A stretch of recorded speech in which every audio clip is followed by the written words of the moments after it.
went from the bonnet, found face down on the floor. 2, 3. Pediatric trauma It's a stabbing, code-red. 25 feet from a ladder onto his back. He's really unwell, and I think anaesthetics need to see him before he goes to theatre. Daphne? Daphne? How is everybody then? Chilling? King's A&E, how can I help? King's College Hospital, London. I got stabbed. I know, it's annoying. My head. One of the busiest A&E departments in the world. I want top to toe, head, chest, abdomen. A place where love, life, and loss Don't bloody die.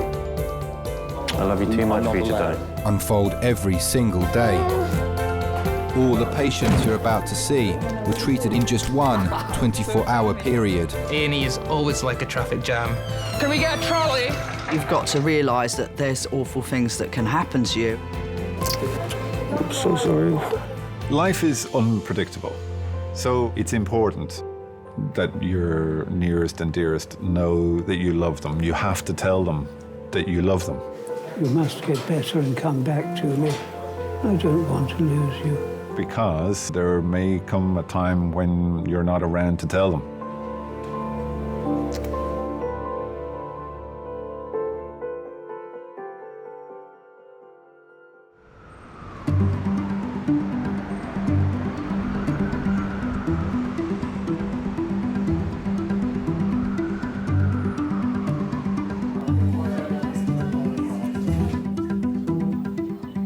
Harry, there was actually a boy called Jesus who was born in Bethlehem. Yeah, I know. If people don't believe he's the son of God, he is actually a boy called Jesus. And he was born to a mother called Mary. It was real. That was all fact. Yeah, I know it. I know it's real. And his father was actually called Joseph. And God. Yeah, His stepdad was Joseph. his stepdad is Joseph. Mary was a single parent woman, very young age. Mary was already pregnant when she married Joseph. Yeah, by the way. Happens a lot in South London, but not You guys looking for a patient, or are you? We've got someone who's been stabbed in the flank. We don't have a... Today, Resus is being run by consultants Firaz and Graham. Bandaged hand. If there's just a wound to the hand, he's probably around in minors. Is he? Right. What is it? Is he shot to the hand, or is he? No, he's got a gun in his bandage, apparently. Cover 40 with a trolley to cubicle 11 in majors, please. 40 with a trolley. Police believe a man has come into King's with a concealed weapon. Just like, I'll come with you. Graham? Yeah? These chaps are here. How you doing? They're concerned that there's a patient with a bandage on his arm. Okay. It's a concealed gun. Okay. So just thought I'd give you the heads up. I'm going to go with Okay. them to minors to have a look to see if there's Okay. someone who might meet that description. Okay, do these guys know? It's always a concern, I think, if someone's racing around the department with a firearm. Apparently, they think that there's a guy here who's got a bandage around his arm, but it's not a bandage, it's a gun. Oh, it's kind of exciting as much as it is scary, hearing that kind of thing. So Make sure we'll go back. This one. that's not a big scary man, is it? The gun? No, this is a lady with... I don't really know what I would have done if we sort of came up to... I don't know why we did that. Oh, you know, okay. Oh, hi, you've got a gun in your hand. Nice, thanks. Carry on. What are you doing? The gun turned out to be a false alarm. We're going to have a little chat. All right, yeah, I just wanted to make sure I know I had a gun. We've had bizarre things here. I remember years ago there was a man who kind of just wandered in off the street with this massive python kind of hanging off him. And there was nothing particularly wrong with this man. He didn't even need to see a doctor. So what he was doing in our department, I don't understand to this day. I guess that's part of King's. You expect the unexpected.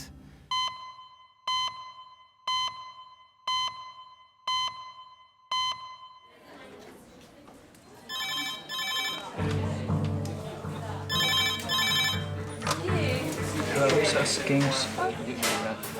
Firaz, this is Hems. Hi, it's Firas, one of the ED consultants. Right. No, we'll try and do a straight CT. Cheers. I'll see you in a bit. Cheers, bye. Hello, Redford. 3 or 4 minutes. A 58-year-old woman has fallen from her horse while riding in Kent. I am scared to death of those creatures. I mean, I am freaked out. You know, I'm only 5'4". Some of these beasts are massive. I mean, they are massive. And that is a decent height to fall off going at whatever miles an hour that a horse can run at. It's just an isolated head, isn't it? Isolated head injury. They wanted to do straight to CT because the patient's just blown the pupils. Yes. Which pupils were blown on? Okay. Right. Fell from a horse, this is 11, this is 12, pupils blown. Hypertonic saline. They've given hypertonic saline. All right. We'll get. Can we get some more hypertonic drawn up? Hilary was cantering when her horse Benji became startled and she fell off, landing on her head. She stopped breathing at the scene and has been put into an induced coma. Okay, I'm going to start with the handover now because time is of the essence. She's not stable at all. This is Hilary. She was horse riding. The horse was at a canter. Legs went from under it. Hilary fell off the horse, landing on her head. She had immediate loss of consciousness and was noted to be having sonorous breathing. Hi, it's Firas, one of the ED consultants. We've just had a HEMS trauma call arrive to us that we were hoping to do a straight to CT with. It's a 50-year-old lady who fell from a horse and has got an isolated head injury. She was GCS 11 and then dropped her GCS and blew her pupil. A blown pupil is critical. And what that suggests is that there's increased pressure to the brain because of either bleeding or swelling to the brain. And that made it more likely that she sustained a brain injury. And not only a brain injury, but a life-threatening brain injury. It's just a head and a C-spine, please. Golden Jubilee, yeah? Lovely, thank you, cheers. CT ready. Fantastic. Can I have Porter to resus for CT transfer, please? Porter to resus for CT transfer. Yes, can someone grab the hypertonic saline? All right, let's go.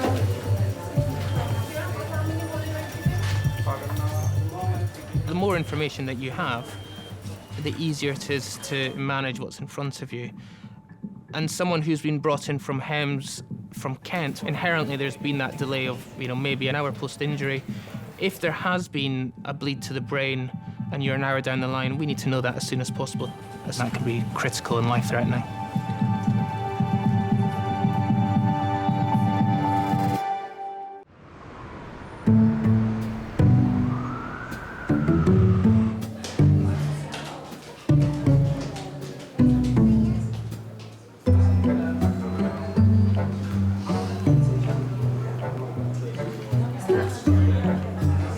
You smoke, give it up. No, seriously, give it up. It won't do you any good. And you'll save £7 on a packet of cigarettes, think about it. When you go dancing.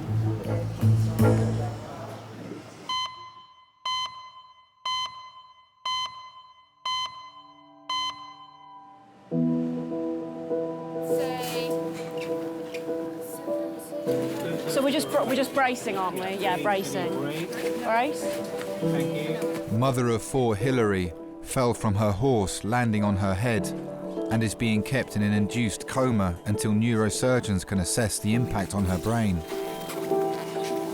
Just watch it that end. Just don't let it pull the tube. Yeah, that's it. Yeah. Well, I had known that she had been out riding. At about 2 o'clock in the afternoon, I sort of clocked off of work and had quite a few missed calls and text messages saying that Mum had had quite a bad accident. At that point, we had no idea what kind of accident or how serious, whether she was alive or dead. We had no idea. And so, of course, your sort of heart stops and a little bit of panic sets in. They said, "Get up here." Hilary works for an international airline and has lived all over the world with her family. When I first spoke to the hospital and they told me that it was a very critical situation, most of my thoughts went to practical matters. What was going to happen with the cars, where is her horse? It was all very much the actual what needed to happen. And that's how my mom would have thought as well. It's I think how our family is to a degree. We very much think in the more practical terms of things and can get on with the emotions and stuff when you have some time later.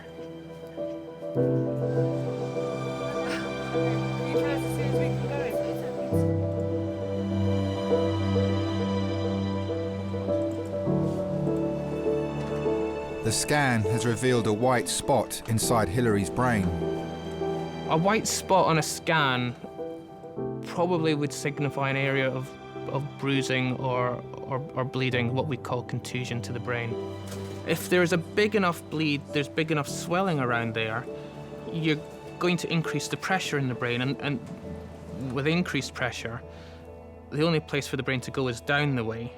And there is a hole at the bottom of the skull, and the brainstem can be pushed down and actually get squashed.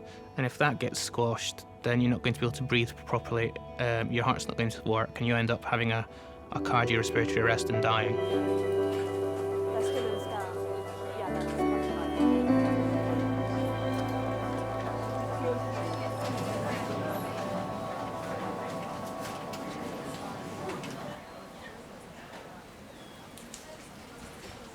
Oh my gosh. Oh my. Musician Kihondo has come into King's with chronic stomach pains. Oh. He hasn't had a bowel movement for 10 days.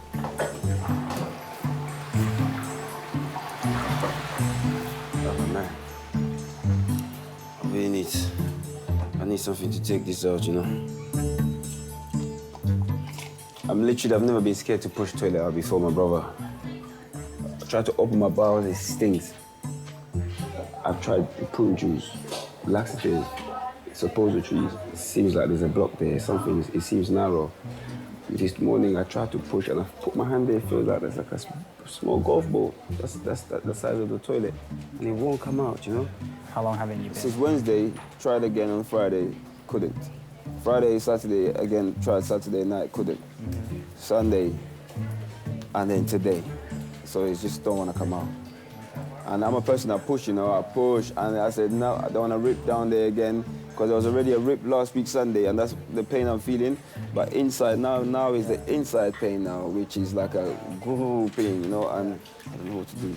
Okay. Even something, you know, what I actually need is something that's gonna, even if it's to be put inside me to grind it, so it can actually literally comes out as porridge or something, because I can't push it out, boss, I'll tell you the truth.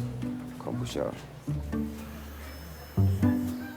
8-year-old Harry is also suffering from stomach cramps. Is he passing poo every day? No. No, not He every had day, a but poo yes, last last night. night he had poo. So, was your poo hard yesterday, Harry? It's a little bit slobbery. But was it like Yesterday, diarrhea? how it was? It was a little bit gooey and a little bit dry. It was dry. Kihondo now needs a rectal examination to discover the cause of his discomfort. Okay, all right, I'm gonna have to feel inside. Okay. See what it feels like. Oh my gosh. Just turn over the other side. Okay. Face the wall. Tuck your knees up. Put your knees up into your chest.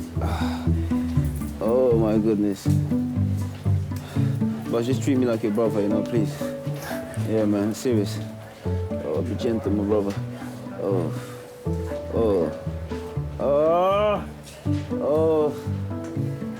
Ah. Oh, doctor. Ah, there. Pain. Oh. You can't go anymore, please. Oh. Oh. Ah! Ah! Ah, Baba! Ooh, ooh, ooh, ooh. It hurts. Oh, okay. If you give it out of 10, how much? That would not, I'll give a 2. And do you know, like, anything that can increase the pain for him? Like, if he eats something? The thing is that he's full of poo inside.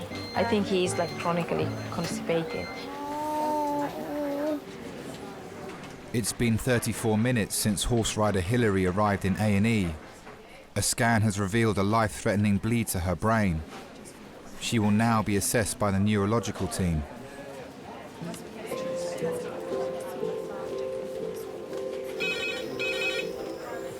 Hello, Sister A&E.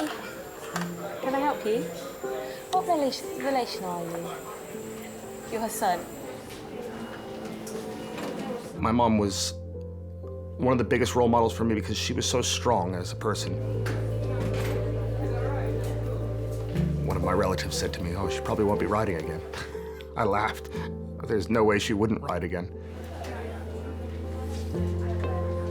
You can talk to her about anything, and she has very good ideas or opinions, and I think that's given us a really good sort of stable upbringing. We're very, very worried about her head, and literally she was with us for a few minutes. We got her straight to have a CT scan because she might need to have an operation. When I was growing up, my mom was the central point of my life because my dad lived in a different country altogether, and my mom and I were, I wouldn't say very close. I wasn't like the little boy of the family, but I always had my mom as the person I wanted to come see when things went wrong. She'd always look out for me and put me on the right track again. There's a trauma in there. Yeah, there was a woman who fell off a horse, isolated head injury. Yeah, GCS 11 then dropped to 5, blown pupil.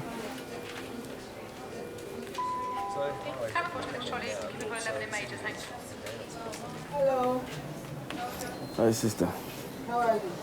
Kihondo is being given an enema to help soften his stools. It will soften the poop. Are you eating? Are you drinking well? Are you eating well? Trust me, I'm drinking a lot of fluid. Because you are very young. You shouldn't. This is an elderly problem. Oh no, it's. Maybe you don't drink. Maybe you don't eat well. I've not been eating well for the last few weeks. You don't eat. I haven't eaten well for the last. Okay, look at me. Look at me. Let me take the glasses. I want your face. Yes, sister. When you eat, you need to be eating like fruits Fiber. and fibers. So what the fiber does is it mixes up with the soft one, so enable it to push that. Oh.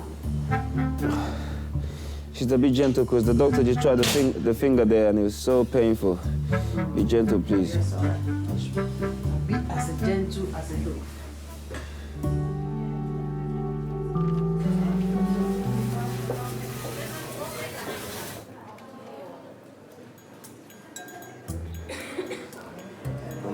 Very uncomfortable. Getting very uncomfortable. It's too long. Too long. I can't even lean forward, you know. That's a bad thing. I can't go like this. Can't go forward. That much pain. Stomach just gets in the way.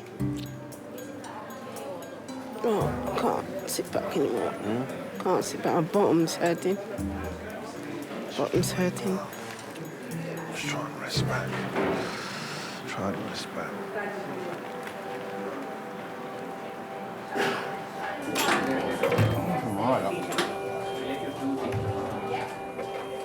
Hillary is being checked for any other injuries. If someone falls off a horse, you are going to worry that, well, okay, they've got a head injury. You automatically worry they could have an injury to their spine anywhere. Have they got weakness to their legs? Have they lost sensation? Are they paralyzed?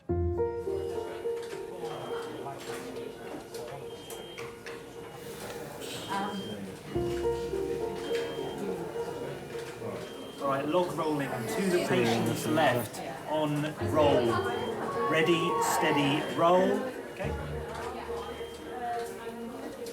Yeah, airways, fluids. One day have a look through some. All we knew was that she had had a head injury and that she was unconscious, and the idea that she, you know, wouldn't survive potentially.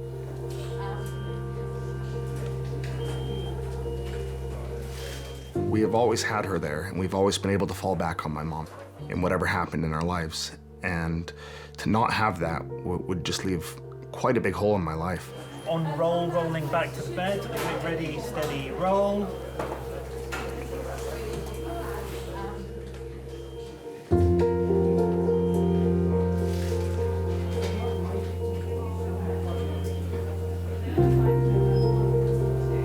My brother and I had briefly spoken about it, and we said the biggest thing is she will not want to be in a vegetative state, so we will sign a DNR, like a do not resuscitate.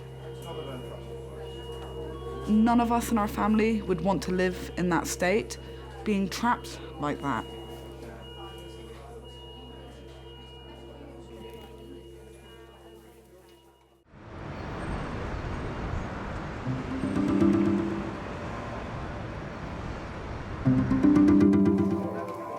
I don't know if I want to get a dolphin tattooed on me. I don't know if I'm going to get a dolphin, but I'm thinking about angel wings.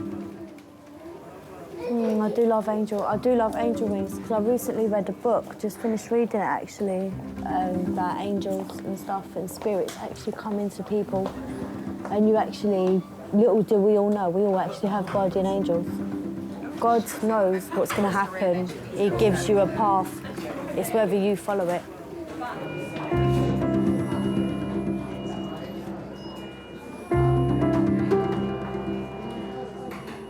When I first saw my mom, when we entered the hospital, I really thought, because of the way the doctors talked to us, that was it. We were there to say goodbye to her.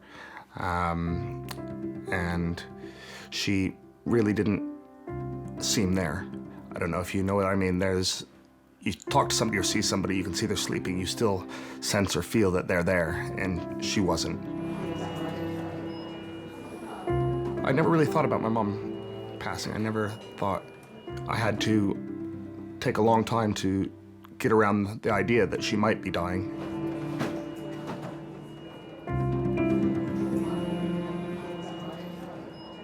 I've had my share of losses in my life, but your mom's different. There's no hard or fast rule. You've just got to take each patient as it comes and do everything that you can for them. If you just let whoever's covering say that the plan is to repeat the CT in the morning and get the neurosurgeons to review the CT, you sometimes have to wait until they've woken up to determine exactly what the neurological deficit is. You okay? Happy? Hilary has to be kept unconscious until the doctors know the full extent of her injuries.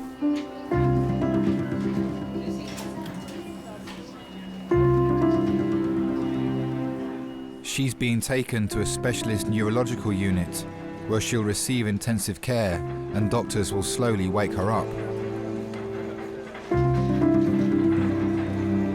Look out for danger. That's what I'm saying. And just know that if a dog saves your life, if a dog saves your life, that's due to an angel.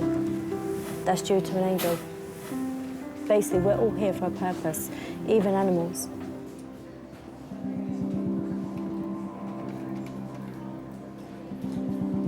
Iselin has come into A&E with her best friend, Tony.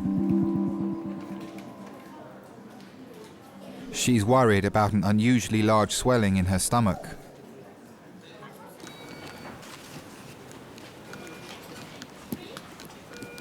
Iselin, can you just pull your top up so I can have a feel? Do you live on your own? With my kids. Your kids. How old are your kids? 23, 21, 15 and 13. Handful. And cooks all her own food. That is pretty amazing. An amazing cook. An amazing Really? cook. Yeah, she really is. She does lovely food. Lasagna. She does a brilliant lasagna. Sharp scratch. Mutton and rice. Yeah, fried chicken as well with the gravy. And I can still taste it now, just speaking about it. Really is a good cook. She so is a good cook. It feels just a little pain for a little while. There, that's better. Truly scrumptious. You say, ow. You're right there? You are brave, love. You are brave. Iceland, she just has that way about her that, makes you want to hug and squeeze and be around her. And I've just got this protective way about her because she's so giving. I've been known to chase one or two man-friend away from her front door because as a man, men and take liberties and And I'm just protective over her that way because they just look like rogues or something like that. And she's just too nice a person. Okay, so that's all done. I'll see you shortly. Thank you.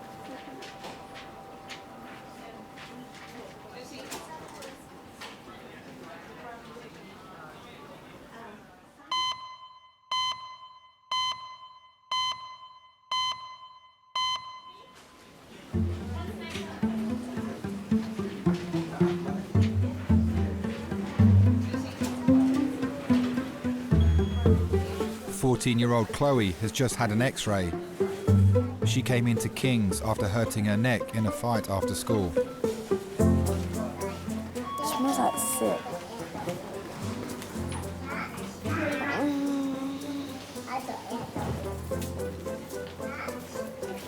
Mascara. Yep, everywhere. Yeah, horrible stuff. She's here with her mum, little sister and friend Bella. When I was in the ambulance, you know how hard it was to take the clips out of my hair? Where did they put them? In my pocket. Thank God for that. It's going to make them drive back here and give them to me. I think my favourite makeup's mascara. I love mascara. Everyone used to say I look like a Barbie doll. I get my nails done every holiday. I always get colourful designs and bright colours. With school uniform, I think that's the only thing that doesn't match my nails, but everything else does. Oh my God, I still can't itch my head. I'm getting pissed off. Sorry, I'm getting annoyed. My favourite shop's Primark. I love Primark. Every time I go shopping, I have to go Primark. It's annoying that there's no Primark in Brixton. They got a TK Maxx, they could just change that into a Primark.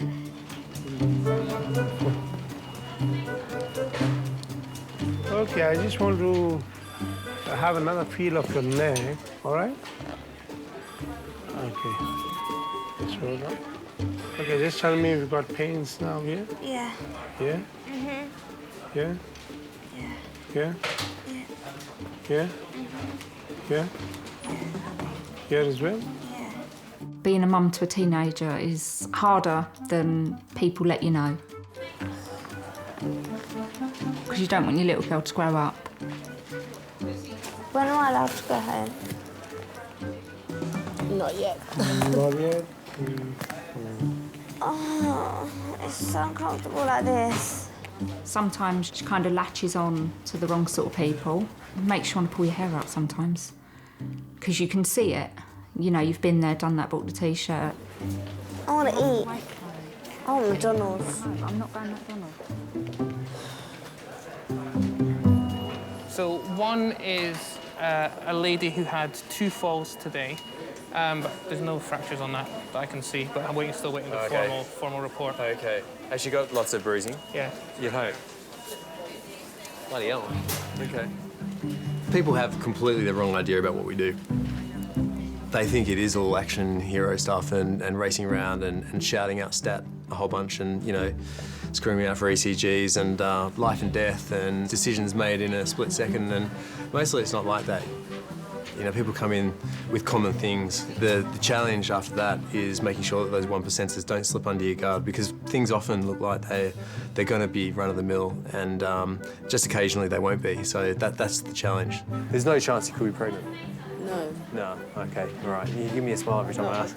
No, so I see my monthlies. Okay. So you're still having bleeds, huh? Yeah. Have you had a pregnancy test at any stage? No. Okay. All right. We'll do that tonight and we'll just make absolutely sure. But you're 47, are you? No, I didn't think you looked 47, but that's what I thought. 42, okay. All right. You don't look 47, don't get me wrong. It's those patients that are, not declaring themselves one way or another. They're the really difficult ones. And they're the ones you sweat over, I think. A pregnancy test has ruled this out as the cause of Isolin's swelling. So just a hand on your heart there. Have you noticed any change in your breasts? Yeah. In what way? It's gone hardened. Have they? Yeah. Okay. So in both breasts, you think? Yeah. Yeah. Have they enlarged at all? No. It is detective work sometimes. I think it's about going back to basics and not cutting corners. So I think the moment you kind of think you know it all and you've got a handle on everything is the moment you're going to trip up. Okay. I don't think it's fat, to be honest. We'll get to the bottom of things. All right, no worries. Do you mind? I'll just pull this up and have a little look. So it's not tender anywhere, is it? No. Okay. Yeah. So, you don't have liver disease to your knowledge, have you? You ever injected drugs or anything like that? No. Me and Hanya, we were getting our heads together because this swelling in your tummy, I mean, you know, Scary. well, it looks like it's fluid in the tummy. Okay. Fluid? Yeah. Fluid in the abdomen there, and you can get fluid in the abdomen for a variety of reasons. Yeah. But we're at the very beginning of working out exactly what's causing this. Oh no, I'm scared. Don't get scared tonight. I mean, we've got some work to do to get to the bottom of things. We'll just work through these one by one as best we possibly can. All right. You got them baffled. You've got them baffled. You have, though. You got them baffled. You got me baffled. And you thought you was the only one that was baffled. I'm so intrigued. I just want to know what the bloody, if it's liquid or what. I want to know which one is it, you know, liquid or what. Have you found anything else that... No, but I think you're right. It's definitely fluid. I mean, an isolated kind of like massive effusion like that, you just think could it be a variant in origin? Yeah, but it's a bit concerning, isn't it? Yeah, Anyway. Yeah, cool. No worries. You know, if she's got ascites, distension of her belly, it can be a problem with the liver. It can be all sorts of things, but cancer is one of those real possibilities. So, and that was quite high up on the list, I have to say. One of those things that needed ruling out in a hurry, or ruling in, as the case may be.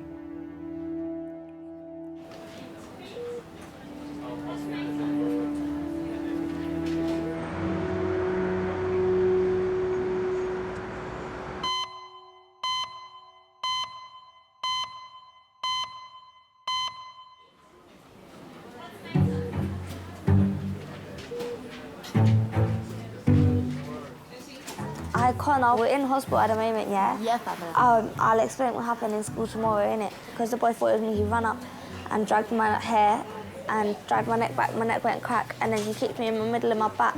That went crack, and then obviously he threw me in the road, and then as I stood up, yeah, he went to punch me in my face. Chloe is awaiting the results of an X-ray to discover whether she's done any long-term damage to her neck. Chloe's 14 now, so she has to sort of learn right from wrong, and she has made some mistakes in the past as far as friends go. I think the hardest thing about being a mum is kind of letting go at certain times. You want to be there, you want to protect them all the time, and obviously as they get older you can't.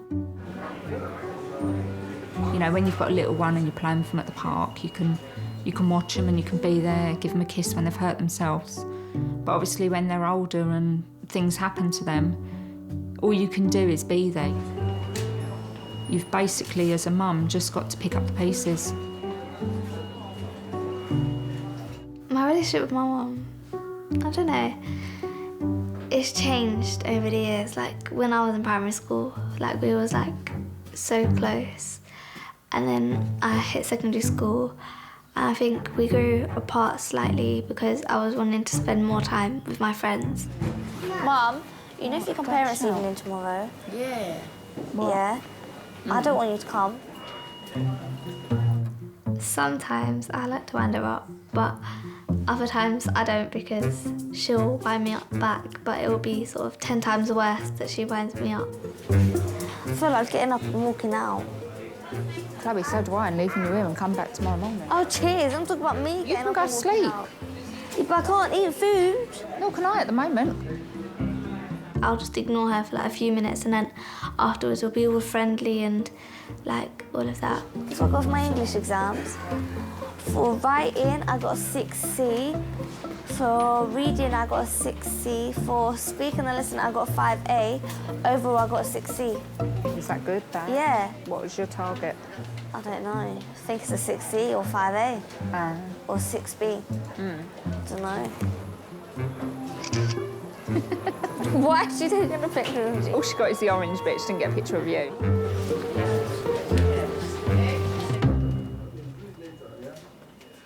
So you're getting on with your mum and that?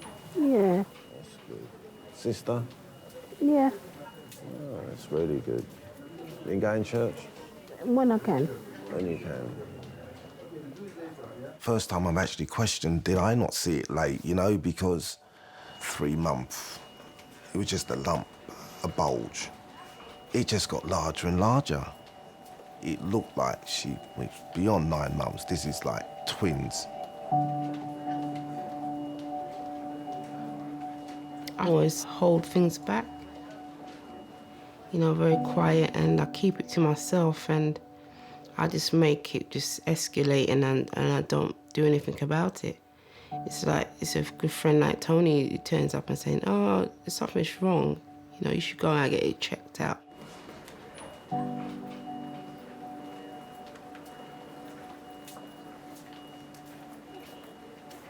You want to get Mr. Right in your life.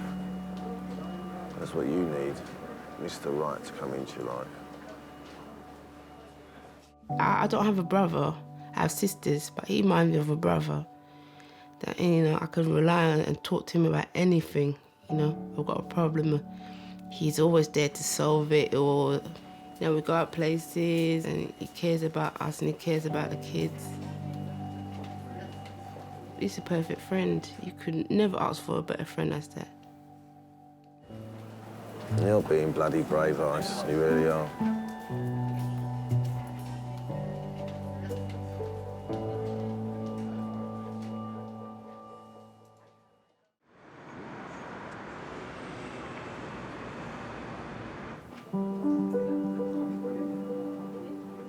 Iselin is being given an ultrasound to confirm fluid as the cause of her swollen stomach. Bit cold and wet, sorry. It's all that black is fluid. Is that a bad thing? Well, there's fluid in there. It's just confirming what we thought. So now we have to get to the bottom of why there's fluid in there, because it's not normal, okay? But yeah, so we've got a little bit of work to do to kind of get to the bottom of things. Tomorrow, what I'll do is I'll get on the phone and have a bit of a chat around with a couple of consultant colleagues. We just want to make sure that we get you onto the right specialty ASAP. Oh, okay. Yeah. And we'll advise you. All right? Okay.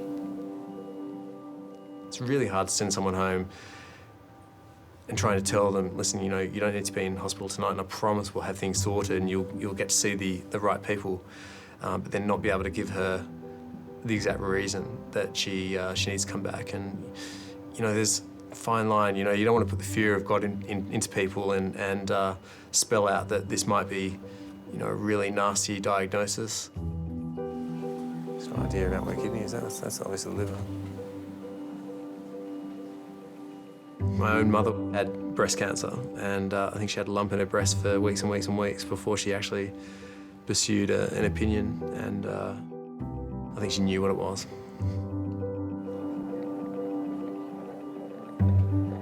And she's a busy lady, and she was so busy caring for other people, and she was always putting other people before herself, and I think this was just the ultimate example of that. We'll get you into a specialty service before too long, okay? Be really quick, I think you'll find.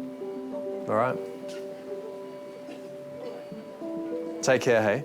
All right, we'll be on the phone tomorrow. Thanks ever so much. No worries, Tony. It's a pleasure. See you later, mate.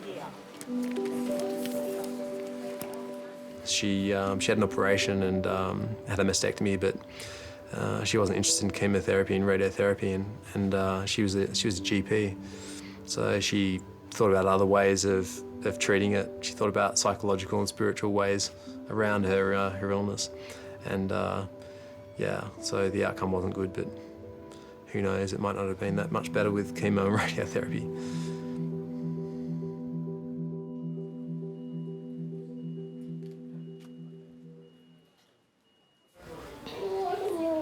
All right, George, come here. I know. Oh, I'm tired. I'm bored. Your sister especially. No. Oh. Should we do something on Mummy's telephone?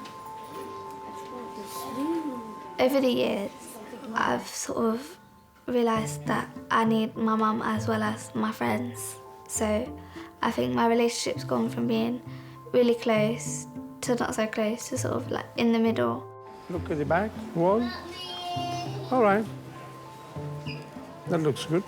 Can you sit up? How about the pain in the back? Yeah, it's got better. It's better? Yeah.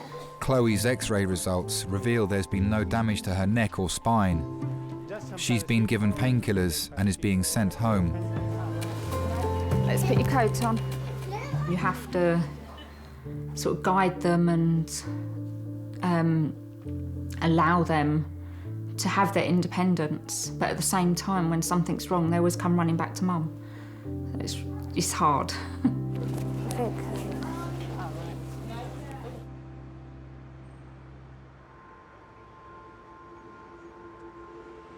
Iselin was sent home for the night to rest. The next day, she was referred to specialists at King's, who diagnosed her with cancer. The doctor said they was somewhat baffled with what it was, but thereafter found out that she had cancer behind this liquid. And then said it was in her breast. And if I'm right, yeah, stomach thereafter. See me, your blood pressure goes up.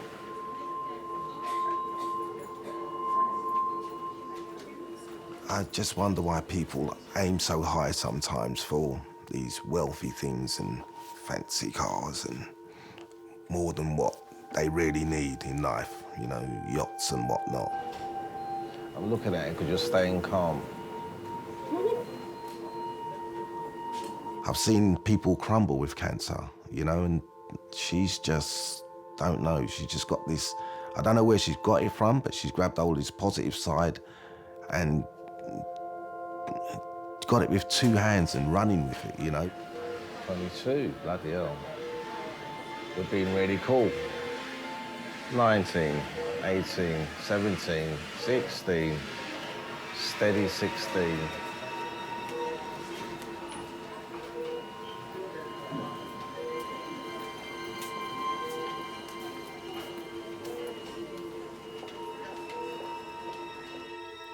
I felt a bit helpless when they told me I had cancer. But because of the support of my friends and my family, you know, it sort of like it helps me through it. Go. All right, don't forget your stuff's there, yeah? Yeah. You all right? Do you want to swing your legs out? You want to swing your legs round? That way. All right, I'll go out. I'll hold the curtain, right, love?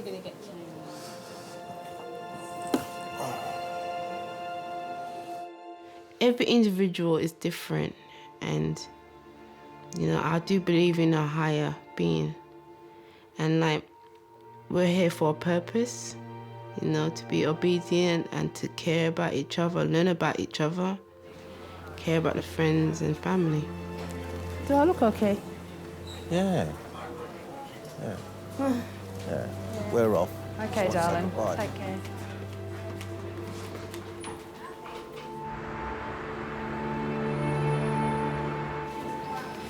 Are you feeling any better?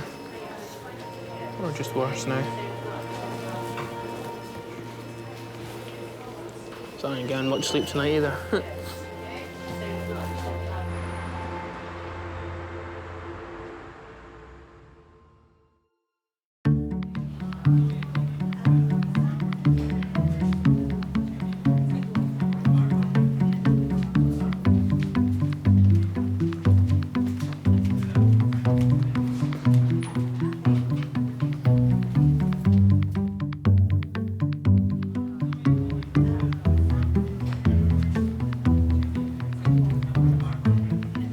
The first thing I remember when I woke up in King's College was being aware that I was alive. And obviously, since I woke up, I had made the decision to live.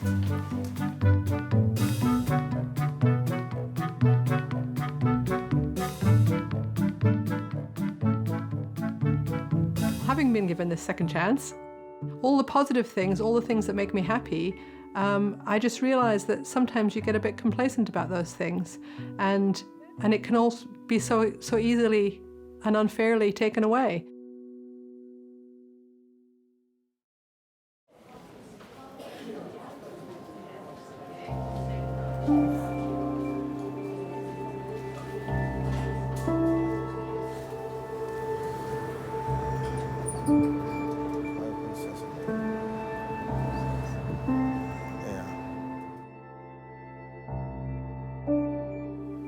Thank you, Iceland. Thank you. Iceland to smile in what she's going through. Right now I can't think of anything that's more happier, you know, and it just enriches me to know that, one, there's such goodness out there in a person, you know, and there's hope.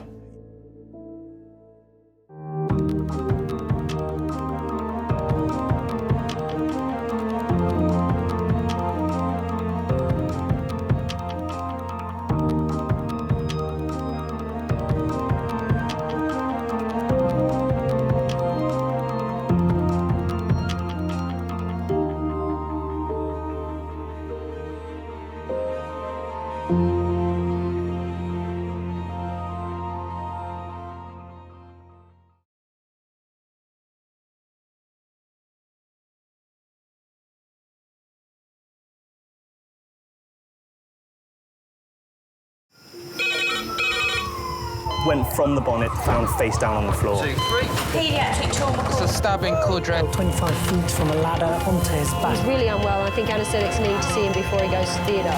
Daphne? How is everybody then? Chilling?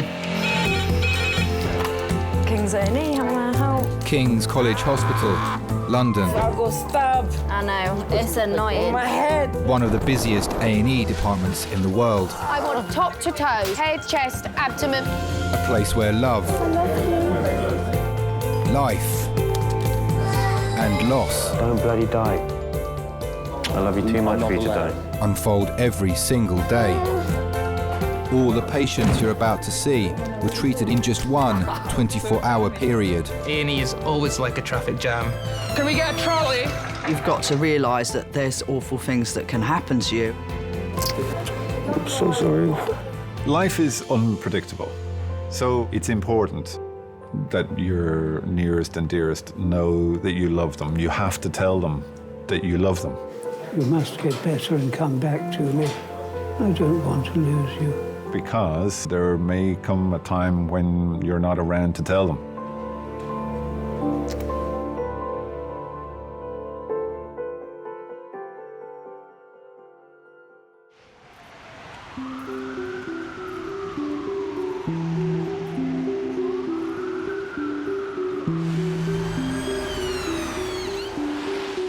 Obviously not Treat or extra strong. Really. Kit Kat? No. Come on, no. Mars, no way. Caramel, I think, has got to be a no.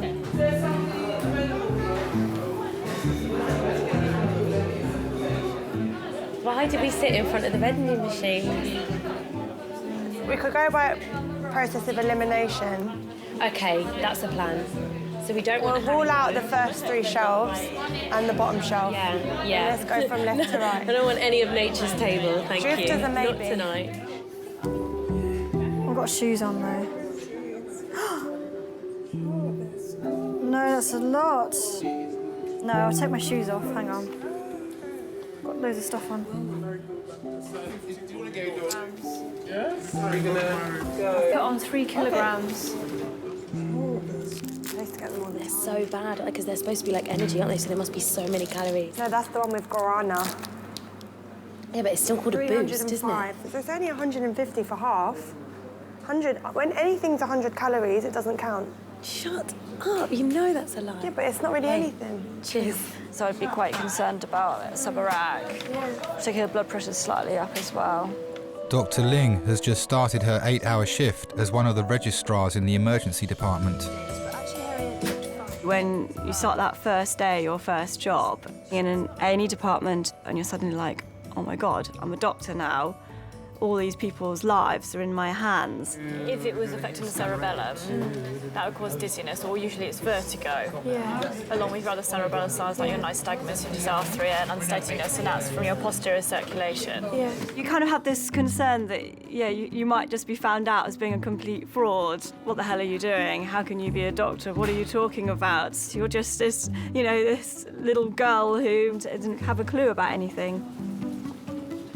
I need the metal thing that sticks it on, which I don't know where it is.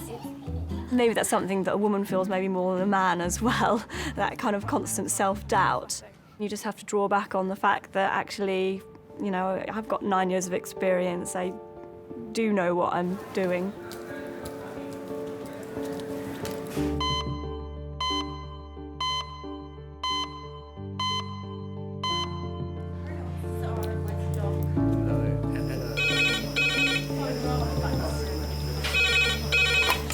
Hello, how can I help you?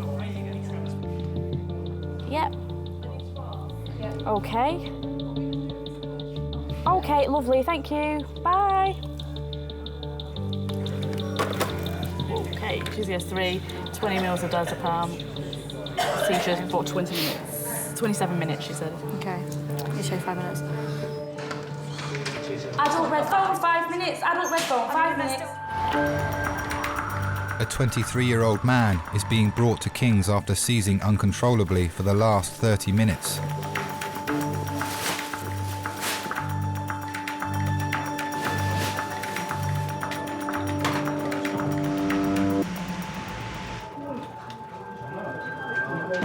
He was found on the floor at home by his friend and housemate, who has accompanied him to hospital. Have we got some more diazepam just in case? Diazepam, yeah. It's likely we'll need phenytoin as well, but we get some diazepam first. This is the second time the patient has been brought to resus in the past 2 weeks. Tim, lose that bar. The great slide. You got a line in? Yeah, we have. Lucy's going to go. At 20 milligrams. Okay. Last dose of 10 milligrams was at 45. In his stage of 23, he is known to have complex partial repeatable seizures. This seizure started at 17 minutes past. He's had a previous seizure today that lasted for 19 minutes, self-terminating. He's had a recent change of medication, we don't know what to, and he has had a spout of repeated complex partial seizures over the last 3 weeks. Somebody who continues to fit and doesn't stop, usually anything over half an hour, we will become very concerned. And you've been going for how long now? We're now looking at 41 minutes. Okay. If someone's fitting, they don't tend to be breathing. They clench their teeth. All of our cells in our body need oxygen to survive, so if we don't have oxygen, they slowly will die off. Brain damage is a concern. We need to drop some phenytoin. So there's a real pressure to get on top of the situation quickly. Can we give them another 10 of diazepam? Also, their heart going into a funny rhythm. And the worst case scenario, even going into a cardiac arrest. Yep, 1 gram. Yes, please. Yeah. If you can give that quickly. Through your mind, you're running through all these different causes of it and how you're going to investigate them. Is there any other medical problems, do you know? Yeah, there's a bag of medication there on the side. Oh, is there? If they are a known epileptic, have they been taking their medication? So he's on citalopram, Tegretol. Definitely no OD or drugs around this. There's no... In your mind, you know, this patient's not responding. I need to do something now. As he is unresponsive to drugs, Ling has requested an anaesthetist to put David into an induced coma. Oh, OK, I can't answer it now, so I thought it was anaesthetics. I'm just with someone who's fitting. All right, if I just hand you on to someone.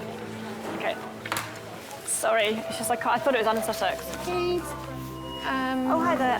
It's Ling here on the A&E Reg. I've got a 22-year-old who's in status. And we're fitting around half an hour now.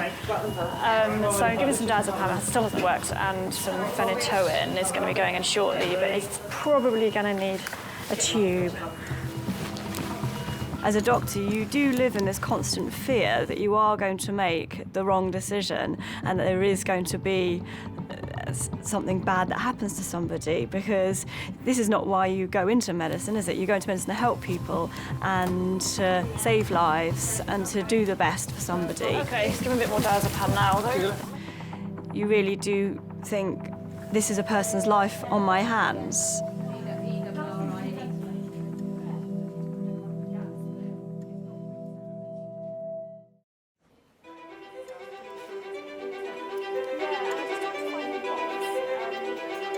It's been 40 minutes since 23-year-old care worker David was found having a seizure at home. Right. That diazepam's not done very much, has it? Let's just try and get some more bloods off him and gas and stuff. So let's just see where we're going. He has failed to respond to drug treatment since arriving at King's. An anaesthetist is on her way to put him into a medically induced coma. When a fit has been going on for a certain length of time and you've tried everything that you can try, then really the last-ditch attempt is to anaesthetise somebody, put a tube down, and then you know that they're going to have to be on intensive care for a certain length of time and may have a prolonged recovery, and it's possible that their brain may not recover fully from that. Thank you very much. As the seizure continues, David's body is deprived of oxygen and the risk of permanent brain damage increases. Have you got the, yeah. In your arm, David. Where it is, isn't it? Right. So they're giving you lorazepam, yeah? David's friend and housemate Mike has accompanied him to King's after finding him having a seizure and calling 999. I came into the living room and he'd already begun to have a seizure. It was really, really violent. I'd seen quite a few seizures before. This was different. And the convulsions were more frequent than usual. They were just, it was relentless. Just went on and on and on. When you're in an emergency ward and you actually see that actually no, people coming in here are potentially going to die. This is a serious place. That's scary. That's really scary. And the possibility of me not leaving with Dave did cross my mind. What's the BM? 5.8. Okay. Pupils are Dilated, aren't they?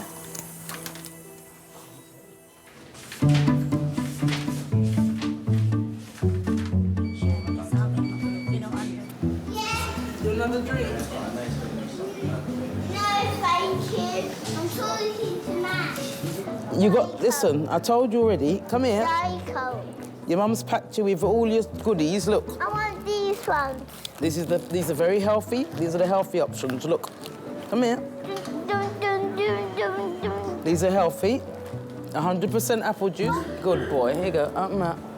Ready? That's it. Good boy. In it goes. 49-year-old Suzette and her grandson Azario have come to King's after Suzette was knocked over by a cyclist. Zario and myself go anywhere at all. We're so inseparable, you know, we really are. I got apple juice. Initially, I didn't want children. I must admit, I didn't want children at all. For my daughter, came by sheer accident. I'm afraid to say I much prefer being a grandmother. Wash your hands, please. Good boy. You please wash your hands, please. Let his parents tell him that. And anyway, come on.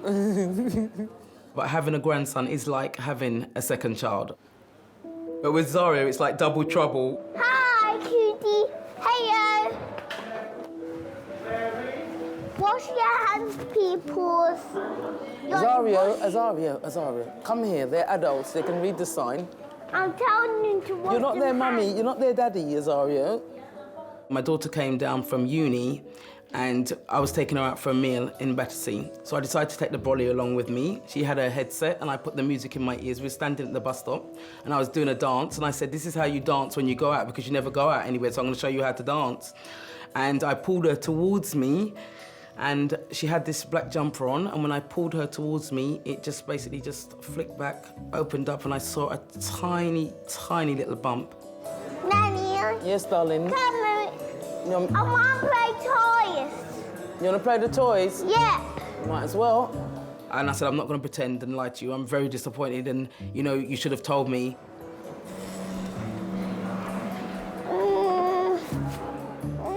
When I saw the actual scan and I saw it was a boy, you know, for the obvious reasons, I cried. I think I cried. On us, that's what we got on our body.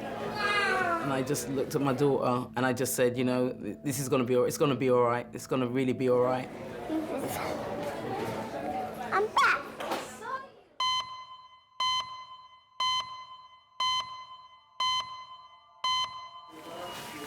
Are you 699? Yeah. Oh, hiya. I'm Ling. I'm spoke to you on the phone. An anaesthetist has arrived in resus to administer the drugs that will stop David's seizure, but leave him unable to breathe without assistance. Seems to be on Tegretol and Keppra, has complex partial seizures and has had them increasing in nature recently and today, and has been sort of in this like odd sort of fidgeting fashion for around 40 minutes. It's not really settling at the moment, so I'm pretty sure he's going to need to.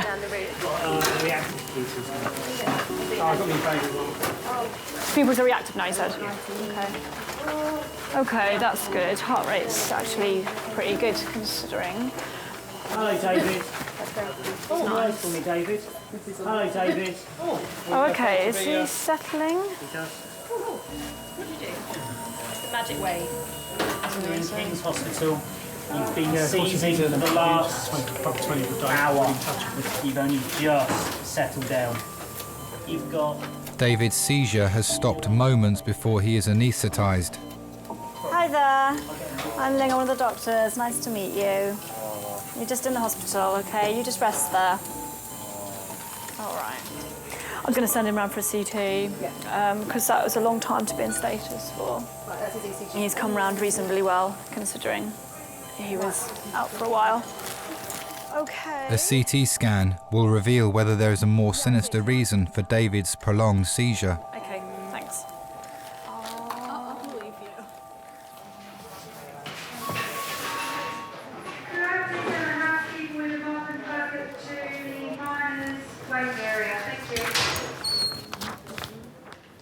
Jacinto Blanco? Oh my God. No one is sleeping. Fucking wake up me. Check out.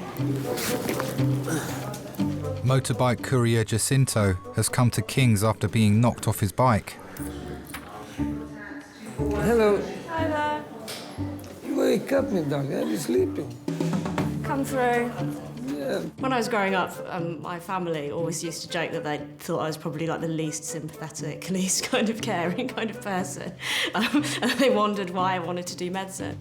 Yeah, no bad. Come and have a seat for me. Cheers. My name's Claire, I'm one of the doctors. Yeah. I'm sorry about the wait. I started working when I was 14 and I worked in restaurants and then when I was old enough, bars and stuff. So I guess I've always worked in the kind of what you would describe as the service industry.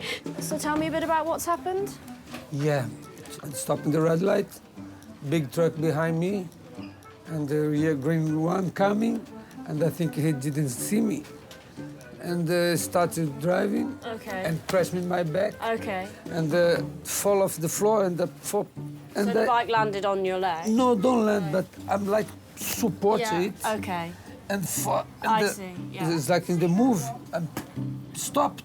I think there's probably a lot of similarities between your average pub customer and your average A&E attender. For you, do you think you can take these off so that I can examine you? Yeah, I can. Okay. Yeah. After I first qualified and when I started my first job, I think every day I had that thought of, oh my God, I'm a doctor, and there is some kind of responsibility. Yeah, that's fine. Fine, all right, okay. So whereabouts is it painful in here?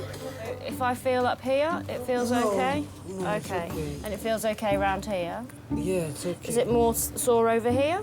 You know, little things like the first time someone asked me to prescribe paracetamol and I looked at the drug chart and I was like, I don't know how to prescribe it. I mean, I know how to take it, I know how much to take, but I don't know how I put it down on this chart so that someone else can do it.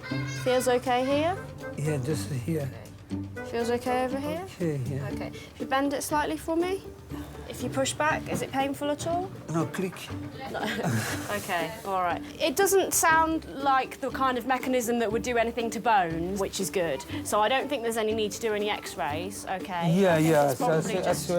No, I think it's probably just a little bit bruised and a little bit sore. I have just 50 years old now. I don't have more like a crash every day, no. Injury every day. I'm not young anymore. But that's fine. Okay, take care. Thank you, darling. Okay, no problem.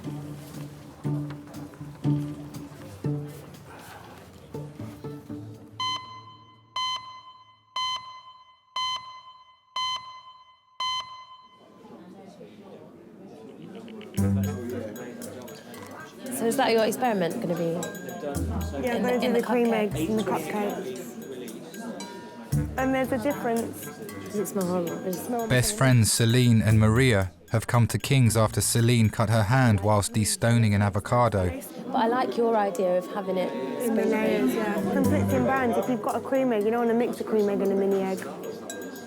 Yeah, it's two very different flavours, isn't it? I'm half Turkish. Maria's half Greek Cypriot. The Greek Cypriot Turkish thing was probably why we got on in the first place. We both have really hairy arms, which I think is, you know, it's nice to find a kindred spirit in that sense. Did you used to hate it when you were younger, though? Of course. Yeah. And even Josh is like, hey, you've got hairy arms. Like, so? He's like, you should shave it. I was like, why am I going to shave it? Do you know how gross they'd grow back and how white my arms would be? I'd look like a fucking uncooked piece of chicken. We just met at school and then sort of stayed in touch because we both then went to the same drama school for a year. I think we were cast with next to each other in a Chekhov play, so it wasn't the most exciting first thing to go into and be like, what are we doing?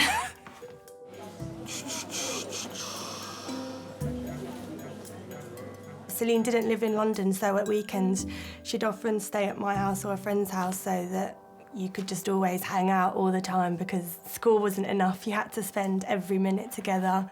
My mum thinks she's getting dementia? Yeah, early onset. She sort of was saying things, you know, when you can't find the word for something. I was like, you need to keep your brain active. You need to. She was like, yeah, I'll really take a break. Oh, what? Oh, I mean, take a break. I was like, I'm not being funny, but they're not exactly the hardest mental challenges, are they? Oh, I was hurting now. It's a bit annoying.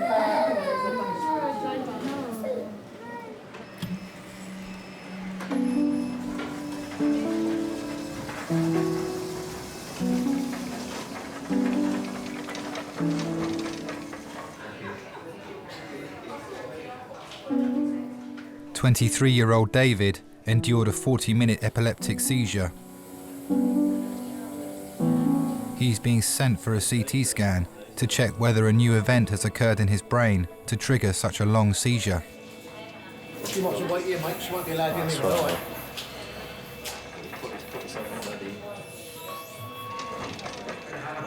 Yeah, Rich, how you doing, mate? You alright? Yeah. They're just taking him up to have a CT scan now. He's just unconscious, having a sleep. Yeah, it was a biggie though. It was a biggie. They were talking like 35, 40 minutes, like really bad. All right, got a bit out. Let me try and grab some. Bit. I have now. Okay, now ready, steady, slide. Okay, they're just going to do a quick scan. Just lie down. We're just going to move you into a bit of a headrest. Oh, okay, Doug. Okay, Doug. Well, thanks for calling, mate. Before. And sorry, I missed it. Yeah. Yeah. See you, bud. Bye-bye. We've been friends for just over 2 years. Close friends, just good friends. When we started living together, it unfortunately coincided with a really, really bad time in the seizures. The contrast between when Dave was having 4 or 5 a year and when he now has 4 or 5 a day, it's night and day. It's so different. He was incredibly chirpy and he's always been so energetic and almost sort of on the point of sort of brimming with energy. Now that they've really started to batter him down, I think, and he's really feeling it.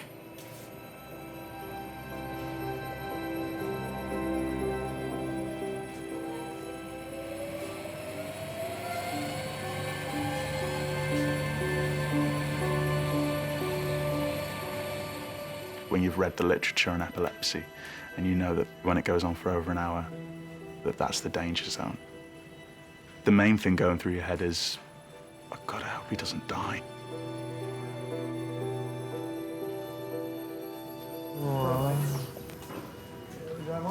Safe and sound. Another friend of David's has arrived at King's after hearing about his seizure. Hi, Rich.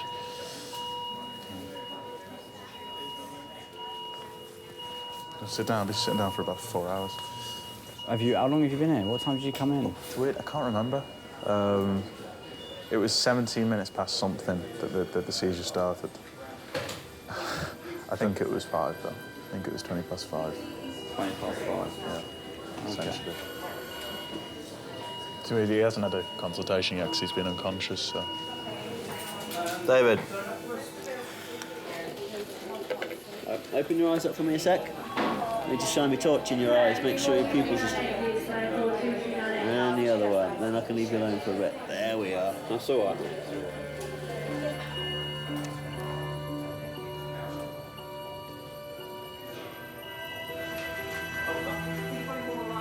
David? David? David?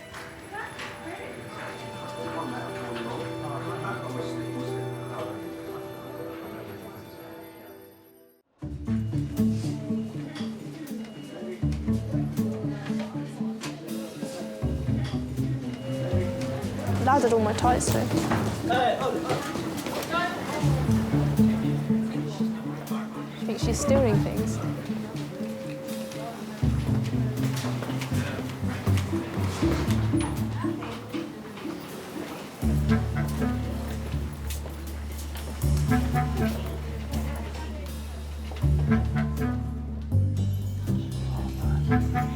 So hungry. Oh, I've got some fish cakes I need to eat out. I'll put this a bit more around you like that. Getting cold. You got some fish cakes? 21-year-old history student Rory has been brought to King's by his best friend Niall after he injured his arm playing rugby. Is it getting sore? Yeah, it's feeling in the shoulder now. Do you want me to ask to get you some codeine or some painkillers or something, or you're just gonna wait? Get more laughing gas, man. Yeah. I'm sorry, man. Like, I feel really... I feel bad about it. Could the technician covering majors come to majors or call 2410? Thank you. I think it was just a dodgy tackle, wasn't it, really? Like, I don't think it was a... It wasn't like... I'm not sure it was too hard either. Hello. Oh, hello. Hello. All right. Yeah. Where's your fitting patient? Yeah, there. Oh. It's so important to be there for somebody when they come round, I think. Hello. Hi. Hello. It's such an alien environment, very brightly lit and lots of people running around and saying things that you don't understand. It's nice to have someone there that makes you feel comfortable. It's important. And nothing makes you feel more comfortable than home, so someone from home is probably a good thing to have. Dave. David. Hello.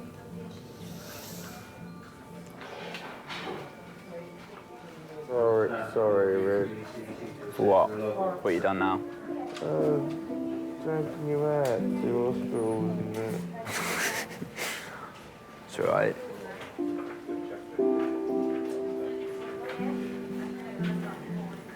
I gave your mum a little call. She's going to call you in the morning and see if you want her to come up.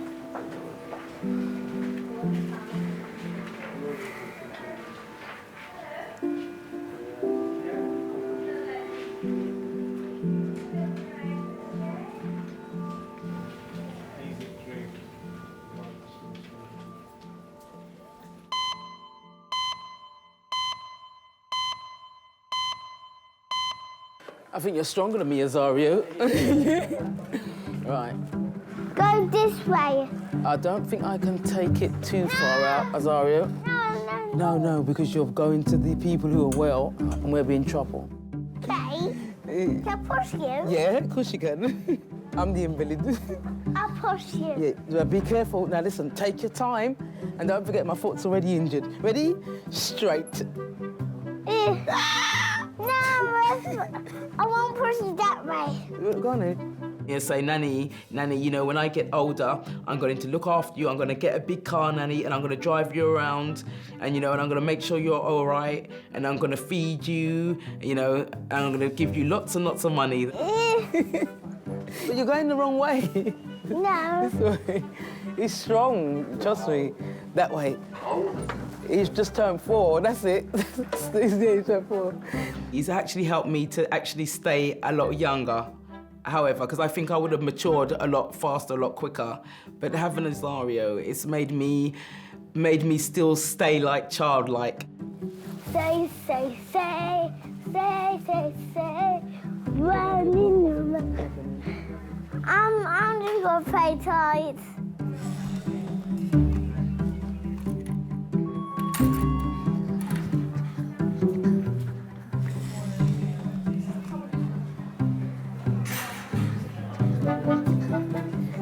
Thank you.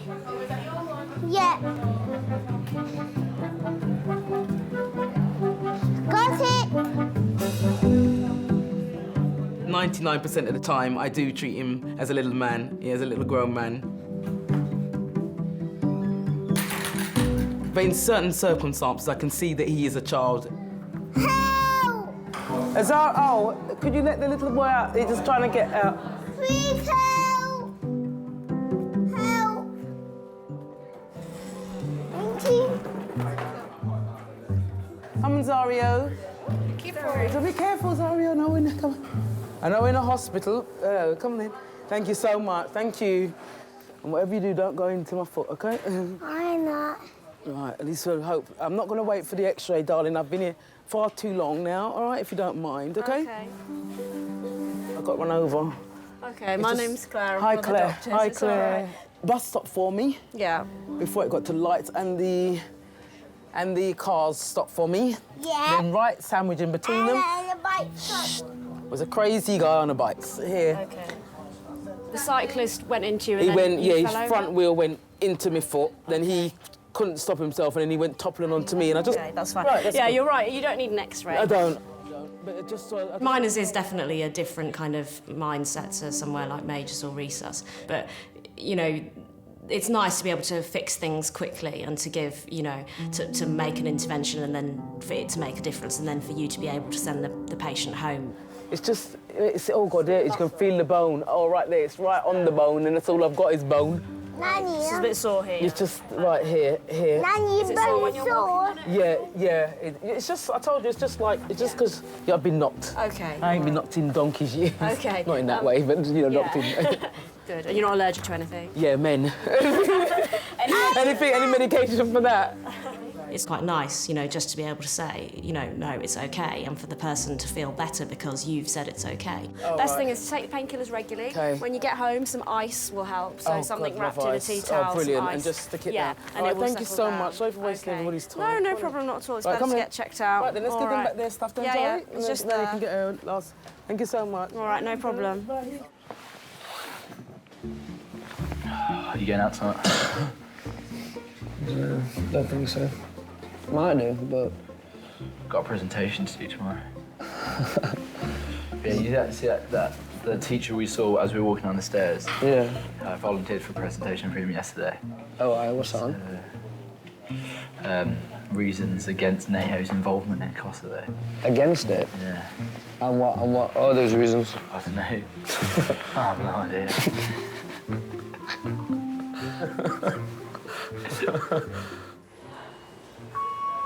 Can we get a housekeeper to resus 8, please? All right, sick. No, Maria, she's gonna inject my fingers and then stitch. Then you won't feel it.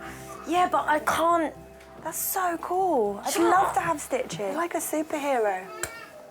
Friends in times of need can be sometimes even better than partners and definitely better than family, because I think you're at your most vulnerable around, say, your loved ones and your family, and I know I can react in sort of you get annoyed at them and you're irritated and you wish they weren't there. Flip the bird. I can't really, I can, but for some reason it's okay to do that to your family. But with a friend, especially like girlfriends, you've got your own relationship, and I think it's nicer in those situations. The finger, we'll do both sides of the finger. It's going to sting a little bit when it goes in. Okay. All right. Okay, well done. Good job. Now we just need to wait 5 minutes for that to work. She's really good at gauging what sort of mood someone's in. There'd be so many times when I'd walk into the flat and I'd be in a horrible mood, like really, really bad. But she's not the kind of person that takes that personally and kind of, you know, tries to be a bit passive-aggressive or kind of pushes you to talk about something. She's always the first person to just kind of go, well, should we go to the pub? Do you want to have a drink? Or do you want to have a cookie? Well, it's actually really strange because I can feel it tugging. You can feel it tugging, but it's nice and numb. Yeah. Oh, just thank you for making it not hurt. There's the drama queen element about it. Not that she is a drama queen, but yes and no. And so, to be more, not highly strung, but highly strung, then I can be the one that's like, nah, calm down, it's fine. Hey, I think that should do it, actually. I've only just put 2 in. Yeah. Well done, soldier. Opposites do attract, and we go well together. Wicked. Thank you very much. Take care. Oh yeah, it goes out that way. Thanks. Okay, bye. My lady.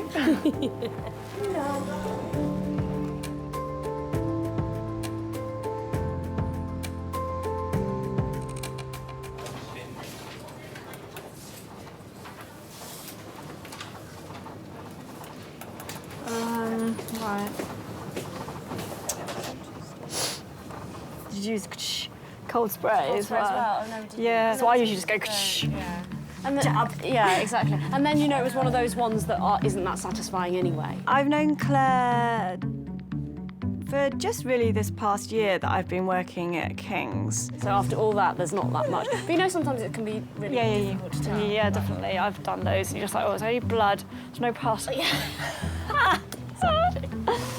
We're both half Chinese. We've both got fathers who are GPs. We actually went to the same university, and we've got the same mutual friends. Relationships with the people that you work with are definitely important. It turns out, I don't remember it, so it didn't happen. If you form good friendships with people you work with, it's always really nice because, you can talk about things more, you can vent, and it also spares your poor other half or other person who maybe doesn't understand exactly what you're going through at that particular point from having their, ear chewed off by you every evening.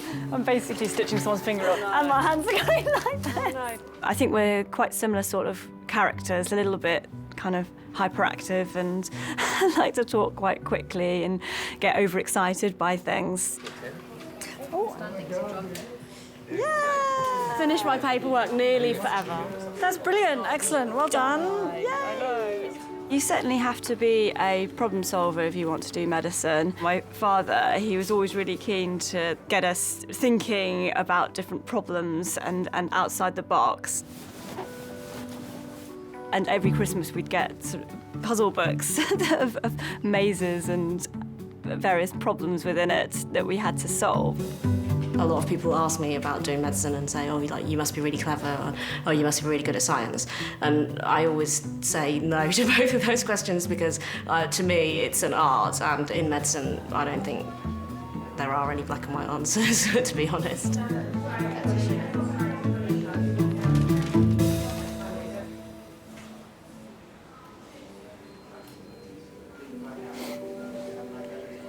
Oh, you look so cute and sleepy. I want to shave rude words into his beard. He'll love that. I got on the bus and I was like, oh, I didn't get his toothbrush, or I didn't get this, I didn't get that. And I was like, he's not going to wear his toothbrush when he wakes up. Exactly. Teeth clean. Yeah. David's friends, Richard and Mike, are waiting for the results of his CT scan. He's got to try and be polite to his mum and use words like episode and seizure, and she's like, it's all right, love, you can say it. Yeah. She's such a sweetheart. She's great like that, isn't she?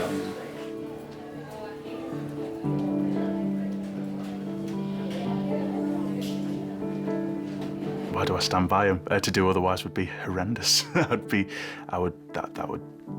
an evil person's path. That is, he's a friend and he's ill. I say I'll go up a quarter of an hour, see if he wakes up, say hello.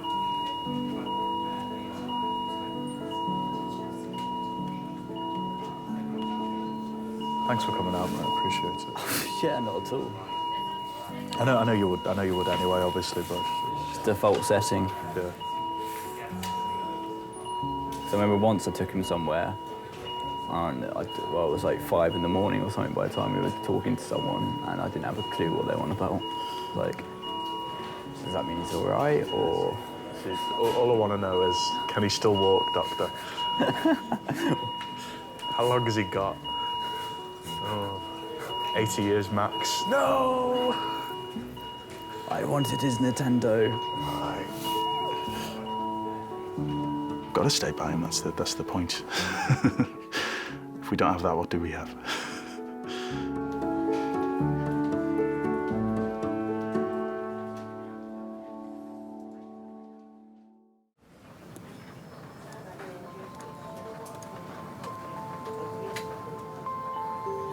Come on, Zaria.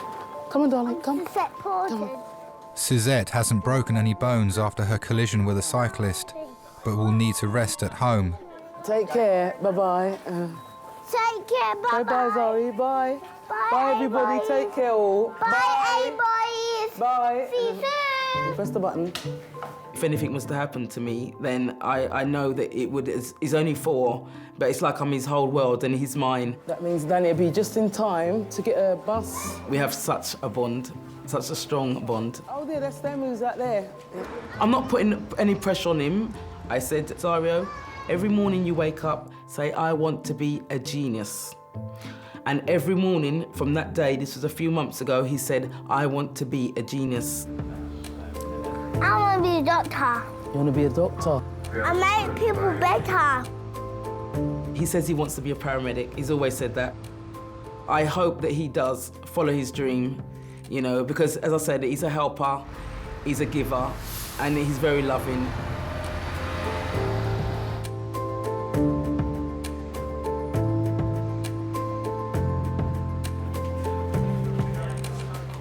David?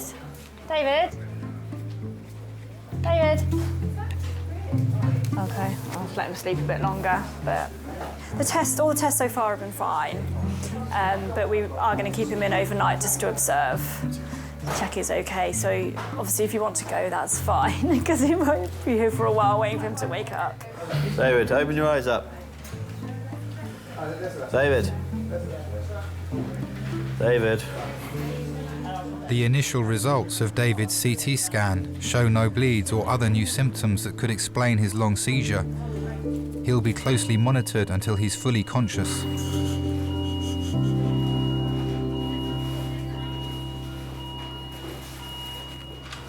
How are we feeling, pretty boy?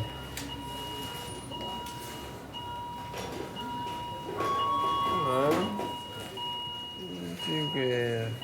He's always been here. How are we doing?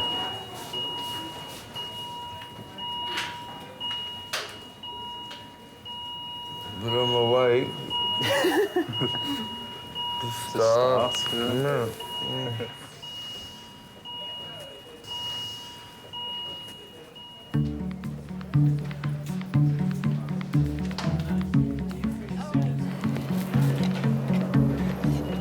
I'm finishing at 12, so I'm just looking for small things to do. Do you want me to put a line on Graham? It's a hymn.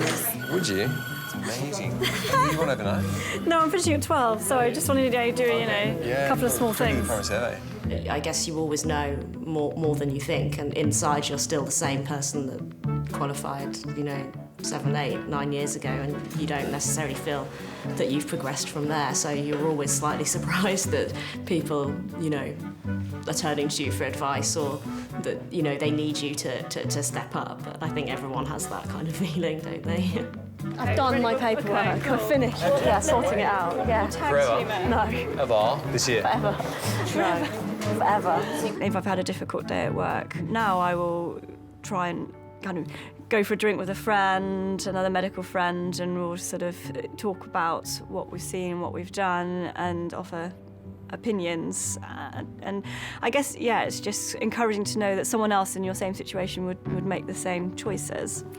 You got the email from Claire that we're going for drinks tomorrow evening. If you don't kind of examine yourself and think about what it is that you know or what you don't know, then I think that you're not a very good doctor. If you get to the point where nothing throws you or nothing surprises you, then you've probably been doing it too long.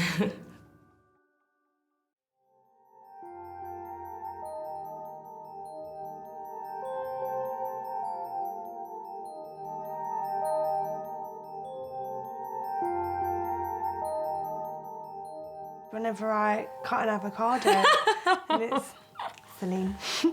This is really just what goes through, and I guess, yeah, I do remind her of that. You texted me the other day, didn't you? Yeah. You texted me saying, oh, every time I cut an avocado, I think of you.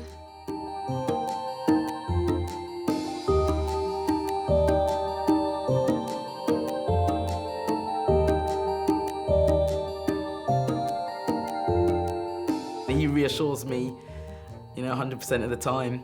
You're gonna be fine, Nanny, and you're not getting old. You're not getting old, Nanny. But he'll tell everybody how old I am. My Nanny's 49 and she's going to be 50 soon.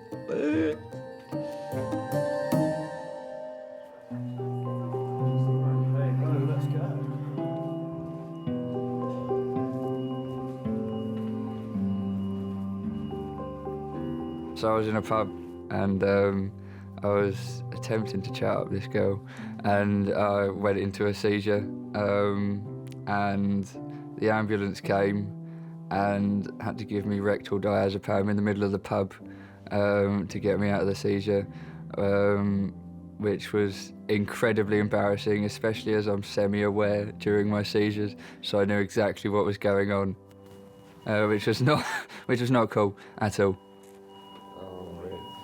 I'm sorry to do this to you. I did get a number.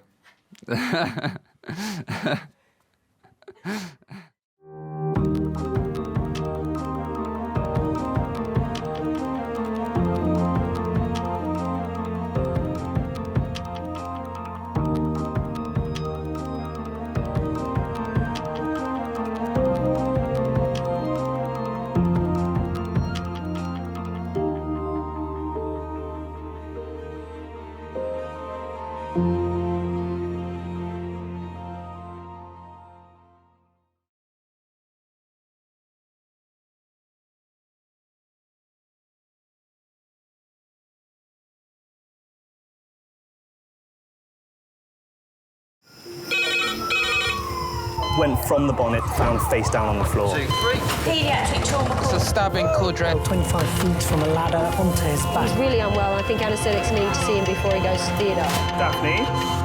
Daphne? How is everybody then?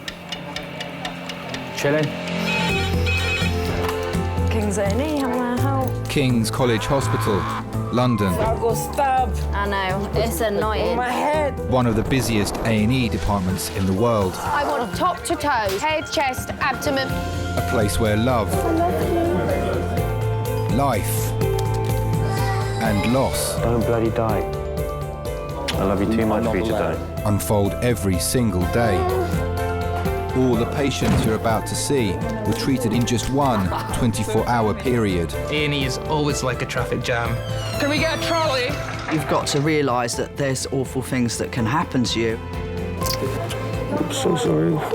Life is unpredictable, so it's important that your nearest and dearest know that you love them. You have to tell them that you love them. You must get better and come back to me. I don't want to lose you. Because there may come a time when you're not around to tell them.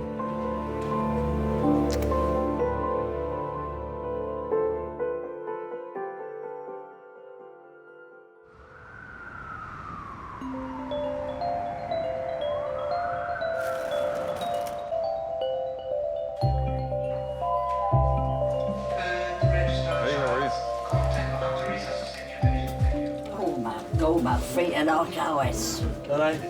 Oh, bloody hell. I'm going to take you over to this bed now. Freezing. Ready? fine. Do you smoke at all? Do you drink any alcohol? Yes, I do. What do you drink? I like a glass of wine with my dinner.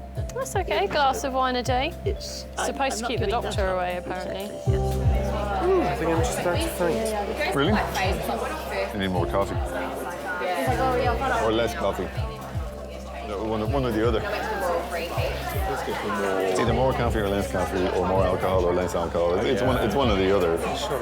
I think the reason that we do so much self-medicating is probably with the pressures of life. I think people just need something else. They need a crutch. Unfortunately, about 60–70% of what I see every day is as a result of alcohol and smoking. They're probably the commonest ways that we would see people self-medicate. Right, take care then, Pat. Yeah, I will. Thanks a lot, mate. Wasted your time, you I have not wasted my time. Right. No, you're having too many falls. You was out conscious. We could go round the doctors anyway. No, you will not till next week. Here, sit down. Get a chair. 71-year-old Pat has a history of brain hemorrhages. Tonight she was found unconscious at home by her husband Bill. It's her second collapse in the past week. Georgie, can you send that round? Yeah, get her booked in. You're right. I'm fine, thanks. Hi, Pat. My name is George. I'm one of the... Another one. I'm one of the staff nurse here. I just come to check your blood pressure and all. The blood pressure's all right. Do you? Let them check it. Have you, is this from today, this cut in your... Yeah, I fell over last week. Last week? Oh. Otherwise, I'm fit as a fiddle. Okay. I just wanted to take your dressing gown off, if you don't mind. Oh, you bleating wait. I need this dressing gown on. It's so cold in here. All right, love. Oh, it is cold. Have you had any alcohol today? Any what? Alcohol. Yeah, I've had me drinks and I always do. Something nice? Oh, gin and tonic. I love them. He likes his old whiskey, don't you, Bill? That's his nightcap. All right. Yeah. And me ticker, all right? It's fine. Yeah, see, I told you, didn't I? You are the next one to be seen by doctors anyway. Ain't he coming yet? Because I want to bleat and go home. You wait. What? Don't be impatient. Behave yourself. I ain't done nothing yet. Just in case you do. Just in case you do. Don't get stroppy with the doctor and all.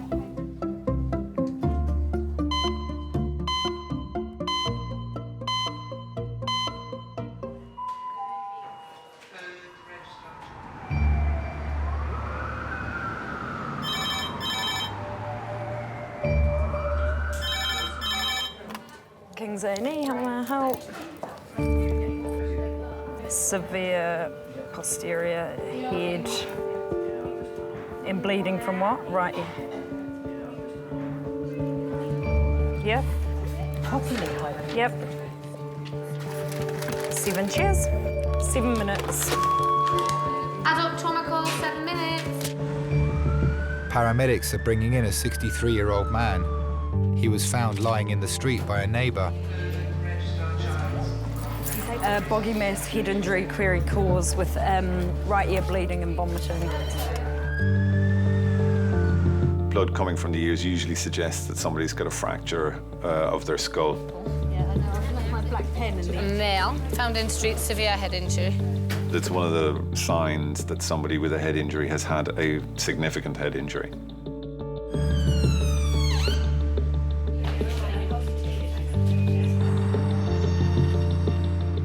Wrong. What is it? Oh. Yeah, we're going into 2. Yeah. Why don't we keep him on the skeet, but let's have him flat. Right. Okay. 1, 2, 3, go. This Mick was found laying flat on his back on the pavement. He's got blood coming out of his right ear, pulse of 73. He's really, really combative. As you can see, we've had to take the mask and everything down. And No moving, darling. Mick, I know you've had a drink. Can you tell me what day of the week it is? Keep your head still. Thursday. Sorry? Well, it's Friday, isn't it? Okay, and what month is it? March. And what year? Treating patients who are inebriated is very difficult, but you have to assume for their safety that it is not the alcohol that's making them behave the way they are, that it's something else. So 2012. Okay, and do you drink every day? No, I don't. No? Is it just a bit of a bender tonight? No, because I'm Irish and it's Paddy's week. Oh, it's Paddy's week, not just Paddy's day. I love that. So Paddy's week. Okay, now have you got any pain anywhere? So I just need to go and see my wife. Your wife's coming. She'll be here in a minute. Of course. No, stay still. Keep nice and still, don't move your head, because we don't know if you've injured your neck. We're going to have to scan his head. They are the one group of patients that are very likely to catch you out, because when people are drunk, it all interferes with the decision-making process. Keep still, Mick. We've got you. Mick. You need to talk to us, but just keep still. You promised you were going to be a good boy. Otherwise, we're going to have to put you to sleep. That's all right, darling. Mick will need a CT scan to determine the extent of his injuries, a procedure that requires the patient to remain completely still. Right, let's go and get it done. You're just going to have to hold him. Hold his head.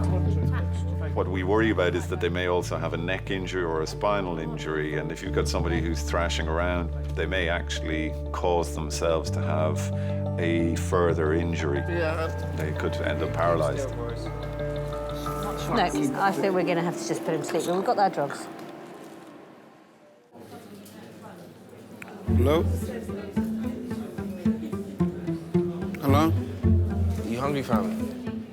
Pizza Hut. What, delivery to the hospital? What would you like? Medium meat feast, barbecue.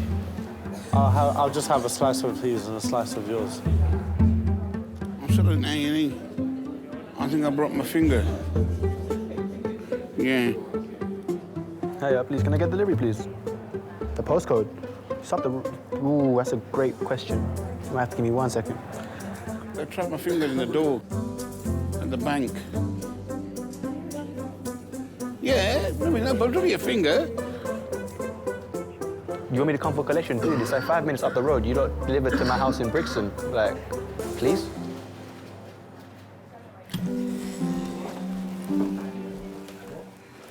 Right, OK, team. Are you happy to hold head from that side? It's been 20 minutes since Mick was brought in with a head injury. Although he's been drinking, doctors are concerned that his confusion is a result of a brain hemorrhage. He's being sedated to prevent him from injuring his neck. Right, mate. We've got your head because we're going to need to get you off to sleep.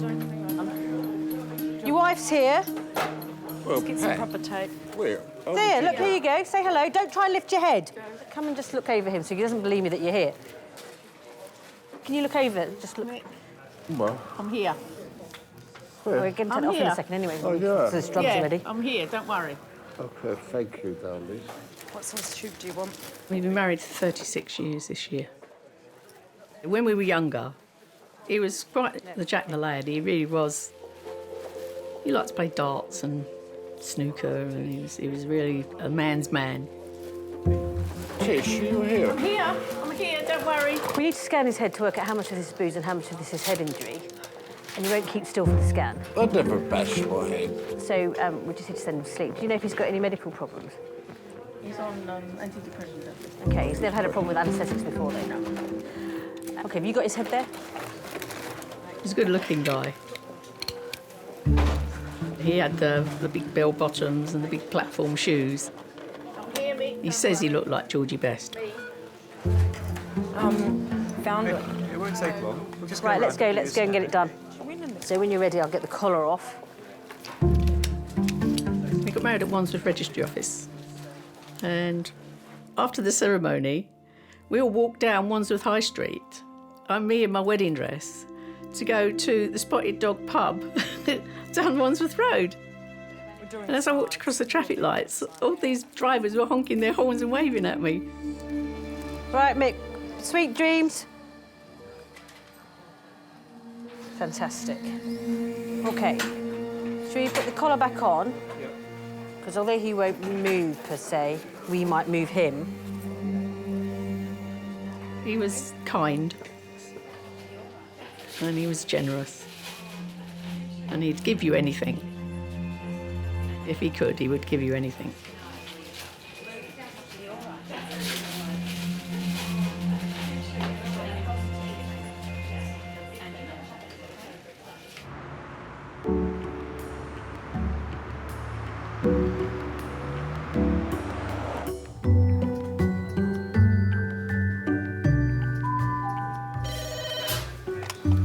Majors.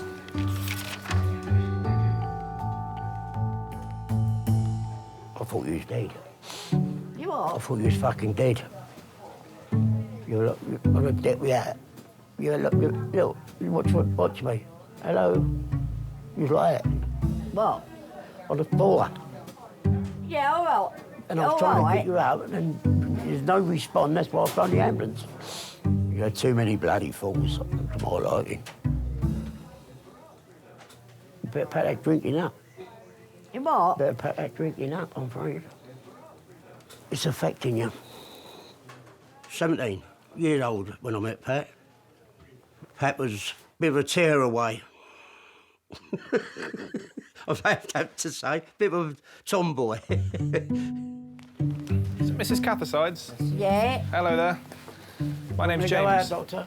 It's up to your... Is this your go husband? No. No? He wants to examine you. Yeah, well, you see whatever he's going to say. I'm not going to do anything just yet, don't worry. All right. Take a seat, sir. Lee now. See, I've been married 54 years. I'll stand out here for a little while.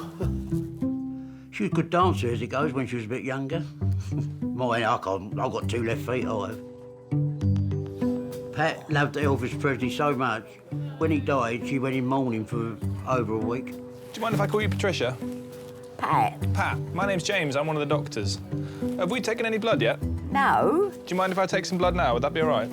Yeah? I'll just get my gear. I'll be back in 1 second, OK? Bill, I'm just going to take some blood and have a chat with her. I won't examine her for about 10 or 15 minutes. So you're welcome to wait in there. Oh, you miss me? Yeah. Was she pretty? Yeah, she was pretty. She had a few boys chasing her, but she chose me. Don't know why. So just a sharp scratch. Ow. Sorry. What's brought you into hospital? All I know is me legs keep giving out. OK, again... Bill will tell you. You didn't feel lightheaded at all? No, I don't suffer with anything like that. Bill! What? Bill's just here, Come don't up worry. here. OK. Do you remember hitting the floor? No. Pat, you didn't lose consciousness, and you remember being on the floor? No, she don't. I'll come and chat to you in a minute, is that right? Mind you, I've had a couple of gin and tonics. OK. Do you have any other medical problems? No. 10 years ago, she had a massive brain hemorrhage. That's what I was worried about, you know, when she went over today. OK, I'm going to send these off, and then I'll come back and have a chat with you, OK? Good stuff. Bill? No. He can send me blood test off when he's coming back. You all right? He said, do you like Job and gin? I said, yeah. Yeah, you're not getting no more. I'm going to throw it all away. You keep starting, I'm telling you. I ain't starting, I'm just letting you know.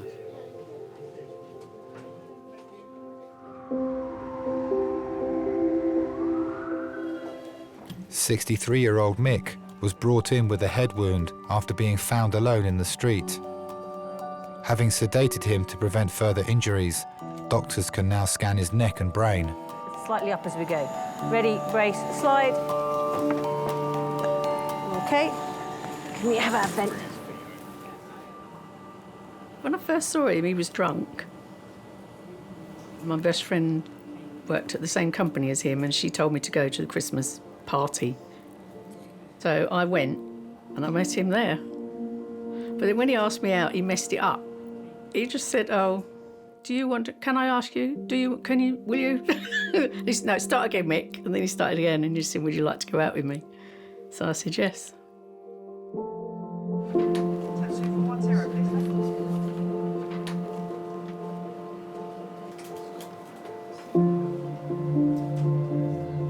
He's just a social person. He just hasn't got that thing in his head that's to say stop. You know, he doesn't know when to stop, basically. He's got a brain injury. If the brain injury continues, then he's in the right place. Because he's at the risk of, you know, continued edema at this moment. He's always suffered with depression. He just gets a big black hole in front of him and he can't see any point in living. It's very difficult because there's nothing I can do apart from be here. Right, Troops. He's got a right shallow subdural, contusions both temporal and inferior frontal lobes. Fracture right temporal. Mick's CT scan has revealed internal hemorrhaging to his brain. He will be admitted for an operation to reduce the risk of permanent brain damage. Right, I'm just going to talk to his wife. Yeah, Hello. As you know, he was found collapsed. We don't really know how, but he's got wound to his scalp, and he does a couple of bruises around his brain. He's probably going to wake up still a bit drunk. Yes. So the safest thing to do in this case is to wake them up slowly on critical care. Just imagine if we took the tube out now and he goes to do Lally in half an hour's time. Yes. We won't know whether that's because he's just woken up and he's a bit drunk and disorientated and a bit leery, or whether it's because the bruise in his brain is getting bigger. So this is the safest way to do it. Okay. Does that make sense? Okay. Right, we'll come and find you. It's Pat, isn't it? It is Pat, yes. Thank you very much. We're going to medical, aren't we? Who's it coming in under? Did you and Mick have any kids together? I decided we wouldn't have any kids while we were living in a flat. And we never moved out, so we never had kids. He would have been a good father. He would have been really soppy. He wouldn't have ever said no. He would have been a good dad. He would.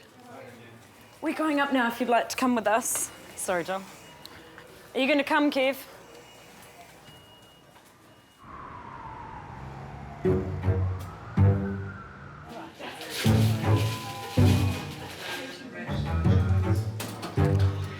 So this is new to me. I had chest pains.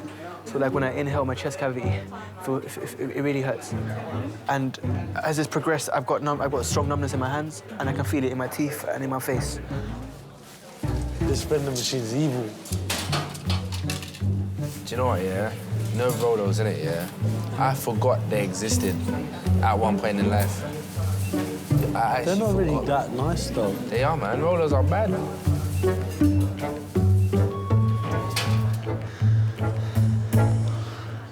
Just to put my mind at ease, I watch too many TV shows and read too many books. It doesn't want to be like a stroke or that kind of crap. You don't read enough books. Okay.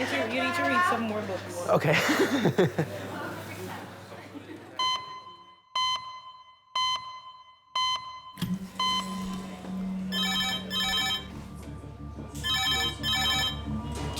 Hello, King's A&E. Yeah. Yeah. 5 minutes, lovely. Thank you, bye. Chest pain.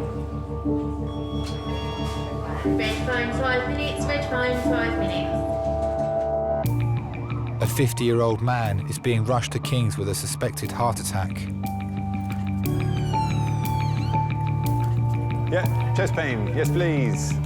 Mechanical engineer Graham has been brought in with his brother and business partner, Tony, after complaining of chest pains at work.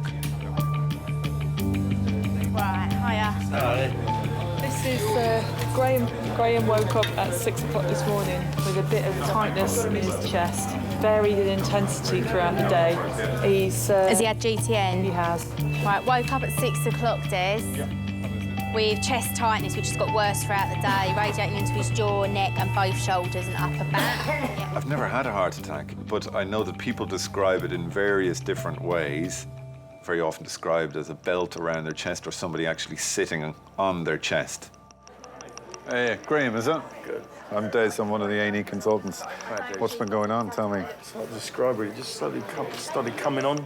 Yeah. It feels like it feels like someone's standing on you. Okay. Have you ever had this before today? I have. Yeah, and have you seen anyone about it? No. Okay, all right. A couple of gentle, deep breaths in and out for me. That's it. Good. Men are a silly breed when it comes to health. Men tend to ignore very obvious warning signs for a long time before doing anything about it. Have you noticed anything that's made this better or worse, or just does its own thing? I'm a bit concerned it might be to do with stress, worrying about things.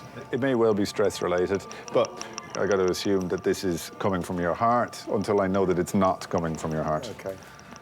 If you have multiple episodes of heart attacks that is causing damage to the heart, the muscle of the heart, that damage is irreversible.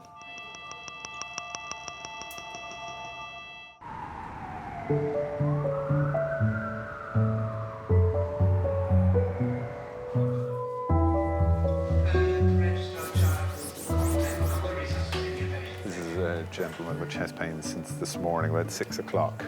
Normally CG, waiting for his troponin. I'm not going anywhere, so I'll follow up on the result of his troponin and whether he comes in or he goes home. Hello, Tarek, it's Ellen.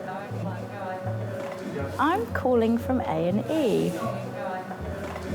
It's not for me, but my boyfriend had a little accident. We're still just like waiting to be seen, and I don't really know what to do about like tomorrow. Obviously, I'm going to come in. Yeah, cool, will do. Okay, cool. Thank you. Bye. Bye. I always get told. I always got told when I was growing up if I kept playing with it, it would fall off. And every time you do, a kitten dies.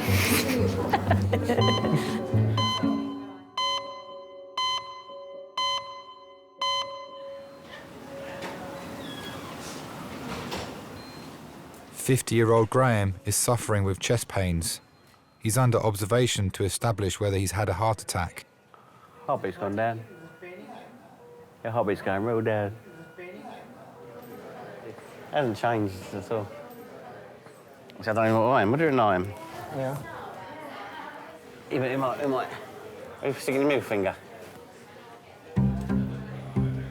Boy, does Graham love gadgets. You know, technology, he loves it. You know, in the 80s, we were the boys that had the toys. Done the water skiing and the motorbikes and the Hells Angels rallies. We've done everything. And we had good times together. 89. So you see the same as me, isn't it? I'm 99, look. I'm 99, so you're actually lower than me. No, you're 88, look, the creed. So what's 99 bit then? And Friday night and Saturday nights, we were always out. Around all the trendy bars and into Bermondsey and all the funny haircuts and the dyed hair, and we had it all, the clothes. It was the 80s. Go on, bung it back on. No, they're not going to put it back on. It's going to be deflated, isn't it? I don't know how you deflate it. You got to pop it. We shared a room, half each, literally half each. And it was the worst boys' room you could ever imagine. My mum would not go in there.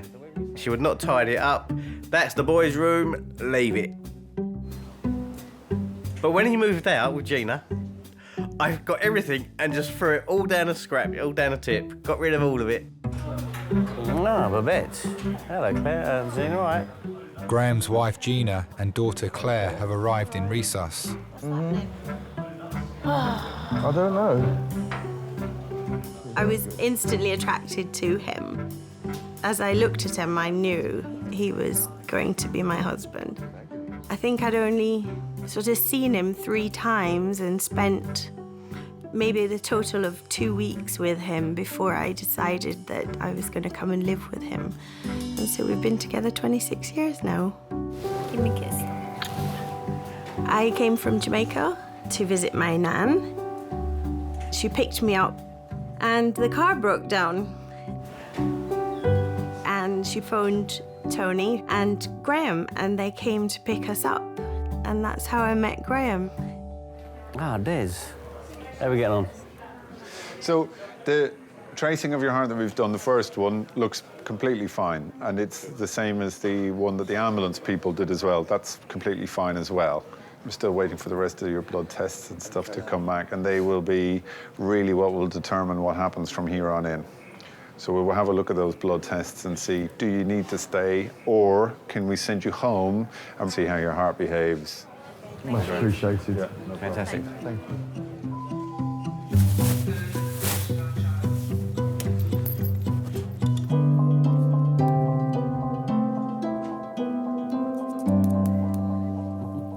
Pat was brought into A&E after losing consciousness at home. Doctors are studying her blood test results to find out why she has collapsed. Can I ask you about it quickly? Is that all right? Yeah. She was unconscious, no fitting. She was flat for somewhere between kind of 3 and 5 minutes, and when she came round, she was fast negative. She seems objectively a little bit kind of woozy and Okay, and is there any tipsy. lateralizing neurology? Bill, bring me bottle in. Yeah, tomorrow. Go to sleep for a while. Patients with head injuries are tricky customers, and they're the people who we need to watch. It's not that they get worse, but they become different, and sometimes that's all there is to suggest that there is something serious going on inside their head. Something else is going on. Something else is going on. They see what the actual lab sodium is. Just go in the bedroom, that's all you got to do. You're in hospital. Okay, right. Pat, I'm going to have a look at the nerves in your face and then your arms and your legs, okay? Is that right? But I'm going to have to ask you to follow a series of commands for me. Is that okay? Can I ask you to follow my finger with your eyes? Ready? Very good. Any double vision? No? And what if we go this way, Pat? 10 years ago, she fell out the bleeding bed and she smashed her head against the wardrobe and she ended up with a massive brain hemorrhage. What we was worried about, how long she was in that coma for, and she could have turned into a vegetable, like, you know, and I wouldn't like to have seen that. God, I don't think I would have been able to handle that. She lost use of her legs, her arms, her speech, and I panicked. Keep your head still for me and just follow my finger upwards. Pat, can you follow my finger upwards? My finger, I need you to follow it with your eyes, okay?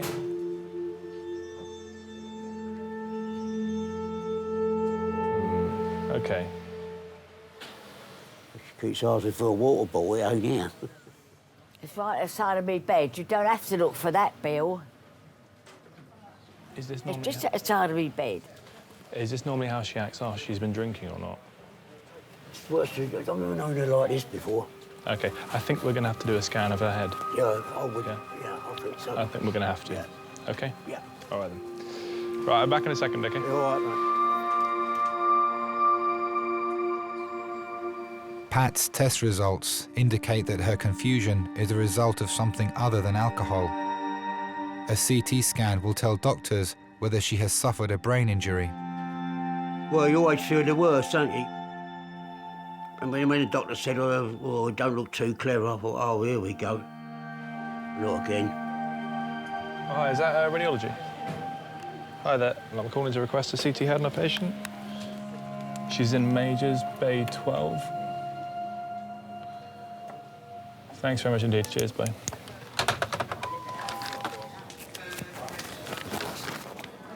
I just want Nutella. N-U-T-E-L-L-A. Nutella. In reception, 21-year-old Chris has been assessed by the triage nurse. He's waiting to see a doctor. Question. Superman versus Hulk.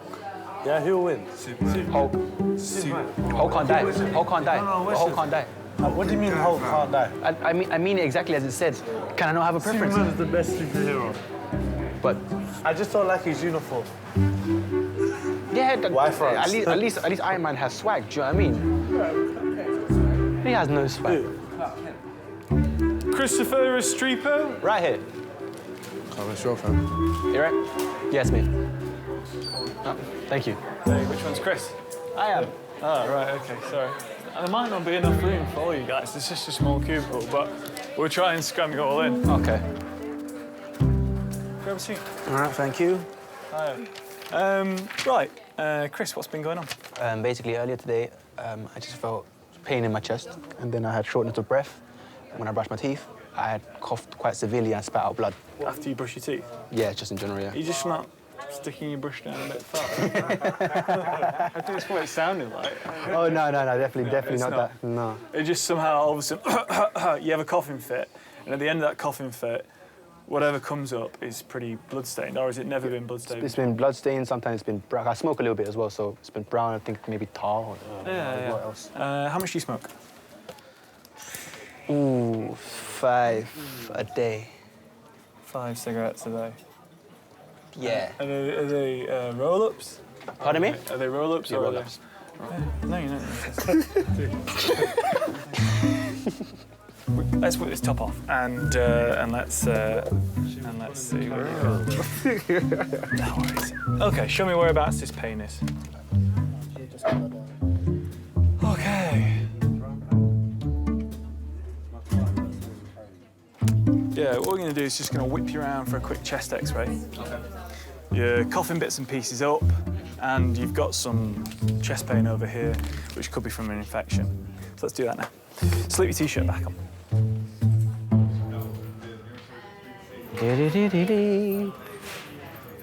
Graham is being closely monitored in resus. Dr. Des is studying his latest test results to establish the cause of his chest pains. You got a pain back? Starting.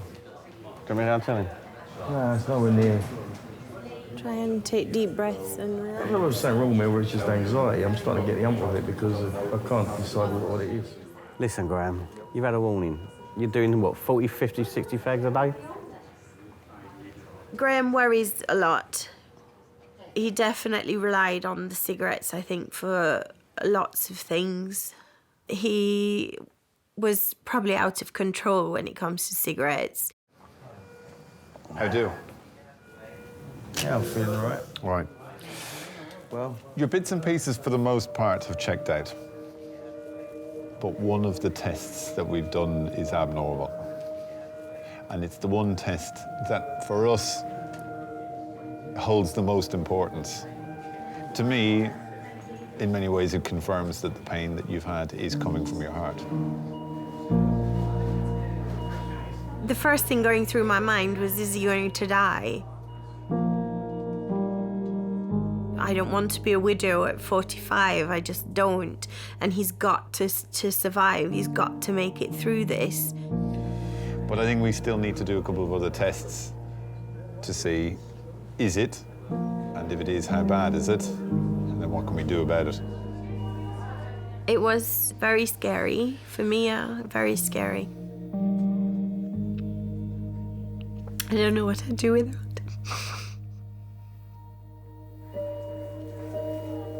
Graham's test results indicate that he's suffered a minor heart attack. He will be admitted to King's Cardiac Unit for specialist treatment. So he's going to be admitted tonight or today. Cannot deny, but I do feel semi-written off now. Semi-written off? Okay. Does that make sense? Yes, it does. You're not alone.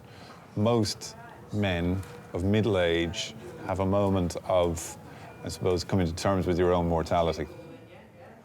There comes a point, I think, in every man's life when changes may need to be made. I think very often it's more the changes that you need to make to your own lifestyle that are the hardest that we find to do. Nobody likes being told what to do, even when it is your own body that's telling you that you need to do it. Thank you for the care. Yeah, you're not written off. No. Semi, I did say semi. No, not even semi. No, not even semi. Don't worry about that. We'll get some work out of you yet. Yeah. Thank you. Right. Thanks for everything. All right, not at all. You're welcome. I stopped smoking in 2004, and I decided today's the day, and it was. That was it. Was it hard or easy? It was easier than I thought it was going to be, but it wasn't easy.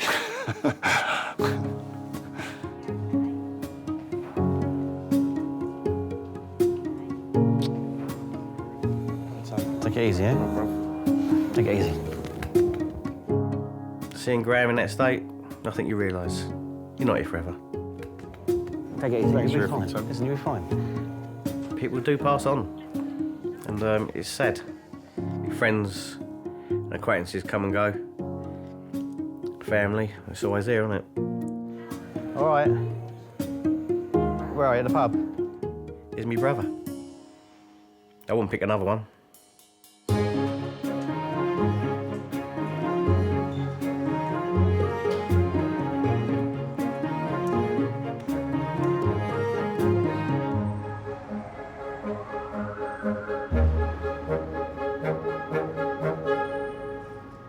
Could I have a porter to majors, please? Porter to majors, thank you.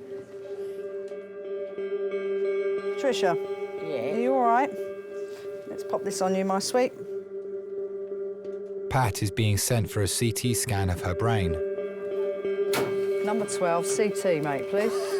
Doctors are concerned that her increasing confusion and disorientation are the result of an internal head injury.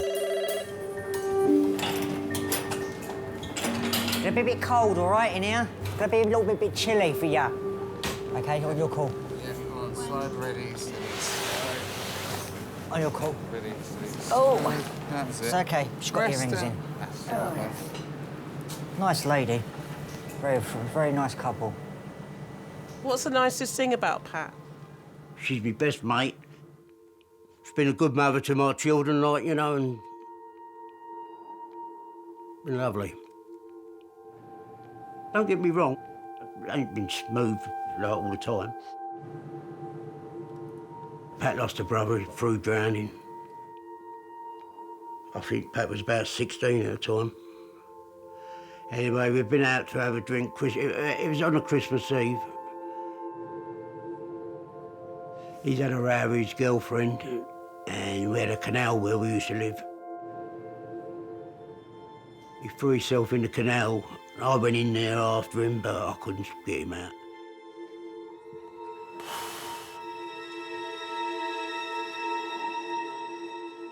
I don't think she's really got over that, really. Will she talk to you about it? Mostly, if it comes round about Christmas time, you know, she might mention it. Or she's had one too many, like, you know, it upsets her, and she'll say, oh, my Billy, like, you know. She's got a head injury, so I don't know if she had something happen before. OK. But that, or whether that's as Yeah. a result, because she's Right. collapsed. So. OK.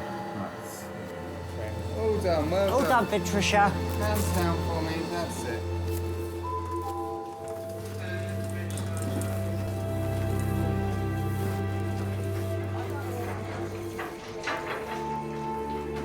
Hello there, mate. You all right, mate? Yeah, she's back now, OK? Yeah. Who's making all that noise? Hey, it's just a trolley, that's all. It's only the trolley. It's OK, mate, no problem, all right? Yeah. You all right, mate? Oh, fall asleep. Well, go to sleep then for a while. Hey? That's it, go to sleep, mate.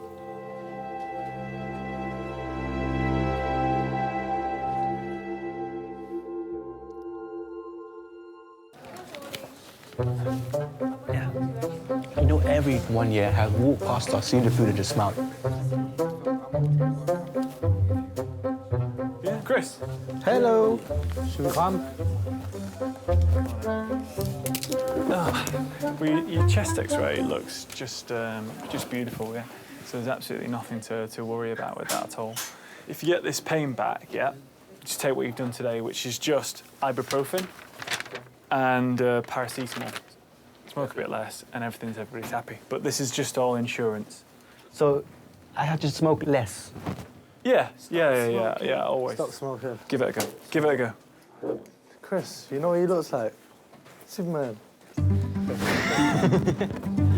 I think they like it. Thank you very much. Yeah, sorry, what's your name? Matt. Matt, thank you very much. Yeah. All right, later, mate.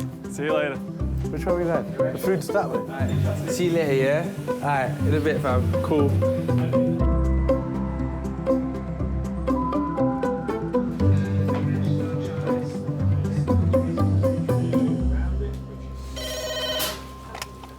Majors. Hello, Sarah, it's Jim. I've got a patient to refer. She has an 11mm subdural collection. with no midline shift. I've spoken to the neurosurgeons. Give me your bottle, Bill. When she lay back to go to sleep, you're knackered. That's it, go to sleep, mate. All right? Just shut your eyes. Do you want to see her here up on the ward? OK. Thank you so much, Sarah. Cheers now, bye. She has a bleed. Really? Yeah. Can I just have a quick chat with you next door? Is that all right? Right. Since Pat's come in, I think we've seen that she's got kind of more and more confused. And I think what was worrying is the fact that this confusion has been getting kind of worse over the period that she's been in the department. Yeah. So that's why we did the scan of her head. Now, looking at the scan of the head, there is evidence that there's some bleeding going on inside the brain. Oh, golly. Now, she doesn't need an operation, but she may need one in the future. It's difficult to say.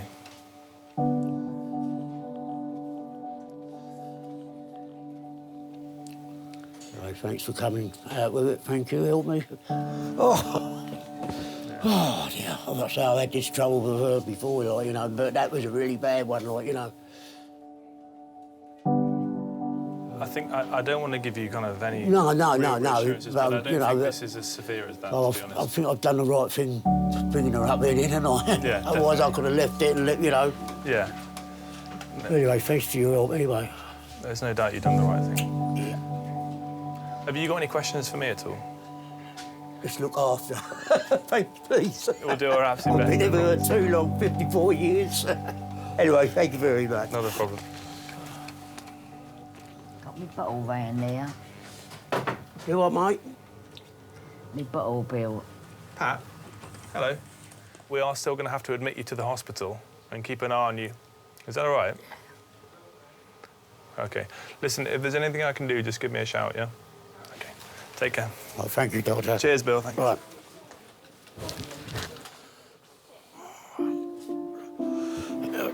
Good job I did bring you up here enough, isn't it? Yeah. Hello there, mate. You're all right, mate, yeah. I want them to put back in. All right, Pat's all going to make a move now, Gil. All right. See you later then, my love. See you later. Right.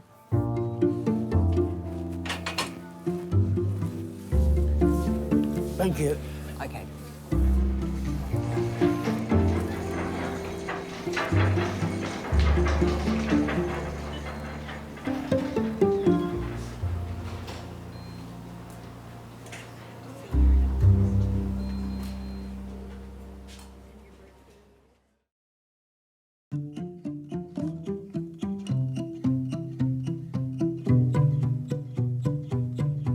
I was told it's very lucky men, really, when you fall on your head, like, you know. But then as last my mate said, it shouldn't have done you any damage.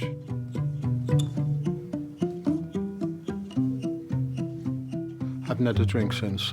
It's done me a favour, really. And it's the missus is a lot happier as well.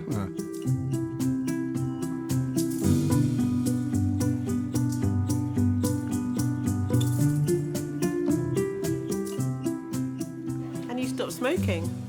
Yes, lots of positive things have come out of this experience, and that is one of them, which is really, really good for me. I'm really pleased, and everybody else is pleased as well. And so is my pocket.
went from the bonnet, found face down on the floor. 2, 3. Pediatric trauma call. It's a stabbing quadrant. 25 feet from a ladder onto his back. He's really unwell. I think anaesthetics need to see him before he goes to theatre. Daphne? Daphne? How is everybody then? Chilling? King's A&E, how may I help? King's College Hospital, London. I got stabbed. I know, it's annoying. My head. One of the busiest A&E departments in the world. I want top to toes, head, chest, abdomen. A place where love, life, and loss Don't bloody die. I love you too much for you to die. unfold every single day. All the patients you're about to see were treated in just one 24-hour period. A&E is always like a traffic jam. Can we get a trolley? You've got to realise that there's awful things that can happen to you. I'm so sorry. Life is unpredictable, so it's important that your nearest and dearest know that you love them. You have to tell them that you love them. You must get better and come back to me. I don't want to lose you. Because there may come a time when you're not around to tell them.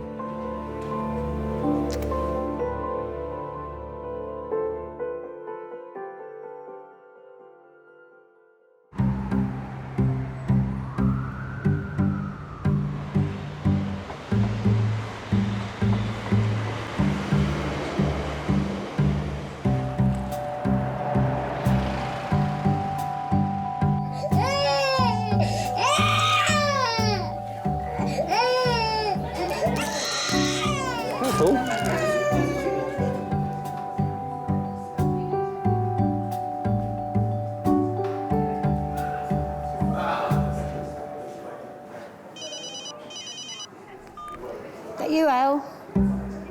I brought myself down to A&E.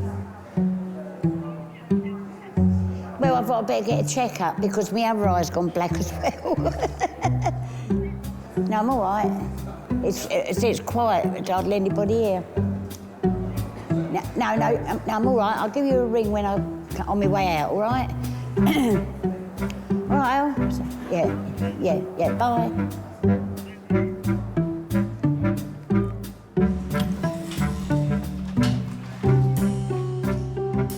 Look how much calmer it is today. Yesterday you was... Hey, no, hang on a sec. We have had 9 patients in here this morning. We've just had 12. The whole day yesterday was worse. It was but we've done a good clear out. Any arrests or good traumas? No. Dr. Matt has just started a 9-hour shift in resus. I grew up in a very, very strict household. We were very risk-averse as a family. It was school Monday to Friday, and then on Saturday I had to go to Chinese school, and then on Sunday I had to go to Sunday school, so it was a lot of education.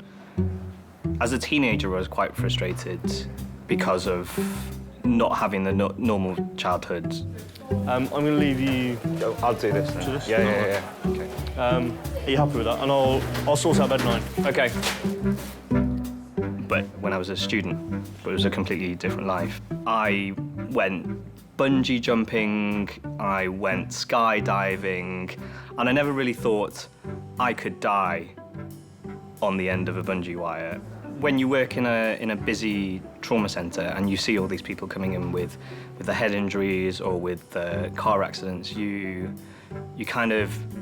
build up a picture that that's what's happening all the time. Oh, there's not been a red phone in about an hour. Normally that's all it takes for the red phone to actually ring. I need to stop opening my mouth. You, I'm going to ban you from A&E. Stop doing things wrong. Definitely. Hello, King's A&E.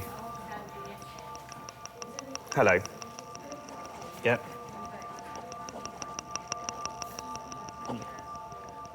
Okay.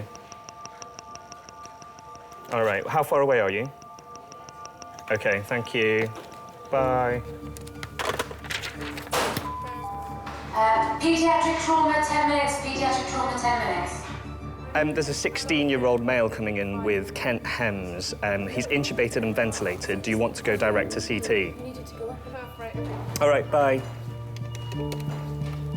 Hello, could you put out a paediatric trauma call for 6 minutes' time? Thank you, bye. Head and face injuries, intubated and ventilated, GCS7.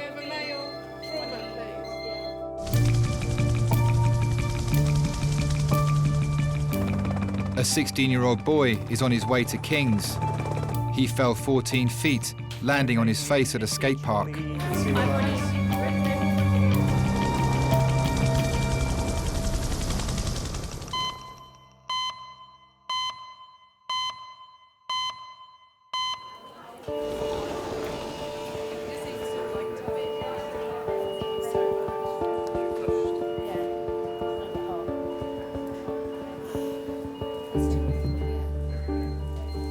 Okay, watch your back, please. Watch your back.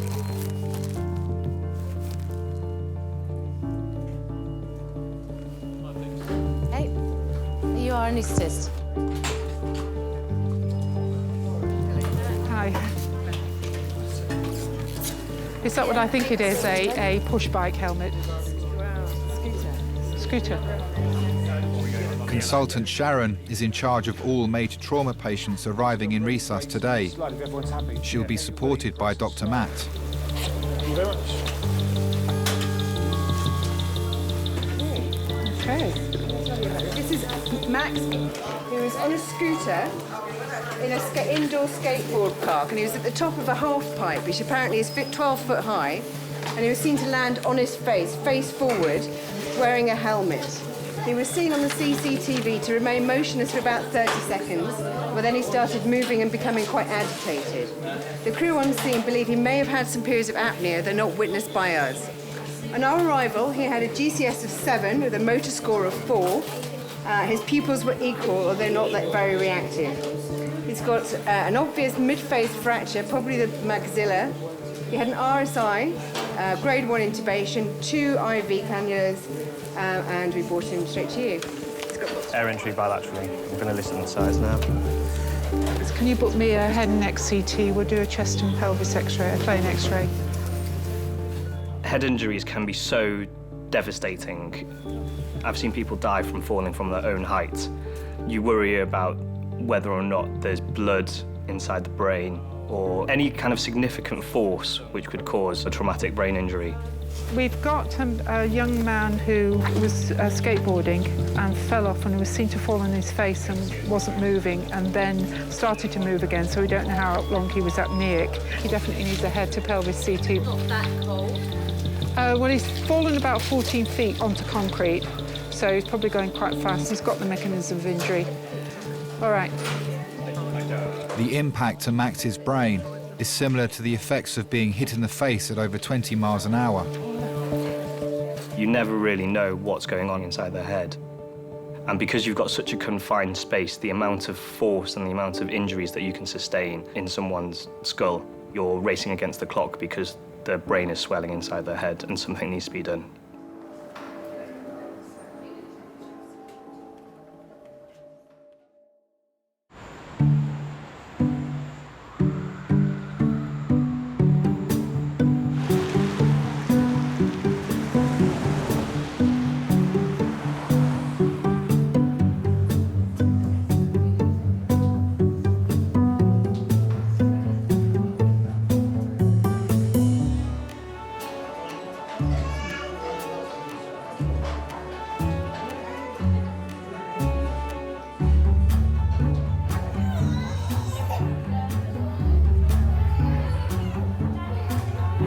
Go home. You can't just go home. I'll just You lie can't down actually for a few walk. days. I'll just lie down for a few days. You need to have an X-ray. Hector! Yeah, that's us. Don't move. 13-year-old Hector has come to King's with his mum Kirsty. He's badly injured his hip while playing football. Either way, it's not easy. You are marvellous. Right. OK, now, can you stand on that at all? Not really, no. Can you get onto the bed? Probably. Have a go. With a bit of assistance? Yeah. Right, let me shut the door. Which side is it? It's this right hip. Yeah, my name's Ling, by the way, one of the doctors. Nice to meet you. Your mum? Yes. OK, good. You're Hector. Brilliant. Oh. Well done. You want? Can you lift? Just don't fall off. Okay, that's excellent. Okay, do you want me to help lift your legs up onto it? Yeah. Okay. Right, swiveling round, swiveling round. Probably getting stiffer and stiffer, isn't it? 3 children. Hector, who's my eldest, he's 13. Tallulah, who's my middle one, she's 11. And my afterthought, in a delicious way, Una, who's 4. Tell me what happened. Oh, I was playing football, and as I wanted to kick the ball, well, I was going through the kick, and I just felt a ping Right. in my leg, and I just fell straight on the floor, and I couldn't get back up for about 20 minutes. Where did you feel the ping? About here, well, in my hip, and then it started hurting in my knee. And up to date with injections, immunisation? Yeah. Growing well? Yes. Yeah. And how old are you now? 13, you're at like normal school? Yeah. And getting on well at school and all the rest of that?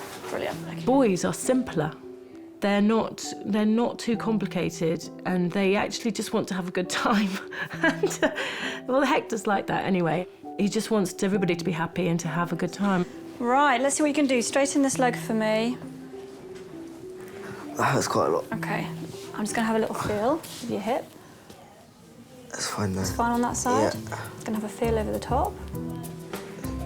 What we need to do is just get an X-ray of your hip and your pelvis. What can sometimes happen from that kind of move of kicking your leg is that your muscles get very tense, and they can sometimes just pull off a little bit of bone from your hip.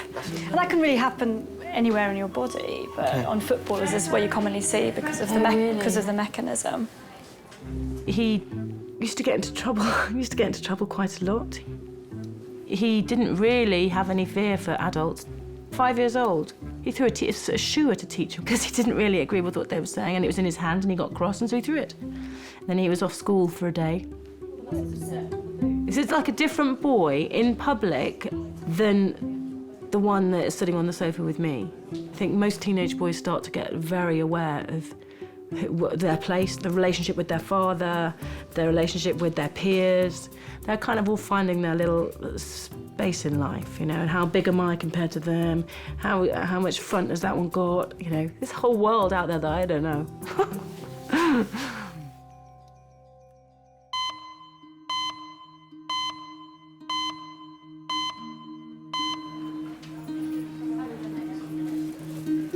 16-year-old Max fell face first onto concrete at a skate park. Flown to King's by air ambulance, doctors need to ensure he is stable before taking him to CT. Airway's fine. Breathing's fine. Trachea's central. Trachea's central. Chest is clear. Is ventilating okay? Yeah. His parents, Steve and Tracy, are being brought to King's in a police car from the site of the accident, over 60 miles away. Can we actually up the tidal volume just a bit on that, because we don't know what the disparity is. All right, we've got a pulse of 55, which is slow, but he's probably quite a fit guy. We've got a reasonable blood pressure, not too high, not too low. Yeah, quite cold around there. What is his core temp? We haven't done that yet, have we? Do we have next of kin, family on the way? It was about 10 to 4. I remember looking forward to there was a game of football on the telly I wanted to watch at 4 o'clock. Tracy was doing roast dinner. So perfect Sunday, really. I was going to go and pick him up from the skate park. And as I was driving down, I got a phone call from Tracy saying that Max had an accident. I didn't panic straight away because Max was always falling off his scooter and, you know, getting the odd cut and bruise here, there and everywhere. So, and I knew that his aunties and that were at the skate park because it was a nephew's birthday party. And when I turned up at the skate park, I saw Tracy's niece coming out crying, and then everyone was being sort of ushered out, and I could see all his little cousins and that crying, and I thought, you know, this is serious. Hello? All right, bye. Johanna, they're ready. We've got the resus bag, we've got oxygen. Oh, you're... You know what that is, Matt? I'm my banning you fault, from recess yes. from now on. Hello, King's College recess area. Do you want the box, airway box? The orange bag is the airway bag. But do you want any drugs? No. So we've got the rocking, which is probably the most important thing at the moment. Yep. Well, the fentanyl was there Fentanyl's somewhere still there. because we had to get the CDs out. Fentanyl. I went in, the paramedics were rushing about. It's like slow motion. All this shouting and that was like echoing in my ears and that. And I looked round, everyone just sort of, everyone was in shock. I remember saying to Tracy's niece, don't let Tracy in there, don't let Tracy in there.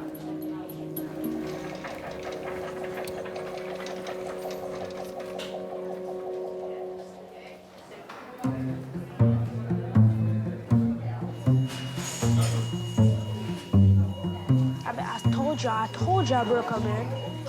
I told you I broke my brain. He was crying. He was crying. He was crying like a baby. I just cried a little bit, yeah. Yeah. And then it just started hurting and then... Yeah? I think you break your elbow because you doesn't want to go to school. No. Yeah? I never did that. I never did it on purpose. You never did it on purpose. Oh. I'm never gonna lie, I never did it on purpose. Oh. Even the teachers at school will have more sympathy Yeah, for me more than you have sympathy for me right now. Thank you, Arm. Take your arm for what? Get away from school. So can you play tennis when you go up to school tomorrow? Yes. You can I play. can just use one arm. You can play tennis, yeah? I can just go boom. So that means that you can't do your You can't do your writing and reading. No. What's it is? No, because I have to rest. Oh, I if you can't can't play rest. tennis, you can't do reading and writing. I can't write. Yes, you can write. I can't. All you have to do is press your elbow. Press your elbow on the desk. The teacher will help you.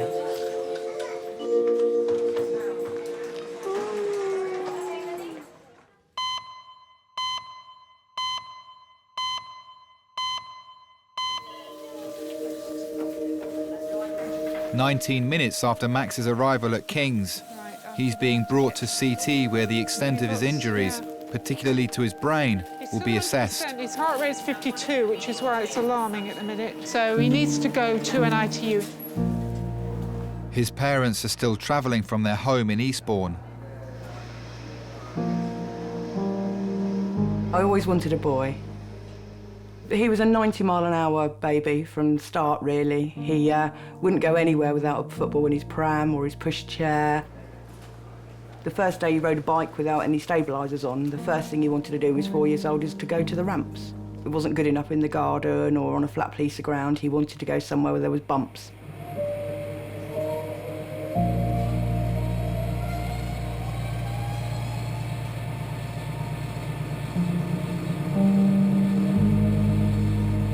You know, he's had the normal sort of bumps and bruises. I didn't want to stop him doing things he wanted to do.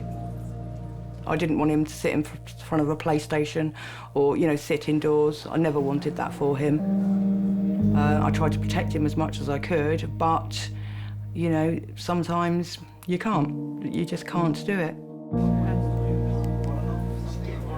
He was skateboarding in a sort of big U shape, from what I can understand. And he went up on his skateboard, and then people saw him. Next thing, he was on the ground, and he was face down, and he wasn't moving.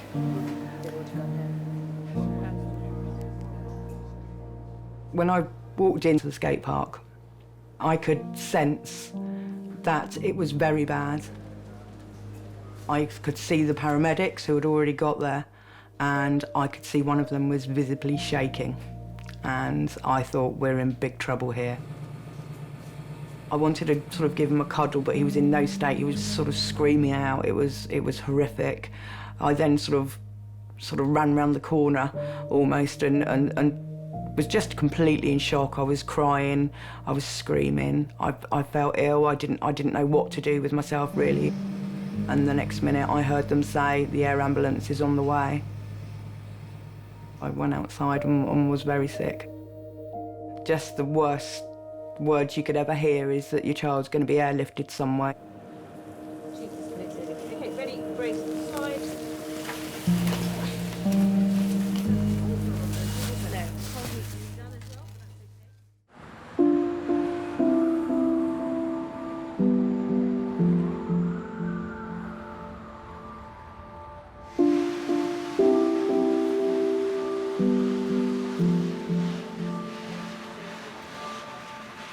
Doctors now need to examine the CT images of Max's brain to determine the level of damage. His parents are still on their way to King's with the police. That journey usually takes you around 2 hours. I mean, they got us there in about 45 minutes. It was fast, but probably still not fast enough for how quickly I needed to be there. We were just holding hands in the back of the police car, and I don't think you say a lot, I think we're both thinking the same things. And then we went into A&E, into a family room. That was probably the worst time, sitting in there, not knowing, you know, what they're doing and how serious it really is.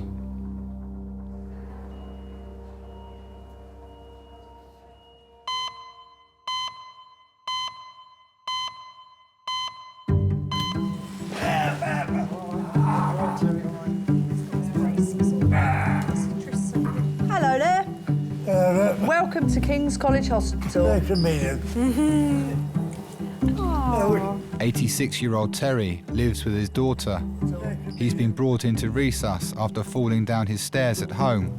We'll look after you, don't you worry, my darling. All right? Yeah. Doctors need to check for damage to his neck and spine. The only pain I got. Okay, no pain in the neck? No, no. People's been fine. I've been trying to get rid of this bloody one for years. Have you? Well, you've succeeded, darling. What's that? He's been trying to get rid of this all over for years. Ah, well, there you go. There you go. We've done you a favour there. We've sorted it for you, darling. You might not believe it, but that's true, that. We're going to try and get you off this cold thing. You ready? Yeah. Count of 3 going to 45 degrees. Ready? 1, 2, 3. Sorry, Terry. Back on 3. Okay. Ready? 1, 2, 3. Oh, Terry's. Sorry, mate. I'm just going to say something. Go on, say it, Terry. Say it, mate. Say Try it. and shock us. Go on. What did he say? Terry, I think that's quite justified, the temperature of that thing, so you not There's go... another half going. You Try go. and surprise us again. Not a day that goes by that I don't hear some form of obscenity or swearing, yeah. If you didn't, it would be so bizarre in an A&E not to hear a little, even just something mumbled under the breath. I think it's always there. I'll say a few words. You say a few words, you can say whatever. You're in South East London now, my love. There's no words that we haven't heard before. Yeah, that's right. See what, the fruitier the better. If they're just using it as an adjective, like about their leg or, their head, I sort of think, yeah, it probably hurts, yep, okay. Right, so I'm just going to check your neck. Any pain? Does it hurt? No. Where I'm touching, does this hurt? No. Does this hurt? Well, a little bit there, a little bit. Yeah. It's just, it's nothing really, I'm going to try it. Oh, you look even better with all that off now. Oh. It's been a bit of a day. Don't get upset, my lovely. That's all right. It's all right. We're going to look after you the best way we know, my darling, OK? You'll be all right. All right.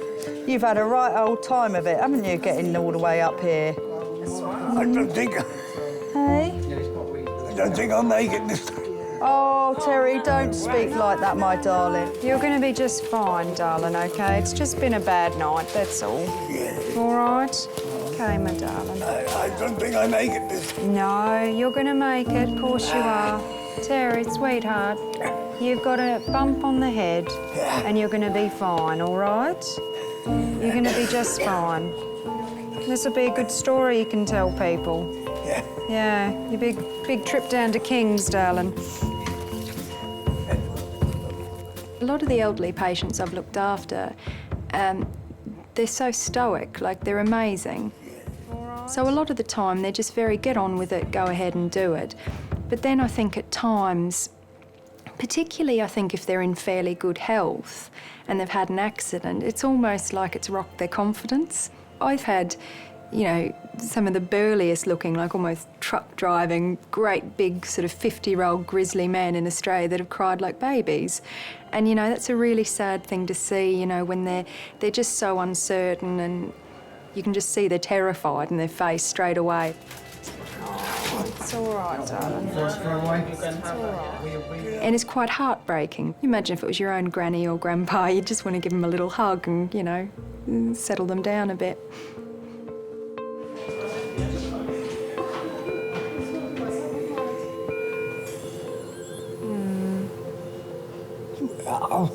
Oh, sweetie. Oh, you don't understand, really.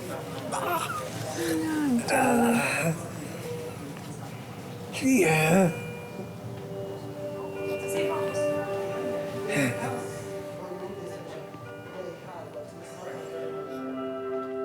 When I became 14, I put on long trousers.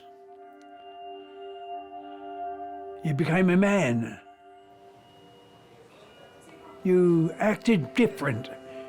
You stood back and you let the woman get on the bus first. If you were walking with a girl along the road, you always walked on the outside. That was courtesy. It's been a long old day. I've always been like that. Things that go through your mind, you see. Oh, absolutely. I don't think I'll make this one. You're going to make this one, darling. You are. Terry, you've had an absolutely horrible day. You're going to be all right. Yeah. Okay. My wife looked after me like the Queen's looked after, if you like, or the King. I was always a good provider. I always went to bed 10 minutes before, and I slept on her side. And then when she used to get up, I moved over to my cold side, and she got in my warm side. That was one of the things that you do when you're married, you see. Terry, sweetheart. Where there's much love for one another. When she passed away, or maybe more love for one another. Because we spent our life together. She was a lovely woman. I've lost her now. I'm going to have a good look at that head of yours. Yeah. I'm going to send you for a CT and have a look at your brain, all right? See what we can see, shall we? See it rattling round in there. Look through me here, all. Well, I did, but the light shone the other side. That was the problem, so we thought we'd better go and get a bit more of a good look. And that's that. Okay. Beautiful treatment. Tell you what, it's easy to look after lovely people. And it's very lovely to have met you, and I'm glad you came here tonight so we can look after you, darling.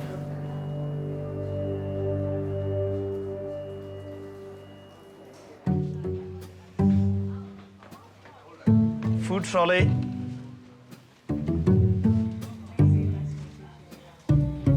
Food trolley. You hungry, JB? You're not hungry? No. Oh, okay. Because I don't have no dinner for you anyway, so might as well.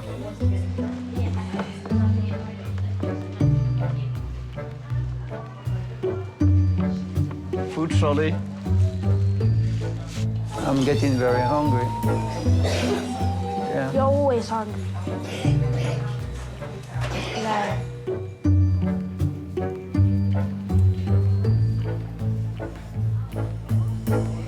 Food trolley. Hi, sorry about all the delay. Hector is awaiting the results of his hip X-ray. The severity of the break will determine how soon he'll be able to walk again. So essentially, the bit that I was telling you about, it looks like that is what's happened on the X-ray. So essentially, the muscle on the front of your leg here inserts into a bone on your pelvis. Yeah.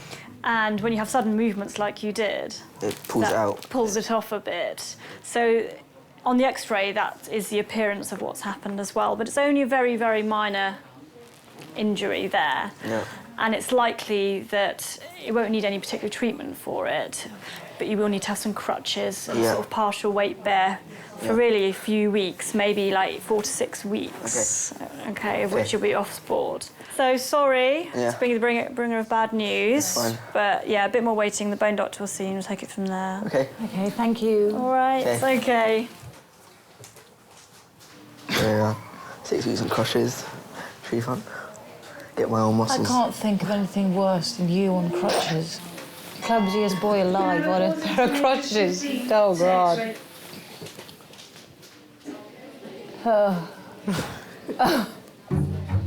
Just never mind, have you brushed your teeth and have you done your inhaler? Have you got your flaming crutches?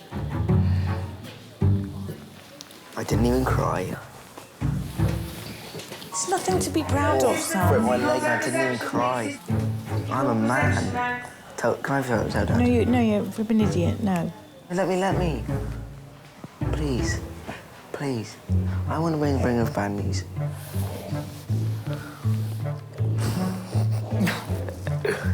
Hi, Talila. I hate to be the bringer of bad news, but I've kind of broke my leg. So I'll be on crutches for 8 weeks. So can you get Dad so I can tell him? I don't know why you find it so amusing. Hi, Dad. I've broken my leg. Yeah. Didn't even cry. Summer. Give me the phone. Give me the phone. Okay. Yeah. Hello? I don't think there's any problem with crying. I remember I used to cry quite a lot at like grazing and stubbing toes and stuff and like stepping on plugs. When you get older, it's more emotional stuff that hurts you than physical. The last time I properly cried was when my grandma passed away, which was about a year and a half ago.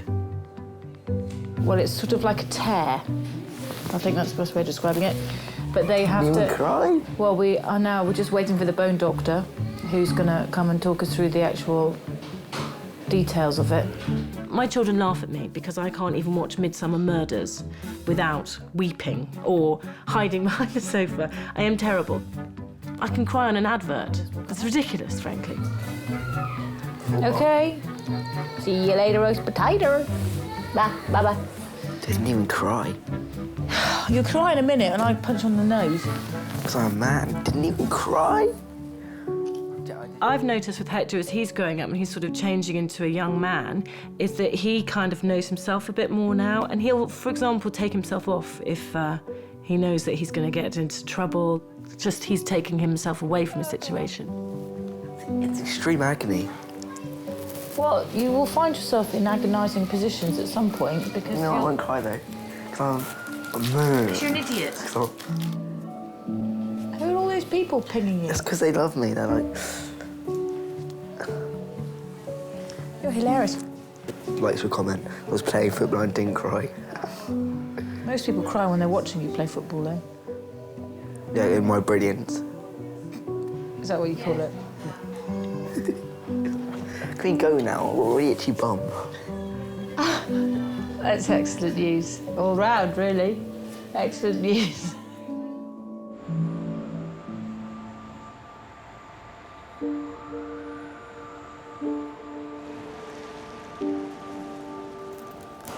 Okay. Hi, I'm Dominic. I'm one of the nurses. I've been looking after your son since he came in.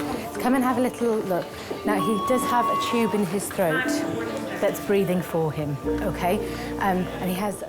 Max's parents have been waiting whilst he's stabilised. It's been over 3 hours since they last saw him. I was terrified to see him. I was scared. I couldn't sort of remember how bad the facial injuries were. I just wanted him to be alive. And that's all they could do, was keep him alive. He was in that bad a condition. So we're going to get him ready now to go to the That's all right, you can stay there, it's fine. Yeah, stay there, it's fine. To the surgical critical care unit, okay? And once he's there, we'll get him all settled, and then we're going to wait for the results back so that we can actually know exactly what our plan is going to be. In the heat of the moment, in the trauma call, when they've just come in, I think we're all too busy concentrating on, you know, keeping the person alive, making them stable so they can go to scan or they can go to the operating theatre. It's not until the relatives arrive afterwards you think, before this patient became a patient, they were a person, and they had a mum and dad, they were having a good time with friends, and then all of a sudden, they've had a life-changing accident, and then nothing will ever be the same again.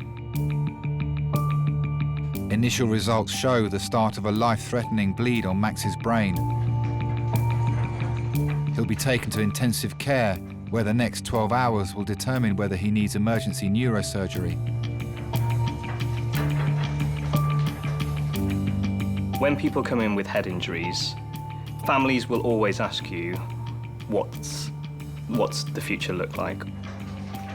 You're stood at the end of the bed and you're going, I can't say for certain. You never know how someone is going to recover and whether or not someone will wake up. And that's one of the hardest parts of the job, the uncertainty that you have to relate to relatives.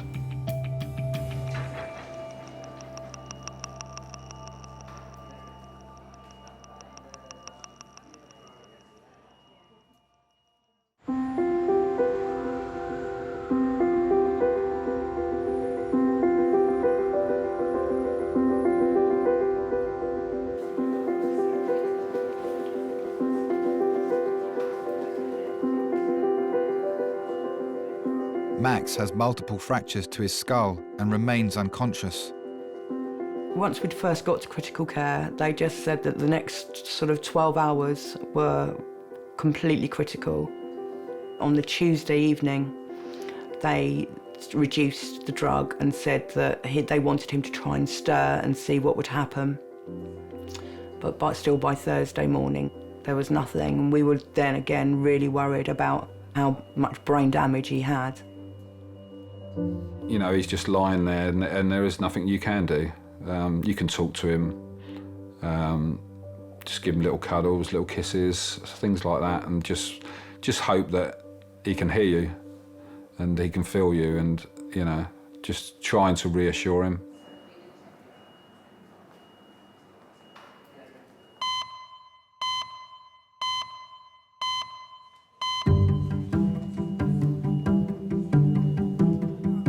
It's been over 3 hours since 86-year-old Terry was brought into resus.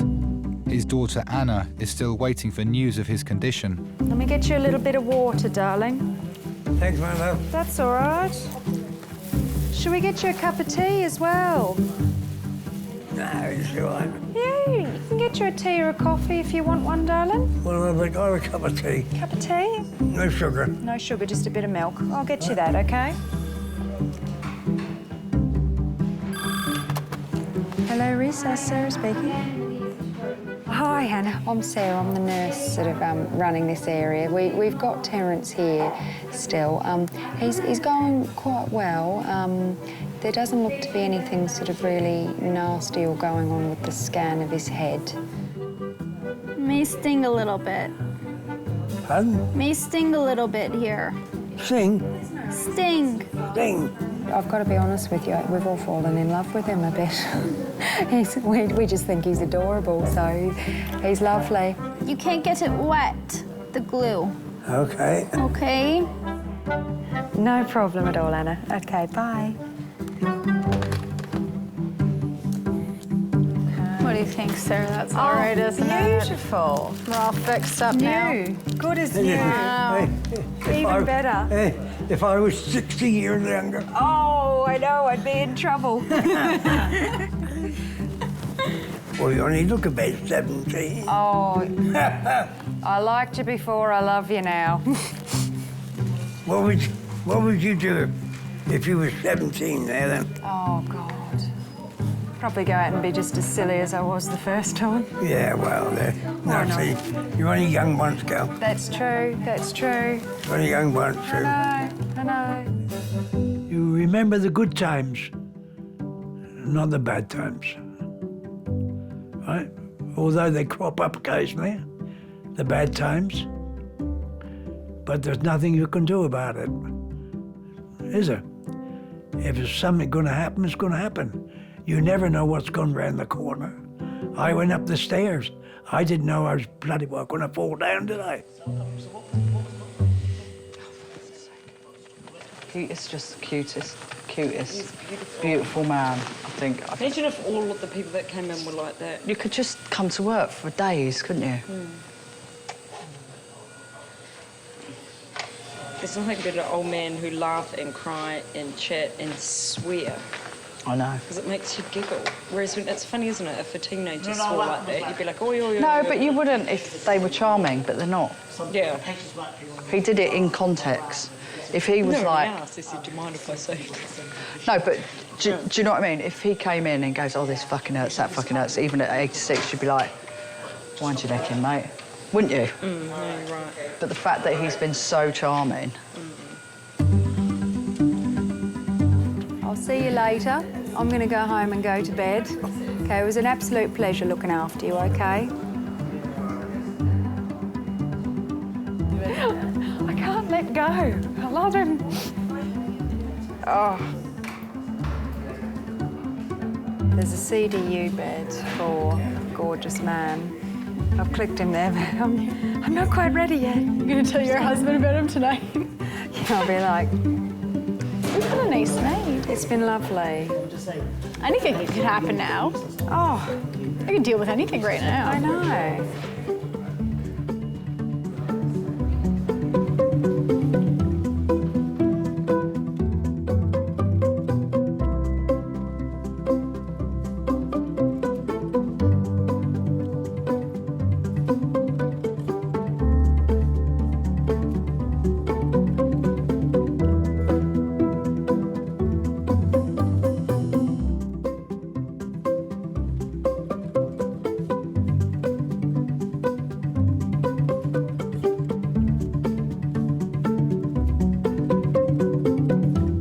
I'd love to be a mixture between my parents because I think they've both got ups and pros and cons, and I'd like to be friendly and kind, but I think I'd also like to be able to be stern when I need to be stern, and also I think I'd like to have opposing qualities, but you can swap them around when you need to.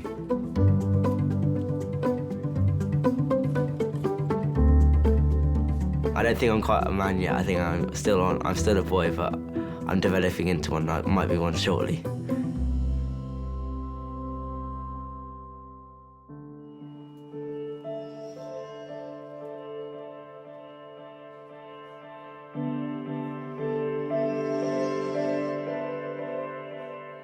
We slept in the waiting room for 2 nights. It even felt weird just walking outside the hospital for a breath of fresh air or something.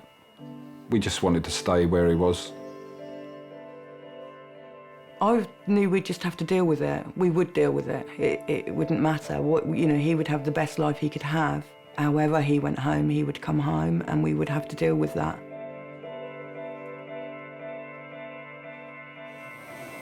Are you waking up today? Is today the day? Hey? Is today the day? Good. There you go. Hiya. All right, mate. Hiya. How are you? How are you?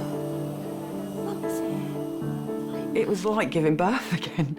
It was almost that same feeling that, you're so worried that you've lost him and that you don't know what you're going to get from him. But for him just to wake up and recognise Steve and I was the best thing that could have happened.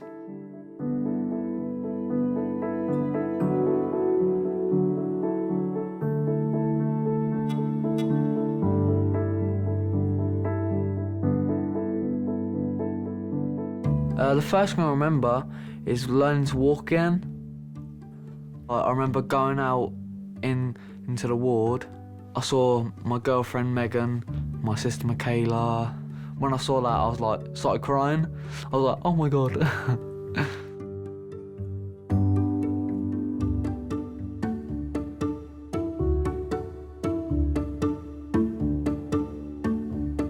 The first date I can remember was my girlfriend's birthday.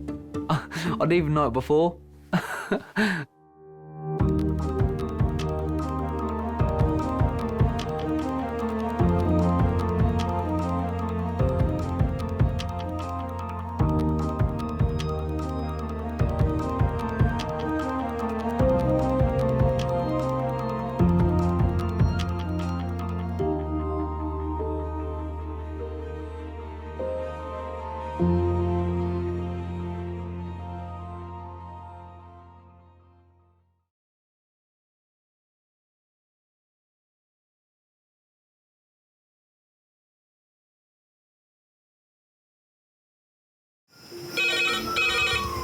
Went from the bonnet, found face down on the floor. 2, 3.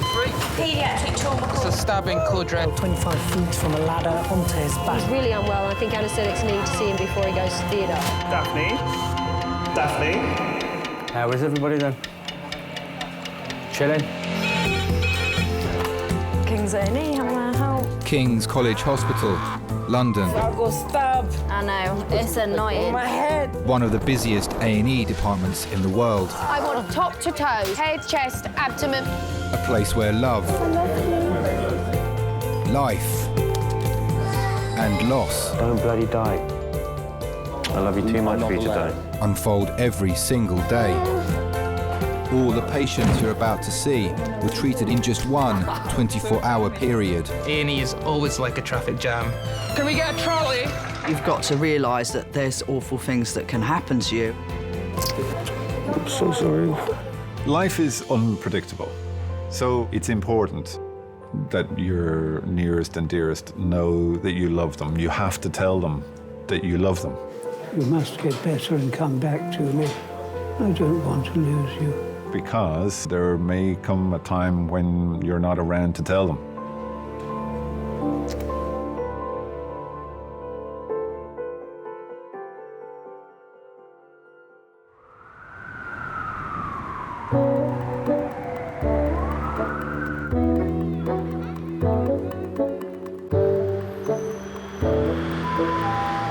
Yeah, we need coffee. Who wants coffee?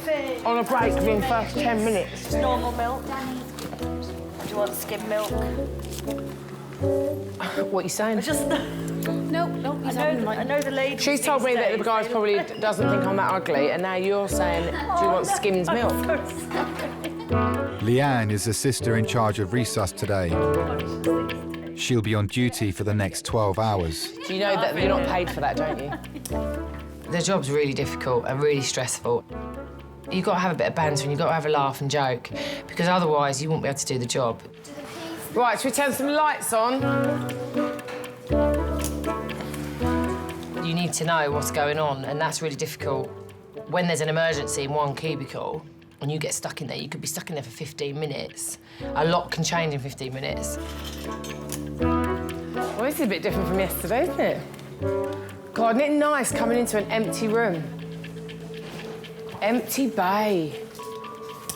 I like to know that everything's under control, but obviously it's an unpredictable environment, very unpredictable environment. It literally can go from silence to pandemonium.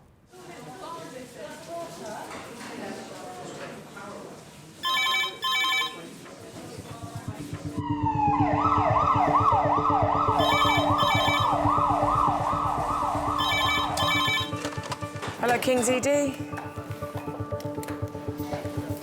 OK. Yeah. Yeah.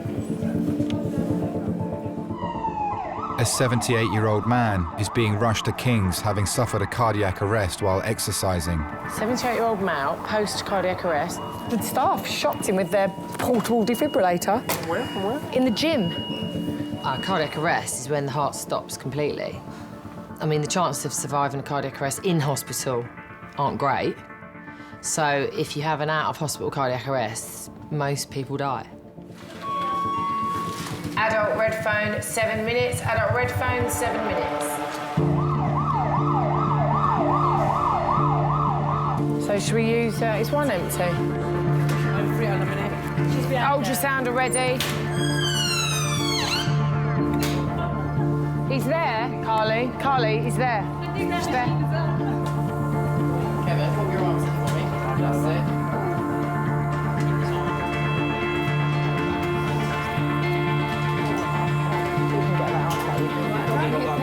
it. So, ready, steady, go.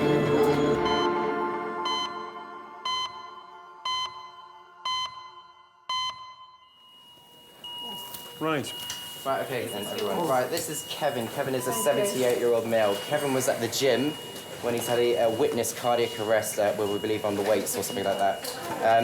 They've started CPR immediately, and he's been shocked once using the AED, so we believe a VF arrest. Right, Elias handed over abnormal ECG. Yeah, abnormal Control. ECG as well. His ECG is very ischemic on there. The dots are in the wrong place. How are you, Kevin? 3, 4. Where's that painful sore, there? yeah? Do you know where we are, Kevin? Yes. Do you know what happened to you? No. Have you been told what happened? No idea. We think, we're not sure, but we think that your heart might have stopped. Luckily enough, there were plenty of people with you at that time, and they got it to restart, really. It just came out of nowhere. Kevin would do his workouts for about 1 to 2 hours, depending on what he was doing. It's never happened to you before? No. Usually, yeah. Fit and well, you go to the gym regularly? Yeah, regularly, yeah.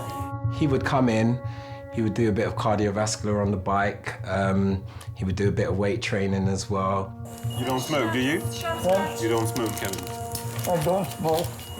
Oh. What were you doing at the gym? Sorry, my brain's not functioning properly. It doesn't matter.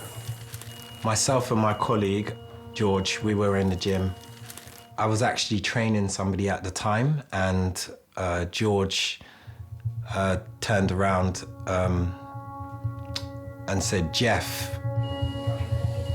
He's having a lot of ectopics. So I actually turned around and I saw George holding Kevin. His eyes were slightly rolling back in his head. He wasn't responding. He was gurgling quite a lot. Have we done a venous gas on this chap? Can we see what his electrolytes are like? 2 of my work colleagues, Simone and Sarah, came running out. And then Sarah asked me, is he still breathing? And, you know, his condition started to get worse. And then before we knew it, he was going blue. So I just got straight on it and started the CPR. Can we get a chest X-ray, please? Because he's got quite a different. Cyril, can you phone X-ray and ask him to come and do a chest now? Because he's got a very different blood pressure on one side than the other. Just checking it again on that side. I'm just going to print another ECG. Really different. It's like 170, 110, and then normal on the other side. Is there anyone with him? No rallies? Yeah. His wife.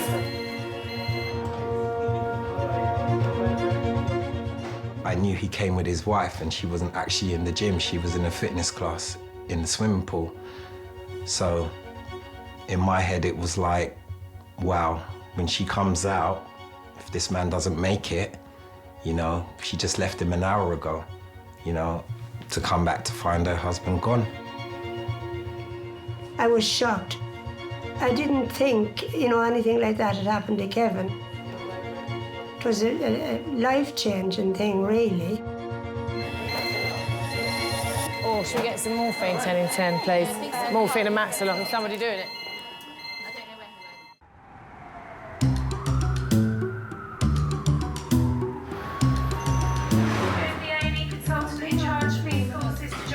I can't hear a word what they're saying. Can you understand what they're saying? No, I can't, but they probably know the voice. I'm a bit bored, you know. How long have you been here? Oh, probably about an hour. Do you feel sick? Stop taking photos of yourself. I haven't taken any yet. I want...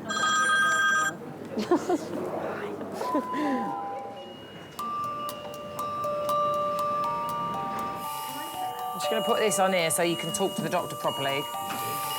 I'm talking Get rid of this silly, aren't I? thing. No, you're not talking silly. You're very, very sensible considering what you've just been through. 78-year-old Kevin is being closely monitored in resus after his heart stopped at the gym. His heart and blood pressure are both giving abnormal readings. Is there anyone with him? No relis yet. His wife, Maureen. Where is she? Should we go and get her? Yep. After a patient's had a cardiac arrest and we've got the rhythm back, the chances are they'll arrest again. If a patient's got unequal blood pressures on opposite sides of the body, then that's something that you need to point out to the medical team quite early on so that they can exclude an aneurysm. If an aneurysm ruptures in a patient, then they'd have catastrophic hemorrhage. And when you're sitting in a room waiting for someone to come and tell you if your husband's dead or alive, then 10 minutes feels like an hour. Who's Maureen, then? Me. Hello. Hello. Come on, then. Let's come and say hello. Hello. Hello. How are you? What were you doing? How you can't remember, I suppose. No. Were you on the power plate? Well, you were up in that area where you fell. All right. And everybody had to leave the gym. Why? Because you fell down. They're all standing out in the foyer.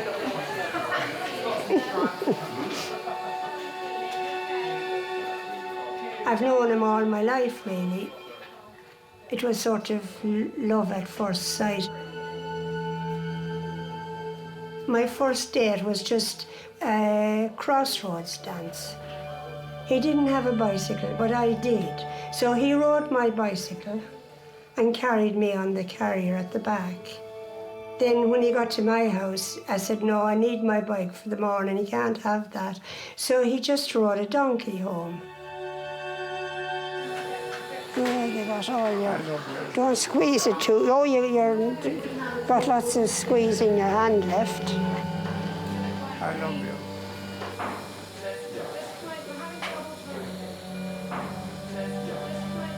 You're going to be grand. Like I said, he was tall and handsome and had travelled a bit and was quite interesting. Let's say he knew how to treat a girl. Right now, where do you want me to be out of your way, love? I'll let you out, missus.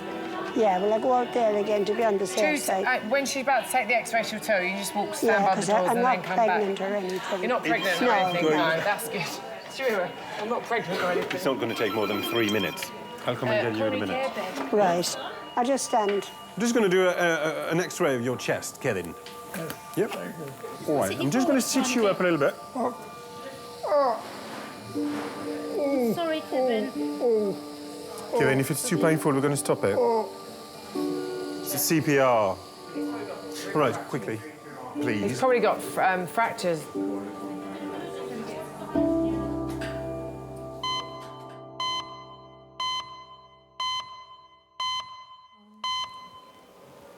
I'm taking photos of things that look like faces. Yeah. That looks like a face with a big red tongue. 23-year-old paramedic Declan has been brought into A&E by his crewmate Amy. He's become increasingly dizzy and disorientated throughout the day. I feel fine, I just don't want to fall over. I feel like a 90-year-old lady. I feel like I'm falling. I work as a paramedic. I was a really weird child. I was very interested in scabs. So I set my eyes on it from probably the age of 13, 14. Yeah, I can feel it already. I don't even need to stand up. People probably think I'm really weird, but I love delivering babies. That's my favourite. I haven't delivered a boy. They're all girls, so I can't pass my name on, which is a bit annoying. I try and suggest that it could be a unisex name, but it's really not. Hello. How are you doing? My name is Sammy, I'm the doctor. So, what happened today? So we were working, and this is the best way I could describe it. If you watch like TV programmes and they like mirage a dream. Yeah. The whole screen goes like that. Right, That's the okay. whole room just went like that. Right. And I thought, oh, I'm falling. Everything was moving around me. And in honesty, it felt like someone had got a harpoon of ketamine and just shot me like I was a horse. And I feel like really sedated and tranquil. Okay, just look at me.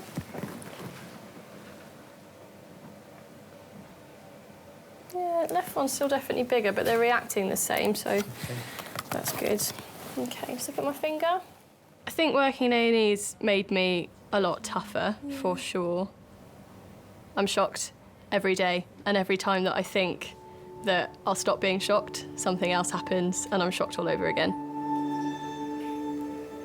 There it is. Can you see that? Every day we see patients who shouldn't live, and somehow they do. But then you've got the flip side, and you've got the patients who fall off the curb and just knock their head, and they have a massive hemorrhage and they die. And it's really strange. Sometimes you just can't predict who will live and who will die. The only thing I'm concerned about is that you've got a couple of signs, a couple of neurological signs. So when I make you say R, your uvula deviates to one side, which is a sign that there might be something in the brain that's not quite right. I think it's still worth, I'm going to give the neurologist a ring now and get you a CT. So what could this be, like the unequal pupils, the nystagmus, the uvula? Well, anything. So blood supply not being adequate, or a little bleed might do it, a little tumour, which we haven't picked up, might do it.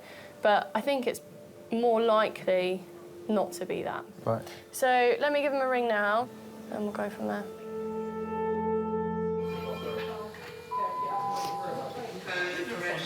In resus, Kevin's condition is beginning to stabilise after suffering a cardiac arrest earlier in the day. I'll tell you what, that gym... No, they go back to there again. You need to go back and say thank you, because that membership was worth every penny. That's good.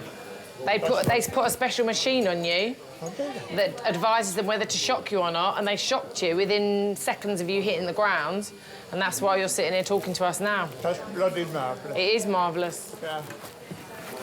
Where's Maureen?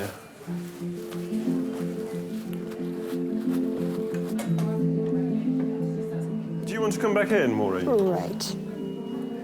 I was at the gym as well. I was doing a water workout in the pool. I had to go while you were having your x-ray. I love you very much. I love you too. He's got a good strong grip on my arthritic fingers. I was shocked. They were trying to get Kevin to stand up, and they were saying, dig your feet in, but he was, apparently he died for a minute. I'm sorry for putting you through all of this. Oh, not at all. Don't be sorry at all. I'll make you pay for it later. They were asking him if he'd seen any light. Well, he was dead for the minute, and he didn't remember, and, you know, we thought perhaps he wasn't going that way. Spoken to the cardiologists. All right. And they want you to go to what we call the cath lab. They want you to take a very close look at your heart. Yeah. Yep. Fine. It's like a sort of a operation theatre, but you won't be put to sleep. It's just going to be a local sort of anaesthetics. Kevin will be sent to King's Specialist Cardiac Catheter Lab for an emergency procedure. So they're going to ring us when they're ready? You're ready? OK, we'll bring him up. 5 minutes. Thank you. Thank you. Thank you. Take all of them if you can. Good man. What does it feel like to have cardiac arrest? I have no idea. The next thing I know, I was in the hospital. What a good patient you are. Isn't he a good patient? It's not whiskey. It's like in there, yes. I don't like whiskey. Don't you? What do you drink then? A pint of lager. A pint of lager. My heart stopped, I reckon, for a minute or two. I'm not quite sure, you know. But I remember none of that. That just happened. So So there was some form of ischemia at some point, likely today. It just felt like I packed up for a couple of minutes. He's lucky. He's very lucky. Brilliant, isn't it? He doesn't know it yet. Do you think you've had 9 lives? I think I have had 10 or 11.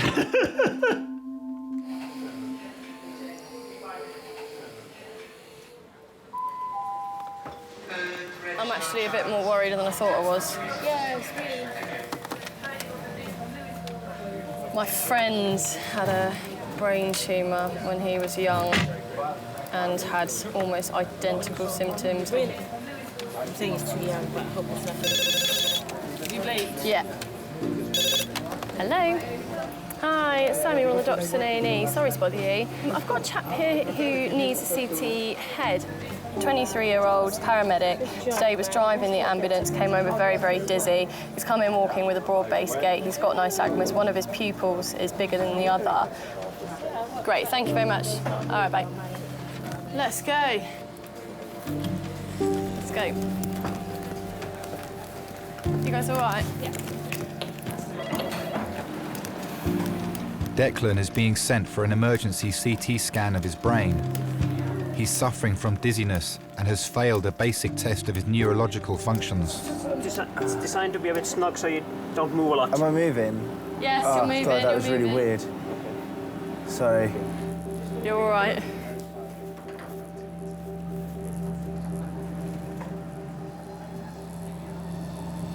I do sometimes go home and worry about the people that I've seen. You know, there are the odd patients that do stick in your mind.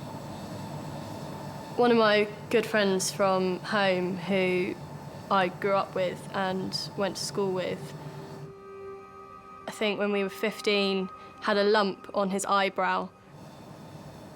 And one day, when I was in the 4th year of medical school, he got a tumour in his cerebellum, which is at the base of the brain. They couldn't cut it out. And he went downhill so quickly. And he went deaf, and he couldn't talk. And in the end, he couldn't breathe. And yeah, he died. He was 22.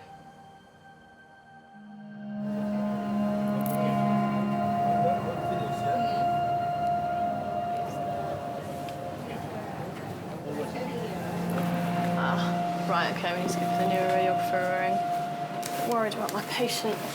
Don't like the sound of it. Righty.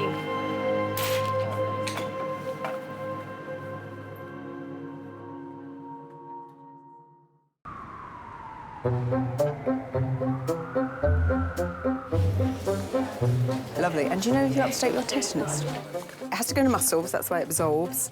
I recommend your thigh or your bottom. Okay. But you can have it in your upper arm. Do a bum? Do a bum? Wherever you want to show off, you can. Is he going now? Yep. He's going to cath lab now. Yeah, that's... Cat, I thought he said the cat flap. Cat flap. Oh, did I? Kevin is being prepared to leave A&E. He's being sent to the cardiac catheter lab. What was I doing when I... Well, you can't remember. You were over near, you know that thing where I sit and do these weights, you know, near the... You were lying there. Did you see him then? Did you see what happened? No, I was in the... In the swimming pool? Yeah. I had a lot of illness and I was hospitalised with it, and they suggested that I would go and have pulmonary rehab. And then Kevin said, well, I'll join with you. Gym bunnies. Well, I was told I had to go and do it, you know, so if we die, it won't be our fault.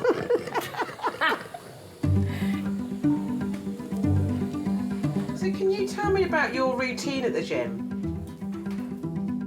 Well, generally, I like to go to the gym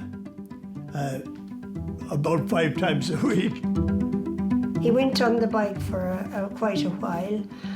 He went on the cross trainers. I used to use the obviously the lifts, the weights. Did some weights, but not the big, heavy-duty ones. The thing for the arm cycle, I got it now, the arm cycle. And then they had a... He used to love to balance on that ball. Everybody there is really lovely, and the more you go there, the more people you get to know. You get very competitive. There might be a man on the rowing machine, and he might be at number 8, and then I'd go next one, and I'd go at number 10. I got to know a lot of people, but then I talk a lot. Are you all right, love? Yeah, I'm fine. Probably be sending me home in an hour or so. No, they'll probably keep you in maybe tonight. Well, I hope to do. Don't want you to have another seizure at home. You have to be in safe hands. Is there anyone older than you there? It's hard to say. Because, you know, I look at myself and I think I'm young.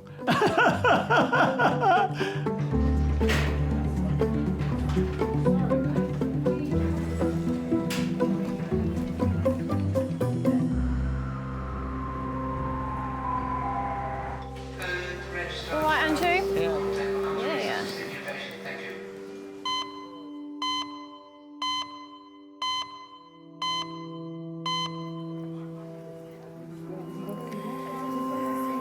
In Majors, Dr. Sammy is reviewing Declan's CT scan results. It is so weird. What is that? Go on Google. Google what? Well, I want to know what these symptoms are. Hi, sorry to bother you. It's Sammy, one of the doctors in A&E. I was wondering if you could just quickly look at a CT head for me. Feels like I'm melting. You say a head rush, and I'm like, no, it feels like I'm melting. We were worried about the posterior fossa or cerebella. Yeah. Okay, but you can't see anything obvious on there at all. Okay, good news. Thank you very much. Bye. Right. It's going to need an MRI, but she can't see anything too obvious on there. Let me breathe a sigh of relief. Right, I'll go and tell him his CT scan's normal. Right, I've had a look at your scan. Good news, scan looks completely normal.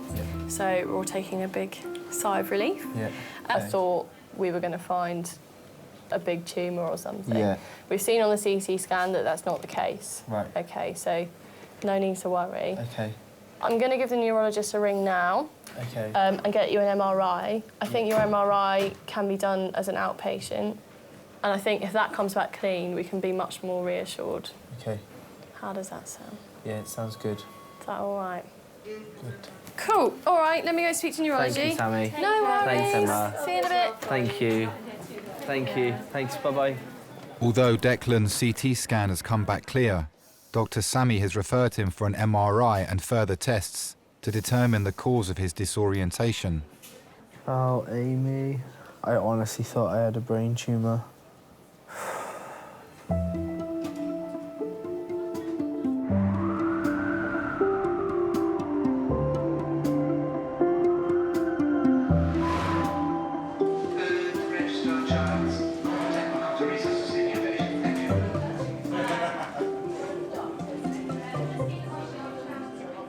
Minutes and that's it. Some of us are here till midnight, so... Some of us were at 7:45. What time did you get up this morning? About 8:30. Right, OK. I got up at 6, so... Oh. Did a 10K run before I come to work. Is it? No. Very calm in here, isn't it? It's really eerie. It's not quite right. Shh. We've had a lovely day, though, haven't we, really? Whatever happens now, it's fine. Oh, go away. King's ED. OK. Lovely, thank you. Bye. An 83-year-old woman is being rushed to King's after falling at home. She suffers from osteoporosis and is complaining of numbness to her leg. Osteoporosis is a degenerative condition where the bones become fragile and more prone to fractures. You get someone elderly who can come in who's been absolutely fit as a fiddle, complete self-care and living on their own, you know, looking after themselves for their whole life, and then one fall can end that and can just take their independence away. Hello, I'm Monsi. I'm one of the nurses that works here.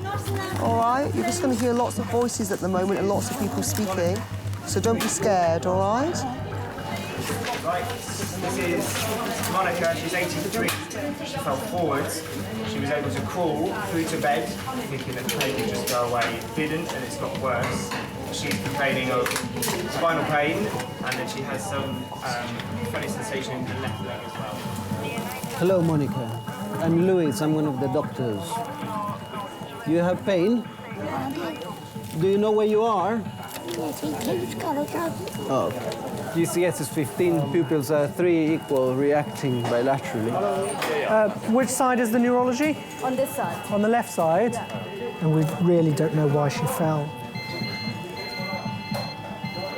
Monica? Yes. Do you have any other medical problems? I have osteoporosis. Mm-hmm. I had surgery. I had a cancer operation done. Okay. 2.5 years ago. Yeah. St. Thomas's Hospital. Okay. And I was there yesterday. A CT scan. You had a CT scan yesterday? Eh? You had a CT scan yesterday? In St. Thomas's Hospital, yes. And what scan did you have? Was it of your neck or your back? Eh? Which bit did they scan? St. Thomas's. Yeah, no. Did they scan your neck or your tummy? What? Which bit of you did they scan? Your neck, your chest or your tummy? They did the CT on the abdomen and the neck. And the neck, okay. Okay. My childhood growing up was wonderful. Marvellous. We used to go to the beach, go around all the big hotels and collect the salvage, all the empty boxes. A gang of us used to do it, and I used to go scrumping. I used to go pinching apples. Can you tell me about your mum? Oh, she was one in a million. She was always there, no matter what time of the day or night, she was always there for you. But we lost her many, many moons ago. I think she's got a C6 fracture looking at it, to be honest. You know, has that been pushed back? Is there a bit of a step? Or is that from before? Monica's initial X-ray indicates that she suffered a broken neck. Doctors will carry out a CT scan to provide more detailed analysis of the injury. I wanted to be a nurse when I grew up, as my mum was one, but I never got round to doing my training. I left school when I was about 15 and a half, and I got my first job in Bonmarché, Brixton. £1 2 and 6 a week. And they used to have 5 shillings a week pocket money. My mum always used to say, "You owe me £1 million and you'll never pay me back." And that was the truest word she ever said.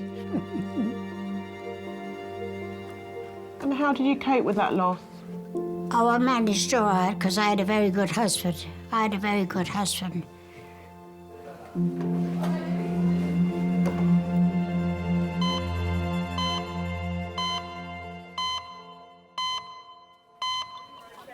It's an elbow. It is, yeah. So? Skateboarding. Ow, my children do that. Ouch, that does look very dislocated. 27-year-old student Max has dislocated his elbow while skateboarding. Doctors will sedate him so they can reposition his arm. A little cocktail. So you know this is kind of a truth serum. So we're going to ask you lots of questions. We've got your relatives out here with questions ready.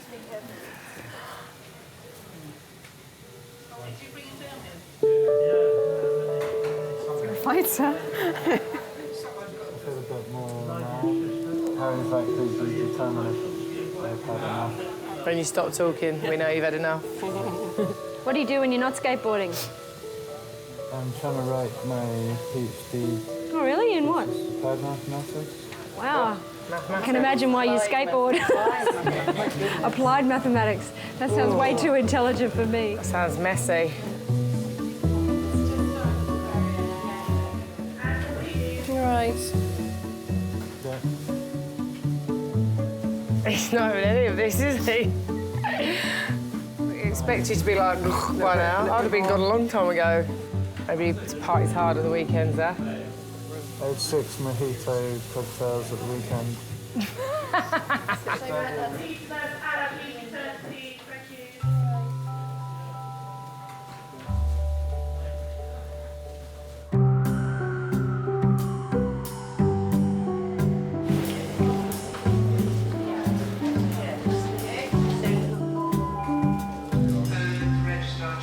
In resus, Monica is waiting for a CT scan. This will give doctors a more detailed image of any fractures to her neck. Oh. You okay? You okay? I'm very worried when the ambulance went, brought me in. The young lady that was with them, she took my teeth out. Yeah, I've got your teeth. Oh, thank God for that. I've got your teeth, don't worry. Thank you very much. That's okay. Then what's going to happen now? We need to wait and see really on what happens with the scan. Thank you. And I just need to pop this mask back on your face for a little while, okay? Okay, thank you very much. Sorry. Okay, I need to sort out this acyclovir. This lady's CT are ready for her. Yeah, we need one more. I had a very good husband. John, very easygoing, very, very placid man. He used to sit there, listen to his music with his earphones on. Country and Western, Dolly Parton. Ready, steady, slide. We used to go to parties and things like that. I go to cinema, go out for a meal together and things like that. We were never in much, we were nearly always out.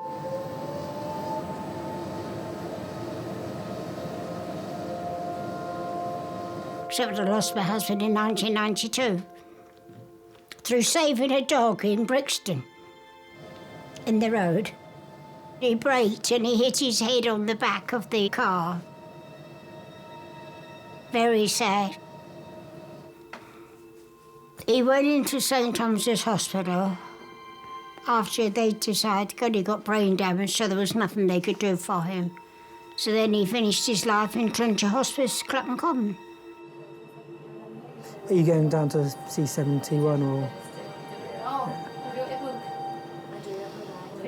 All done. Brilliant. Pop this back on, okay, sweetheart? You did really well. It was a shock when the surgeon said that they knew they couldn't do anything for him, you know. I mean, you learn a lot of different things when somebody's ill that you didn't think you could really do. Hi, it's Roby, your trauma consultant. I've just come back with Alpha Green. She's had a CTC spine. Would you be able to have a look at it and let me know what you think? OK, thanks. Bye. But then, that's just life, you know. Life can give you some raw deals.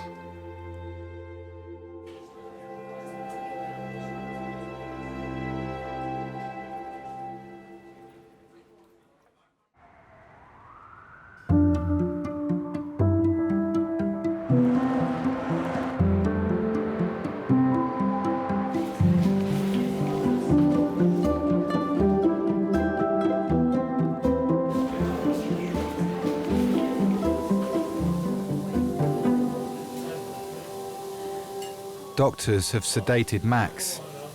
They can now safely reposition his elbow. Oh. That's it. Keep going.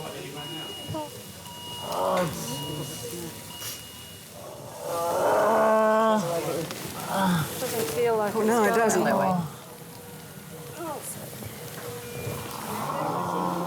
Yeah, just hit blood pressure. Just get a blood pressure. Is it popped yet? No? No, it doesn't budge, does it?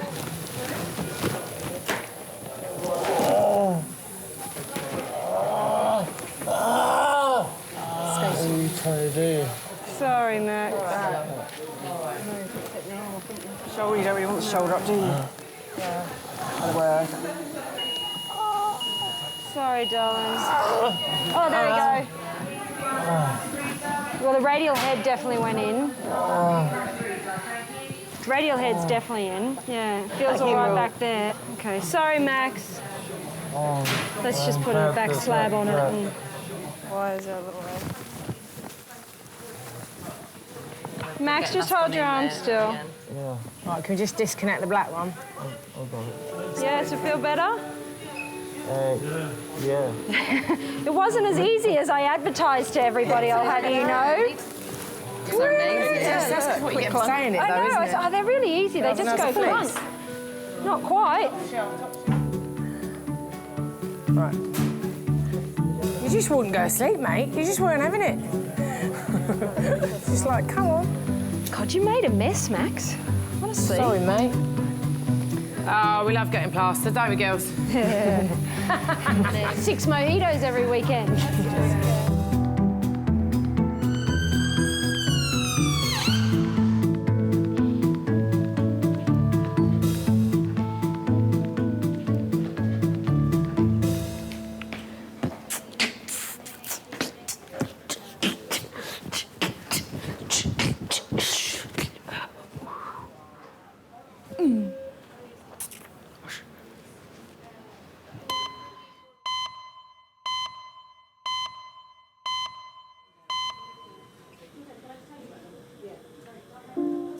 83-year-old Monica is in resus after falling at home. Doctors suspect she suffered a broken neck and are studying her CT scan.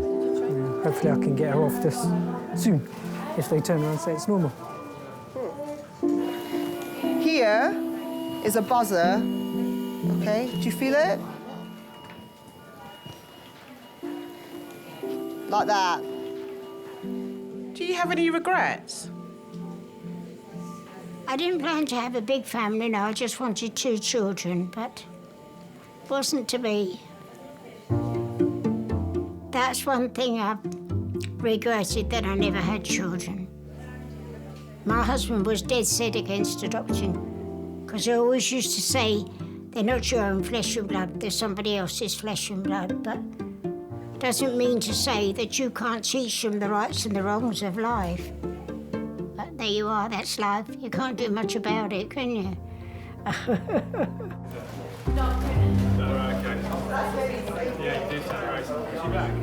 What's her CT like? Looks okay to me. It doesn't look too bad. The fracture that we could originally see, so I'll show you. Turn it round. So can you see that kind of black line there? Yeah. So we thought that was a fracture.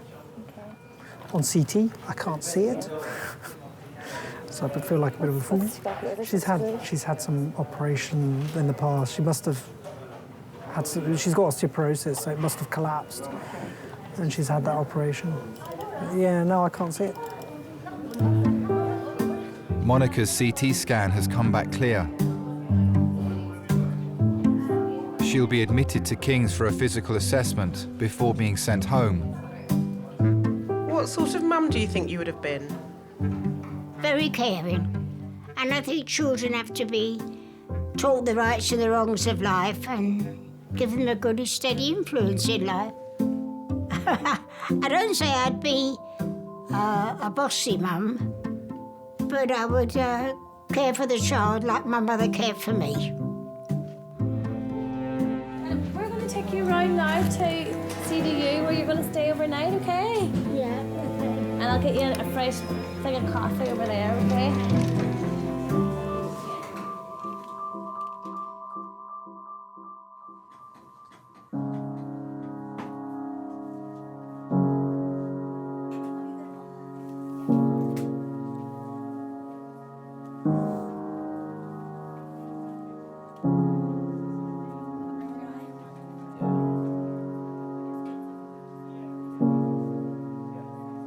When you think your own health can turn that all around and you might not be able to work as a paramedic again, it's a bit strange. It kind of makes you think, it makes you realise what other people are going through when you go to them.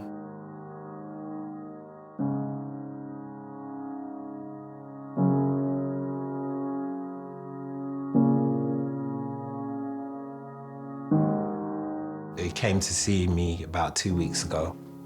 I stuck out my hand and he kind of slapped it away and then gave me a big hug and said thank you. So yeah, it kind of choked me up a bit, but I was all right.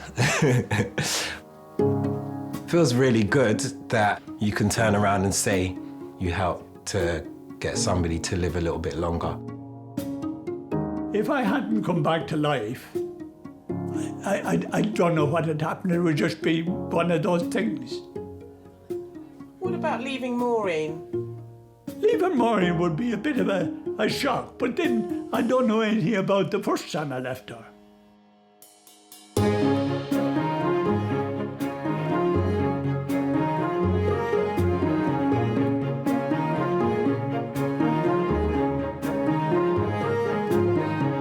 Do you think that life has the ability to surprise you? Can I tell you what? Can you tell me what? Can I tell you what? Life has the ability to surprise you. Yeah, yeah. In many ways.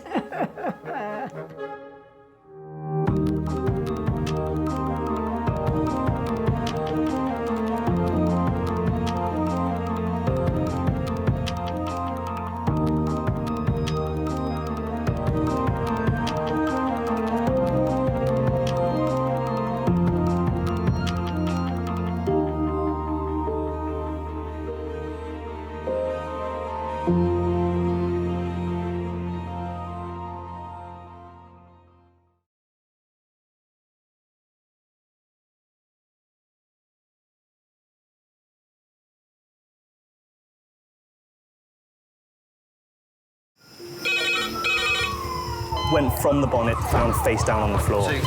Paediatric trauma. It's a stabbing quadrant. 25 feet from a ladder onto his back. He's really unwell, and I think anaesthetics need to see him before he goes to theatre. Daphne? Daphne? How is everybody then? Chilling? King's A&E, how may I help? King's College Hospital, London. I got stabbed. I know, it's annoying. My head. One of the busiest A&E departments in the world. I want top to toe, head, chest, abdomen. A place where love, life, and loss Don't bloody die. I love you too much for you to die. unfold every single day. All the patients you're about to see were treated in just one 24-hour period. A&E is always like a traffic jam. Can we get a trolley? You've got to realise that there's awful things that can happen to you. I'm so sorry. Life is unpredictable, so it's important that your nearest and dearest know that you love them. You have to tell them that you love them. You must get better and come back to me. I don't want to lose you. Because there may come a time when you're not around to tell them.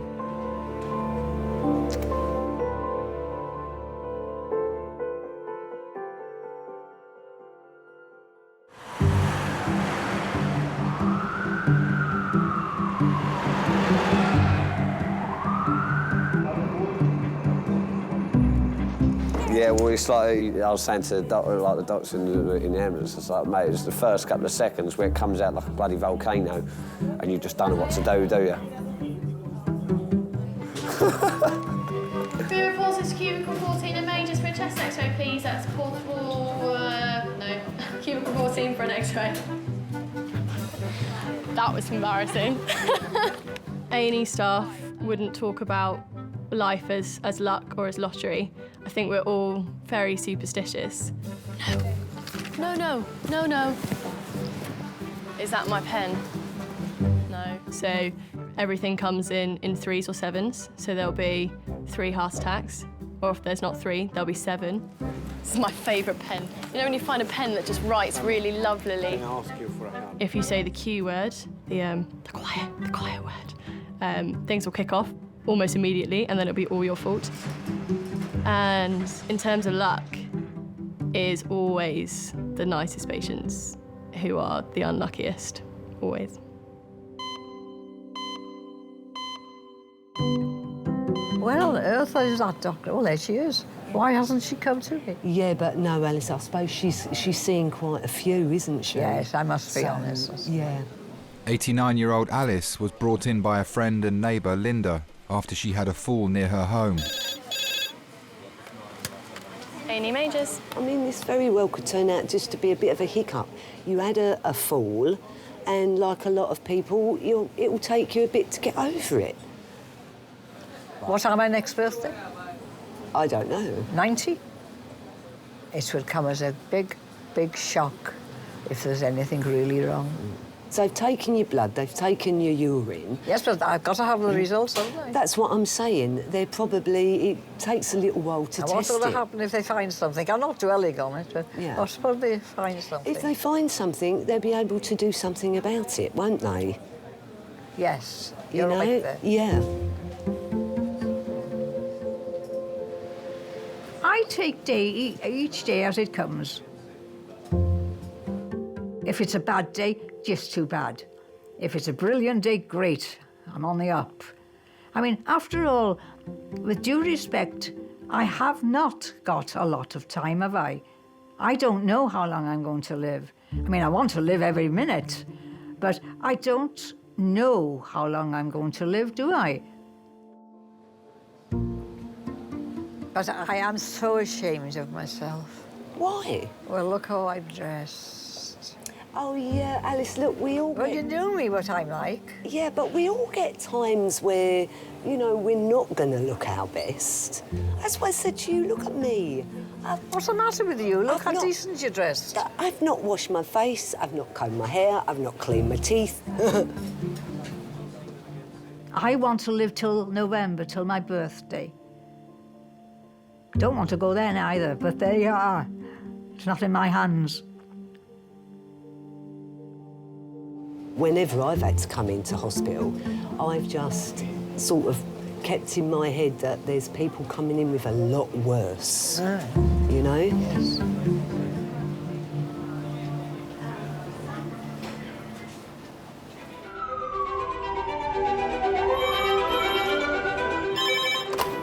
Hello, Clinton. Okay. Thanks, bye. That's a fitter coming in. Keeps fitting that coming in. We have a male who's coming into hospital at the moment by LAS. He's a gentleman who's known to be epileptic and has been fitting on and off since last night. We're concerned he's obviously been fitting now on and off for about 12 hours or so. You don't often see the same person over and over and over again. Unfortunately, in certain circumstances of epilepsy, despite regular medication, despite careful input with the neurology doctors, their fits are not very well controlled at all. He's still seizing, isn't he? Looks like he's still seizing a bit. Since being diagnosed with epilepsy 10 years ago, 23-year-old Sean has been brought to King's A&E 3 to 4 times a year with severe or prolonged seizures. Right, this is Sean. He's 23. He's fitting since 8 p.m. last night, on and off. He's had at least 5 seizures with us, and each of them have lasted for about 30 seconds. You have to try and stop the fitting as soon as possible, because if the fitting goes on and on and on for more than kind of 30 minutes to an hour, there is like a 10% mortality rate. Do you know what medication he takes? No, we don't. No. Who called the ambulance today? His girlfriend. Because she watched him fit all night off? Yeah. So what we need to do is we need to try and get a needle into their arm so then we can actually administer drugs to them. Often we don't know what the cause of the epilepsy is. It can be due to brain tumours, head injuries. There can be lots of different causes of epilepsy, really. I mean, I think some people are lucky, some people are unlucky, really. Some people can actually function normally. They can drive cars. They can have normal jobs and live normal lives. Sean? Some people, despite lots of different medication, they just can't quite keep it under control, really. Hello, Sean. Hello. You're in King's College passport, Sean? When were you last in hospital, Sean? Can you remember? A week ago. A week ago. What trigger? Is there a particular trigger that you've noticed? It's just the stress. Is this what, stress? I've just had to pay 5 figures for a wedding. Your wedding? Yeah. Congratulations. Our wedding's on the 26th. Of this month? Yeah. Oh, that's amazing. I'm myself an honest man. I've got my missus, my wife, I look after. I met Sean, he was playing football and I'd just walking through from shopping. I think he actually come and asked for a juice. I remember it was hot. And he come and he asked for a juice, I gave him the juice. And then from that, he used to sort of pass every day and tell all his friends, this is my future wife here. It was sort of the new joke between us at first. We're going to start the phenytoin again, going slowly, OK? See how it goes on. I think it was just his whole demeanour, his whole personality. He's a really outgoing, bubbly, fun person, so it's sort of really easy to take to him and build the friendship, and then it just sort of went from there. Are you allergic to anything? I hate Brussels sprouts with passion. Brussels sprouts, but you hate those, OK. I'm pretty sure we're not going to give you any Brussels sprouts today. But we're going to give you a drip. I mean, I didn't tell my girlfriend that I had seizures because I was scared that because I had the seizures, my chances of getting a girlfriend would be slim, depending on if they could handle it. So she kind of found out in the way of me having a seizure in the house and getting scared. I walked past and I was like, you all right, Sean? And I noticed he didn't answer me. And then he started convulsing. So it was sort of a little bit of a shock and frightening at first to see it firsthand before I actually knew about it. Are you a bit more awake? How are you feeling? But from when she seen me have that first seizure, she knew what to do. I told her everything to do. She just, I don't know, called it manned up and did it. She did it and she's always been there for me ever since. I worry about Sean all the time when he goes out, knowing that the seizures can just come on at any time. It's a constant worry not knowing if he's okay all the time.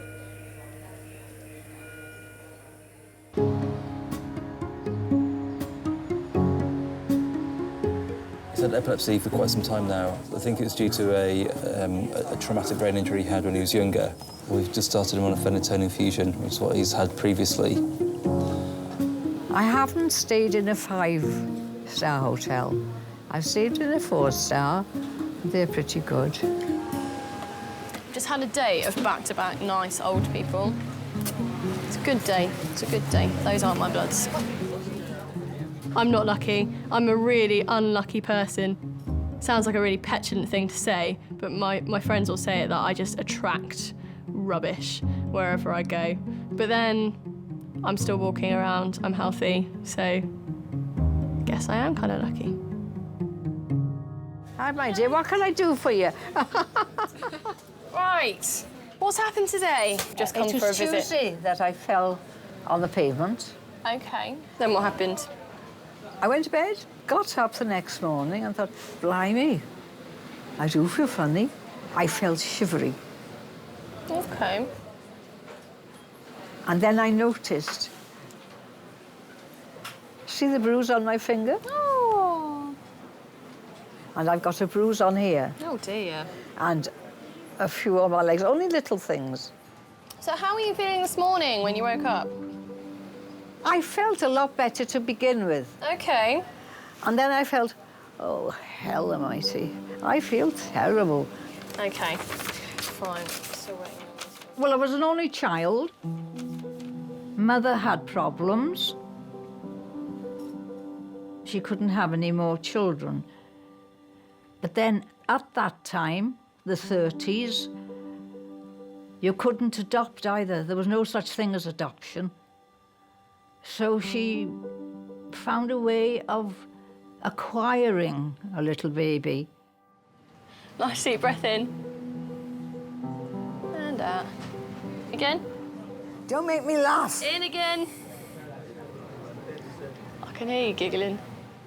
The young girls that had got children and who didn't want them, and they just handed one to her. And I can remember going for her. I was going to have a little sister. I was absolutely chuffed.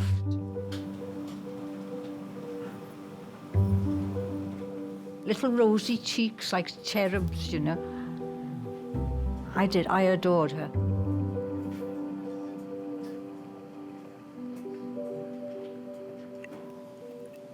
But due to circumstances beyond any control, she was taken back. And from that day, I didn't exist. My mother didn't want to know anything about me. All right. Quick feel of your tummy. So I didn't really understand what a loving relationship was.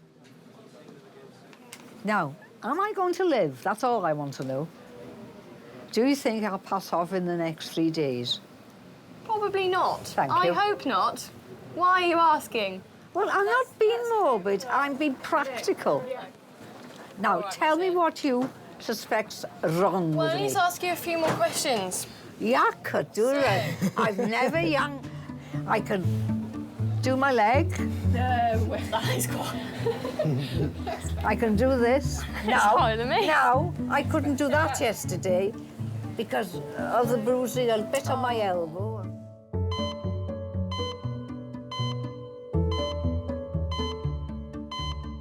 All right, sweet. Well, I'll give you a buzz when I'm done here, yeah?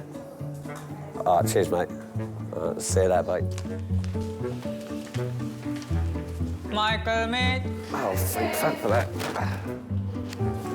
Hello, Michael. All right, mate. Come on, please. How you doing? I'm fine, how are you? Oh, brilliant, really mate. well. Never better, mate, never better. Okay.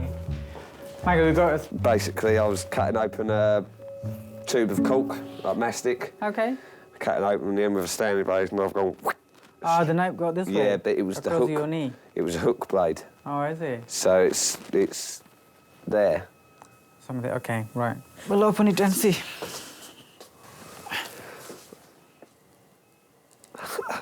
Sorry. Oh. No, I'm sorry.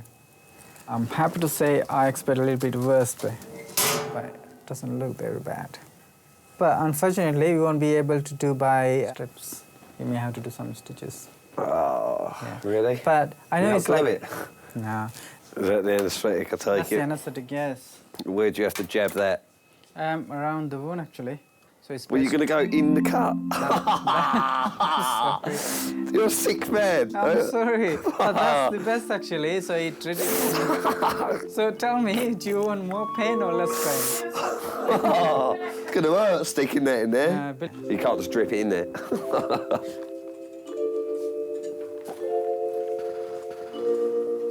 Oh, I'm not looking forward to this. Okay. Are you comfortable there? Leave me. I'll put some And so anaesthetic on normally, if the needle has to go in, surely you haven't, it's that Don't deep. touch this one, please. That's that deep, so you haven't even got to stick the needle in, surely.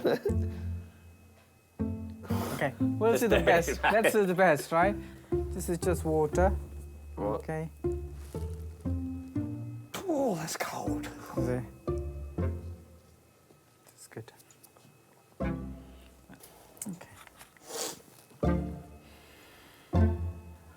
Right. Do you want me to? Oh. Okay. Look, we're going in. Is it bad? No, to be honest, I can't even feel it.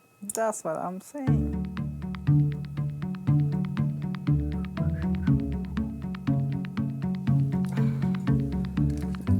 That's the needles over, is it? Needle bit is order.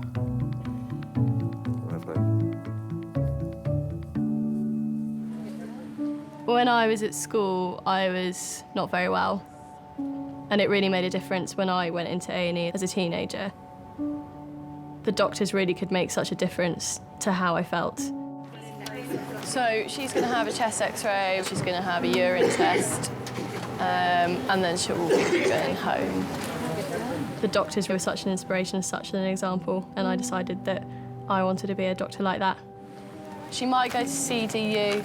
It depends how quickly we can get the test results back. I'm just going to send her for an X-ray now. To rule out anything serious, Alice will stay in hospital for further tests. I'd like to be taken out to dinner somewhere. Not great restaurants like the Dorchester, the little Dorchester, I don't mind. I'd like to go somewhere really posh.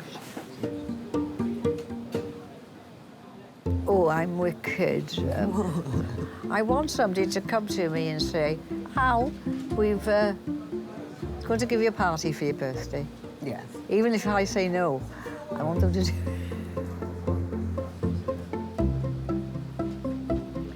Didn't think I'd be here this long. Seizure started after I hit my head on the door frame. I found £50 in school, ran straight into the door frame. I ran, jumped up and conk. Do you mind if I examine you now? Do you mind if I examine you? No. You're married already. Sorry? You're married already. Yeah. Yeah, I'm getting married. I'm getting married in 5 days. I'll get married next week Tuesday. Christmas was approaching and I said, how about rather than go out and spend whatever on Christmas presents, we focus on getting married and that will be our Christmas present to each other. So it was sort of decided from then. Okay. Can you do this for me? Like holding a tray, yeah? Holding a tray, look at me. I don't hold trays like that, though. It's okay. Imagine, close your eyes. Close your eyes.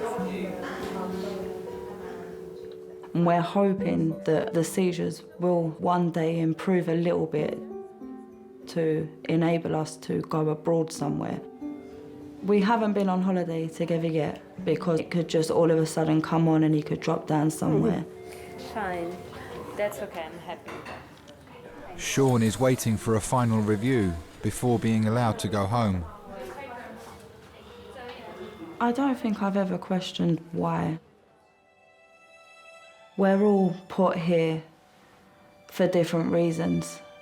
People are given different tests in life for different reasons.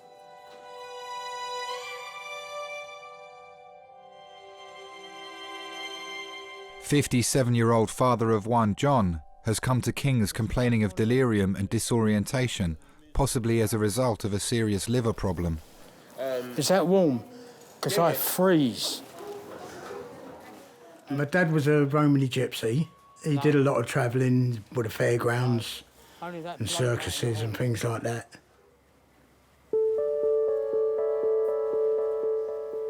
When we was very young, I was took into care, then I was fostered out. They brought me up the same as they had their own children.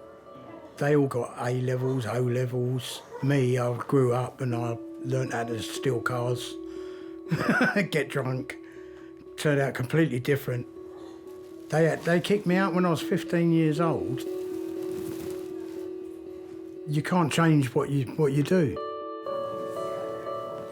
Oh, can you lower that? It's too high. I wish I had. I wish I could go back now and change everything I did.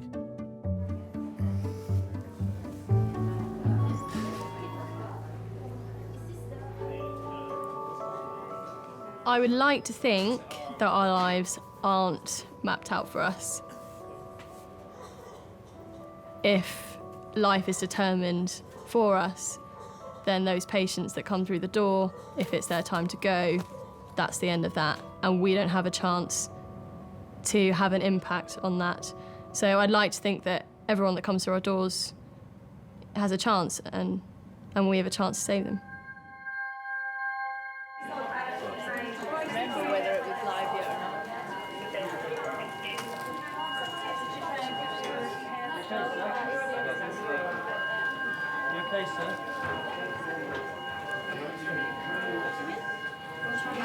Excuse me, you okay, sir? Oh! Does anyone know who this is? Yeah. It's fine. It's another patient. Sean. Okay, we're good, mate. Sean. So it's called Yeah. Sean. Okay, try and keep yourself still. We'll just try and get you on the trolley.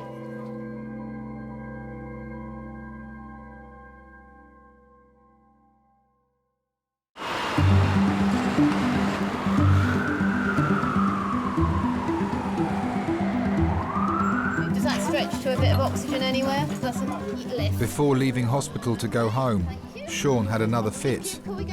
He's being returned to his bed for further monitoring. Can you have the scoop?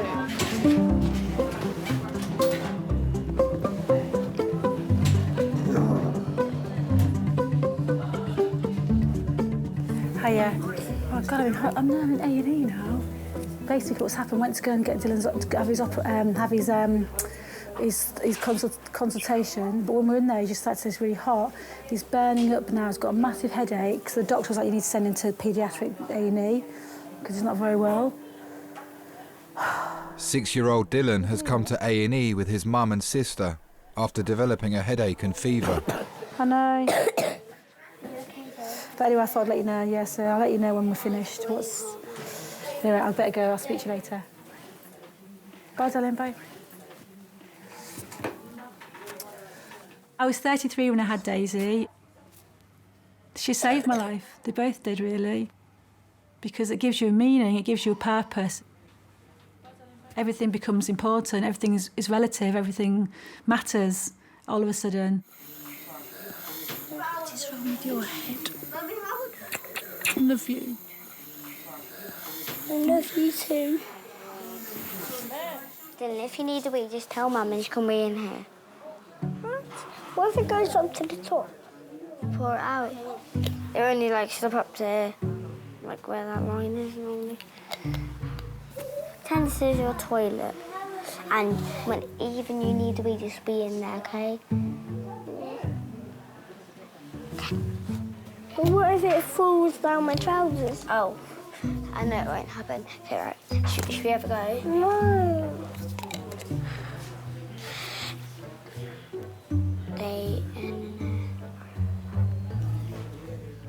Since I've had kids, I've changed my outlook on life a lot. I don't want to die ever. I want to keep going. I don't know. I can't actually pin a number on it really, but very old. Daisy, give it to me now. You can infect that. That's a special test for Dylan. Do you need to go for a wee yet? I'd like to probably get a telegram from the Queen. But probably by the time I get to 100, you probably have to be 150 to get one.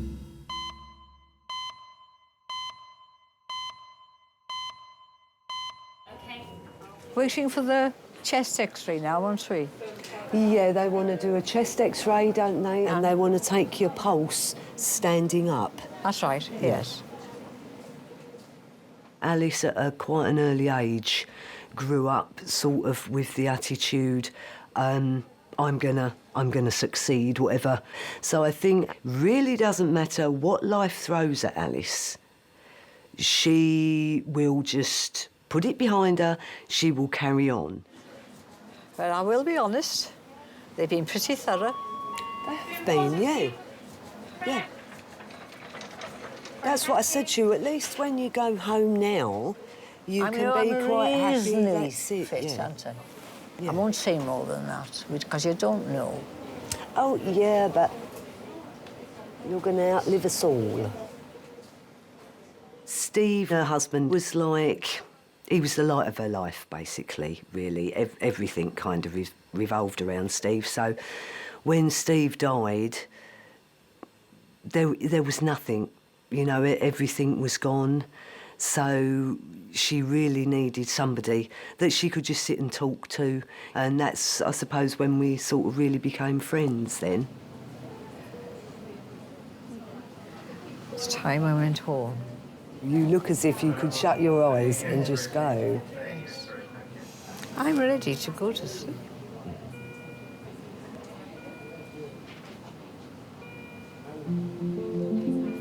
He was 10 years younger than me, And I don't remember him calling me Alice, hardly ever. It was always Babe. Oh, good afternoon. From 1987 to the time he died was the happiest I've ever had in my life. Yes, I'm able to walk, dear. Toilet, walking. Good lady. Yes. Well done. We visited 19 countries. We did everything from riding a camel into the Sahara to fishing like the Eskimos. You didn't need your stick, Alice? No. No.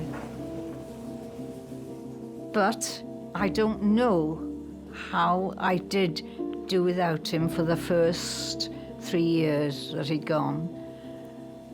But I gradually got over it. I can talk about him now like I am doing. But I could never marry again. It would break the spell too much. Sorry, that's about all.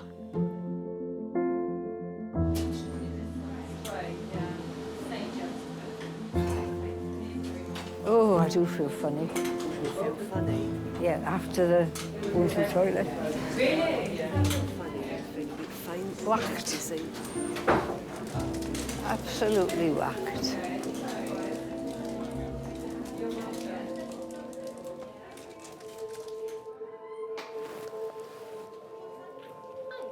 Oh, yeah. Hi, love. My name's Sophie. I'm one of the nurses. Right. You know where you are? Yes. Where are we? King's College. Fabulous. And why have you come here today, darling? I was getting a build-up of forgetfulness, things like that. Couldn't remember where I was, what I was doing. And the wife's called an ambulance. Yeah. Okay. Well, we'll get the doctor to have a chat with you and see Yeah. where we go from there. Is that Yeah. all right? Because I get a lot of toxin build-up in my system, because my liver's not working properly, and it goes to my head, all the toxins, and makes me delirious and delusional. I don't know where I am, who I am, or what I'm doing. Hello there. My name is Quadri. Right. So do you still feel disorientated now? No. Have you been having any headache? No. Lately? No headache. Any fever? No. Does your body itch you? No. Any it's just jaundice or cold. yellowness? Just cold. Just cold. Oh, you're out to freezing. Sorry. I thought I was cold. God almighty. Yeah, it's cool. Have you just come in? Yeah. Oh. Still cold. Oh, is that cold as well? Sorry? Is that cold as well? It's not. No, that's not. Okay, breathe in and out for me. From when I was about 18 and I was squatting in Ealing, I got in with a couple of people that used to inject drugs. And I give it a go, only for a little while. I never become an addict or anything like that. But we were sharing needles. Can you sit up?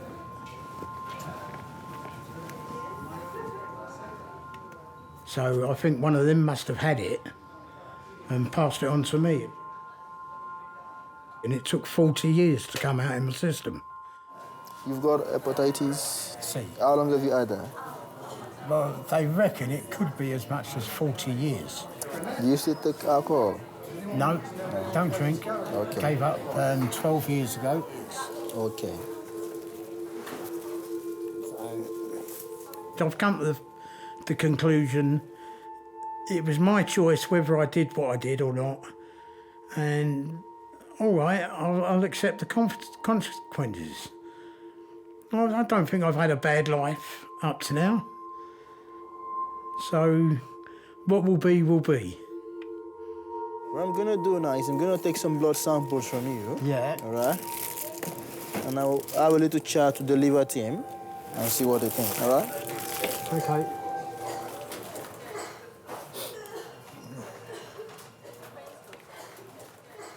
Daisy, stay with Dylan while I go give this to the nurse. I'm going to go for a quick toilet break. Okay, can you sit there and don't move him? Promise me? I'm going to go to the loo. That's my wee. Because I've been a single mum now for a good few years, so it's tricky. I mean, you have to be good cop, bad cop, you have to be mum and dad. Dylan, look into my eyes. Look at Daisy. But I've got broad shoulders. I can handle it.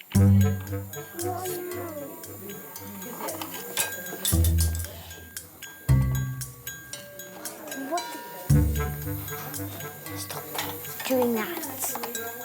Gosh. Daisy is amazing. She's so kind and thoughtful. She's so helpful. She's my little helper really in the house. What the? God, Dylan, get back on. Lie down. Lie down.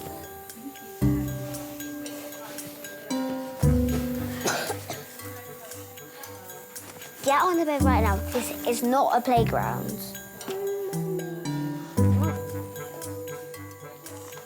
Dylan, he's a bit of a joker really. Gets him in trouble a little bit. He's a bit naughty at school sometimes, so. She's coming, okay? She's coming, lie down. Do your best. Mum, I'm going to tell Mum you're really tired, yeah? He's really tired. Are you tired? To be honest, when you were in the thing, Dylan was taking that thing out and licking in his eye. Were you really? Was he messing around? A lot of people get too busy moaning about, oh, I'm a single mum, I've got this, I haven't got that. It's like, well, in spite of that, go out and make it happen. Don't let that be an excuse. You know, be the exception to the rule. And that's kind of my mantra, really, with them, you know. So what, I'm a single mum, and? All by myself. You don't have to sing that song until Friday. All by myself on Friday. I've had lots of kind of traumatic experiences over the last few years because of my marriage breakdown. You're so strong. What would you be if you could be any superhero? Wrestler man.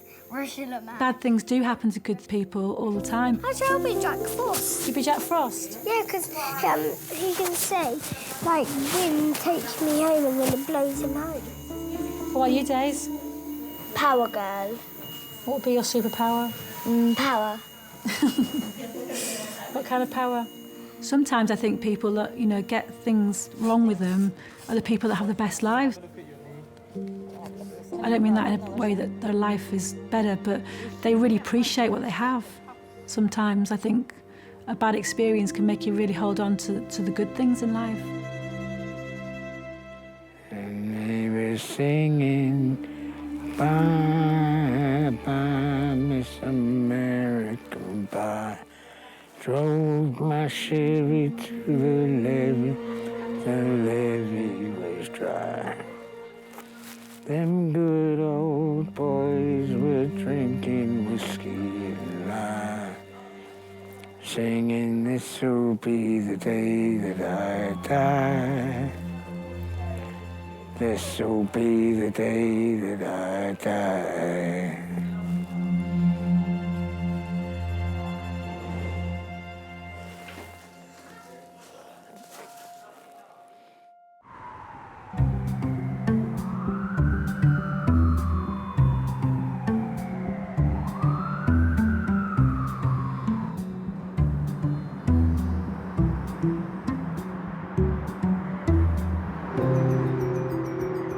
Open up your mouth really, really wide.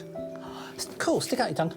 And go, ah. Dylan is being examined to discover the cause of his sore throat and headache. Back of the throat a bit on the red side. That might be where some of this cough's coming from. It's not dramatic, nothing that would hurt, but there's enough there to say there's something happening. Right, thank you. Okay. Thanks, Doctor. Oh, my belly's empty. I know. There's like a little vending machine just in there and you get something like... But I have to wait days till I don't think I've even got a change for it. If you tell me where it is, I can buy something. It's fine. I know it's fine, but you haven't got the correct money. There's a machine where you have to put money in the machine. I don't have the right... I only have notes. so we haven't got the right coins, but maybe we can... Can I see where it is? Maybe we can wait. There is no, wait, can I just have one question? No, because it's not in the right place for your little kids to go into. Do you know where it is? Daisy. I just want to know where it is. I'm not going to go. It's not in here. You go all the way through into the other bit. And please don't shout at me, because I'm doing my best right now.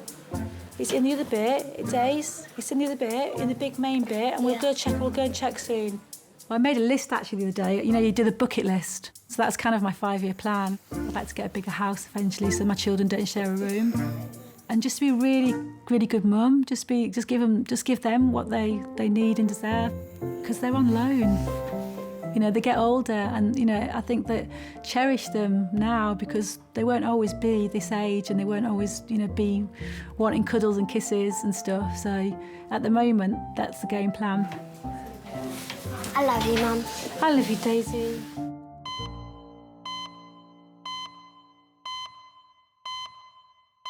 I mean, in them days, we used to try anything. Uppers, downers, in-betweeners, everything. What goes round comes round. One way of looking at it. I'll try and tell the youngsters, don't do this, don't do that, but they don't listen. No. They're going to do what they're going to do.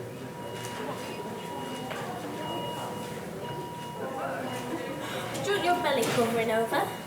Yes, please.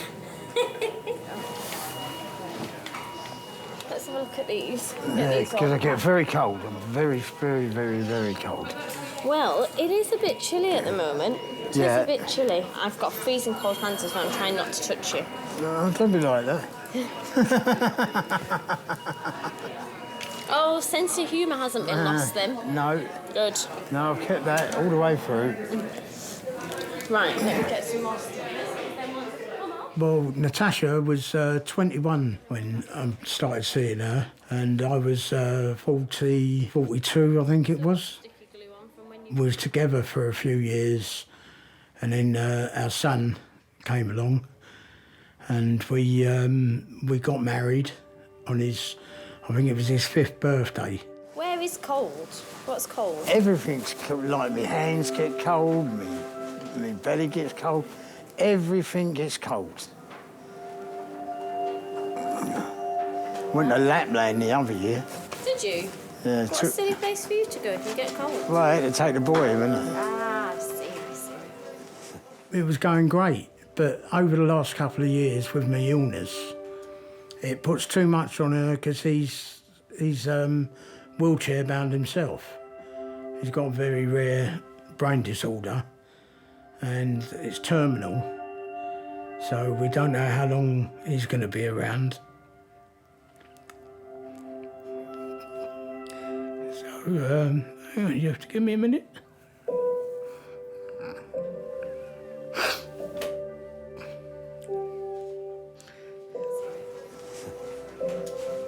A lot of money, though.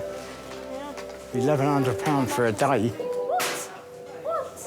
For one day, three of us.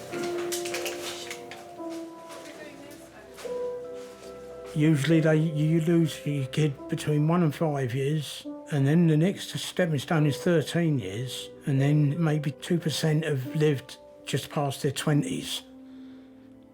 But he's 14 now, so he's got through that hurdle as well. And but he's a fighter. He's like me. You know what I mean? He's such a good kid.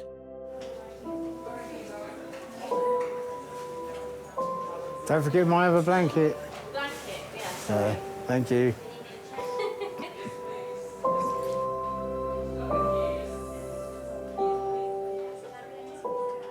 Because what I did myself, what I did was all self-inflicted. You get someone like him, he didn't have a choice.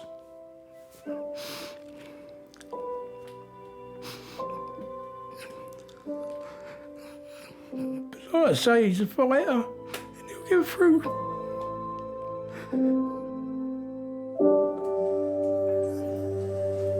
Would you like a Where's- drink or anything, Dunham? No, thanks. Anything else? Do you want the lights down a little bit? Yes, please. That'd be lovely. That better? Yeah. A little bit of mood lighting. Yeah. Yeah. A&E, it changes the way that you see life, just because what we see is so random.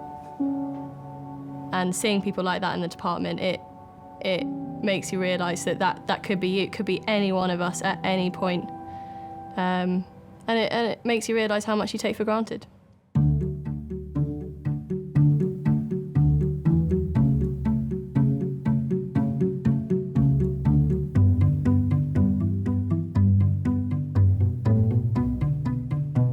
Do you think you get your coolness from your mummy? Sometimes he says, Auntie, up, mate? Auntie says, let's get this show on the road.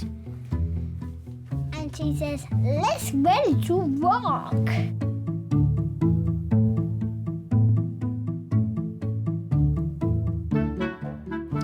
She punches my ghoulies.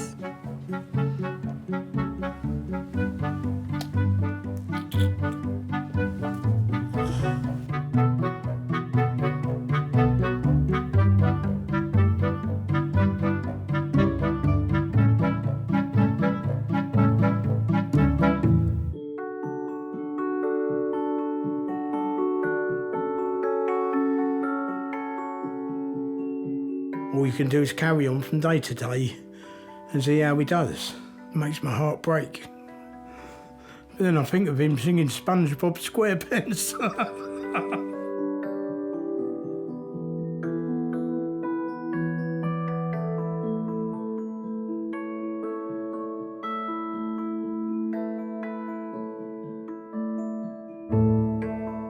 When I first met Steve, whenever we went out and we were going up a staircase, he would not walk in front of me. No, because he wanted to pinch my bum at the back.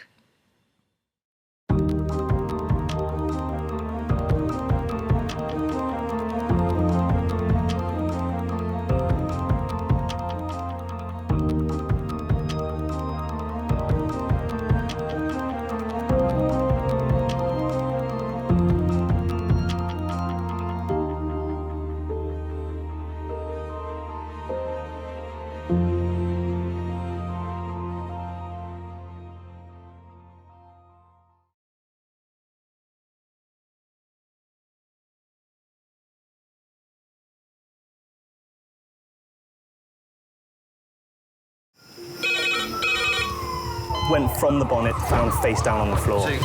Paediatric trauma. It's a stabbing, Cordred. 25 feet from a ladder onto his back. He's really unwell, and I think anaesthetics need to see him before he goes to theatre. Daphne? Daphne? How is everybody then? Chilling?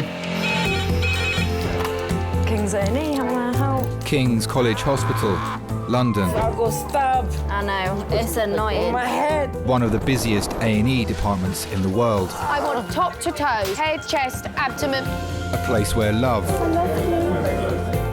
life, and loss Don't bloody die. I love you too much for you to die. unfold every single day. All the patients you're about to see were treated in just one 24-hour period. A&E is always like a traffic jam. Can we get a trolley? You've got to realise that there's awful things that can happen to you. I'm so sorry.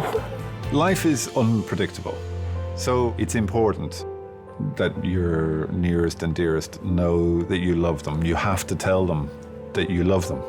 You must get better and come back to me. I don't want to lose you. Because there may come a time when you're not around to tell them.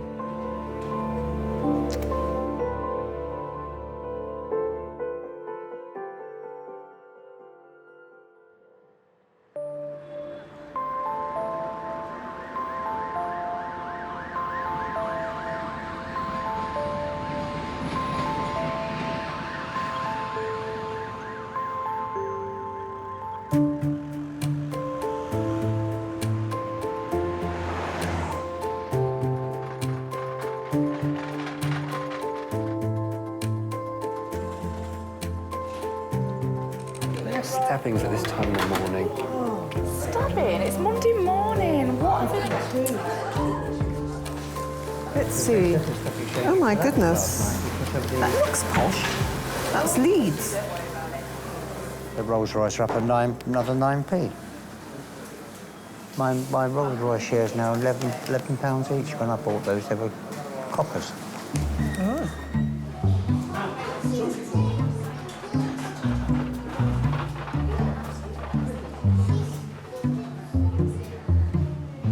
Fitness instructor Jeremy has had an accident on his bicycle and injured his wrist.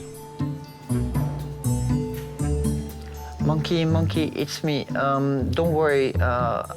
Just to let you know, I got hit by a car. It's not a joke. I'm in the hospital, but it's just the wrist. Apparently, I've got the wrist broken.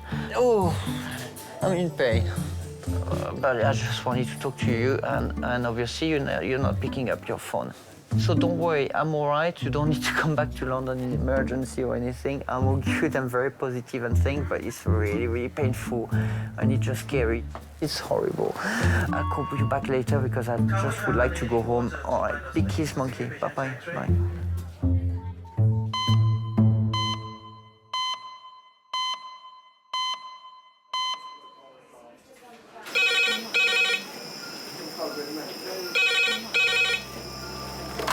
Hello, King's College, A&E S05. Yeah, go ahead. Okay. Okay, thank you. Bye. Pediatric trauma call in 8 minutes. That's pediatric trauma call, 8 minutes. Right, does everyone know their roles? If they don't, can they please read the sheets? 7-year-old Renelle is being rushed into A&E after falling 2 meters from the top of a climbing frame onto her back. I mean, 2 meters in a young child is quite a significant distance. So you're already thinking, gosh, you know, that's twice their height. So you're thinking what things could be damaged. Did they fall on their head? Have they damaged their neck and their spine? You're always worried about what might happen to the nerves, the spinal column, and whether there's going to be paralysis. If you're the airway doctor, you do that. If you're the ED breathing doctor, you do that. If you're the surgeon, you do C. And if you're the paediatrician, you help with the lines. Someone needs to pre-order the bloods, please. Pediatric trauma is not that common, and so you probably are a little bit more anxious because maybe you don't see quite as much paediatric trauma as maybe adults. And there's such a high stakes game, you really, really want to get it absolutely perfect.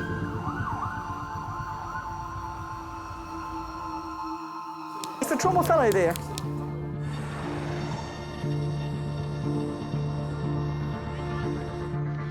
Renelle was in school when the accident happened, so has been brought into A&E by her teacher.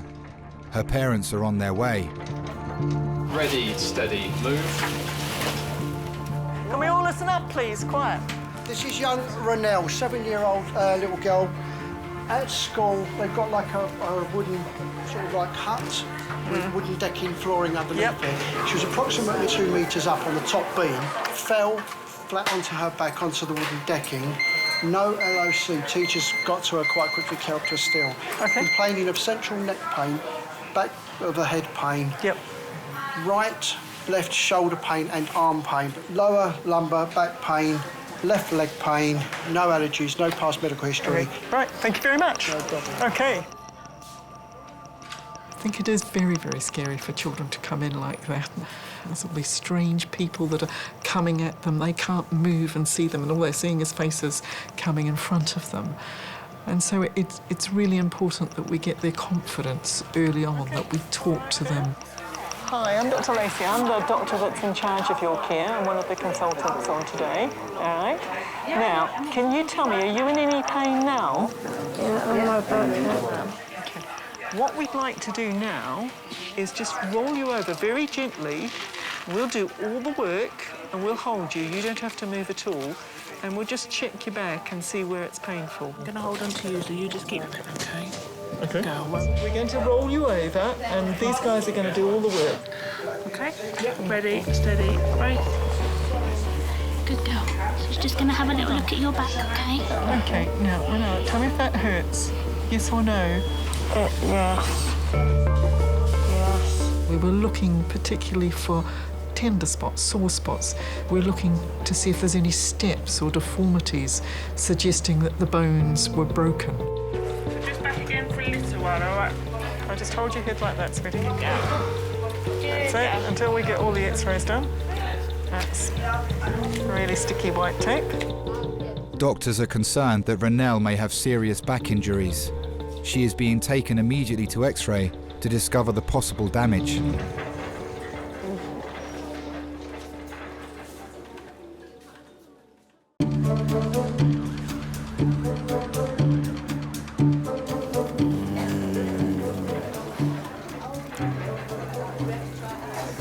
I like hospital food. Glad someone does. Wow. J'ai faim, j'ai super faim, j'ai soif, j'en peux plus. Oh, c'est pas rigolo. Papa, c'est pas rigolo. Tout. Diego, il est à Manchester. Mais non, il est parti ce matin et j'arrive pas à l'avoir. Il est chiant à pas répondre à son téléphone. Waouh. Oh. Bisous, bye. Oh dear, they've got an Angela Merkel face mask. They've got an Angela Merkel face mask. She's a funny shape there, isn't she? She's a bit like a head prefect, really. Telephone number. A rather overweight head prefect, but...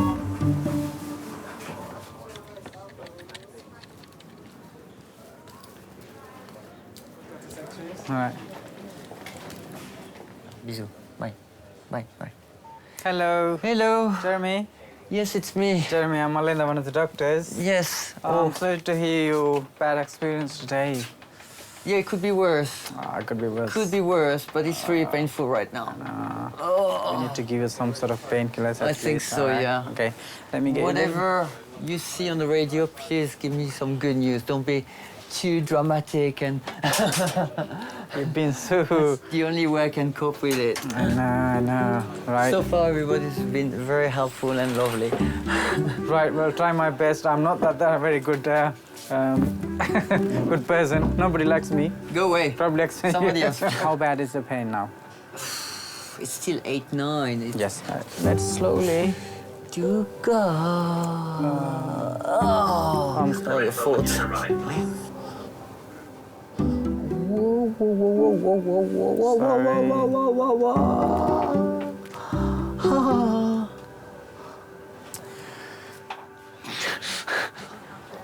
Chairman.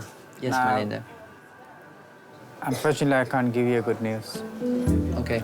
It seems like you got fragments rather than one fracture, okay? So I have to speak to the orthopedic doctors about that, okay? We need to pull it back and put it in place and have a temporary cast in your arm. Tomorrow, the fracture clinic doctors will see you and then they have to give you a proper cast for about 6 to 8 weeks. Thank you very much. We need to do some blood tests. Right. Great. Right. Thanks. I'll be with you soon, right? I like when you smile. I keep smiling. Oh. Jeremy has been given painkillers while waiting to be assessed by the orthopedic team.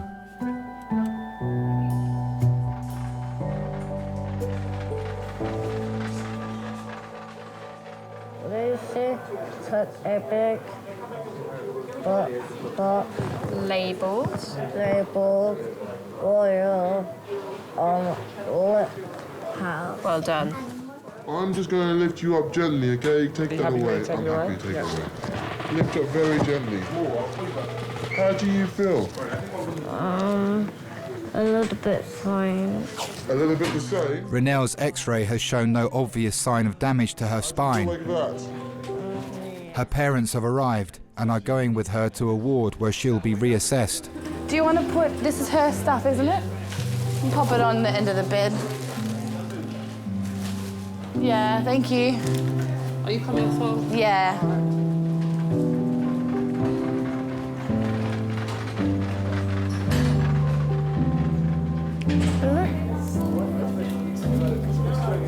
Lovely, thank you very much.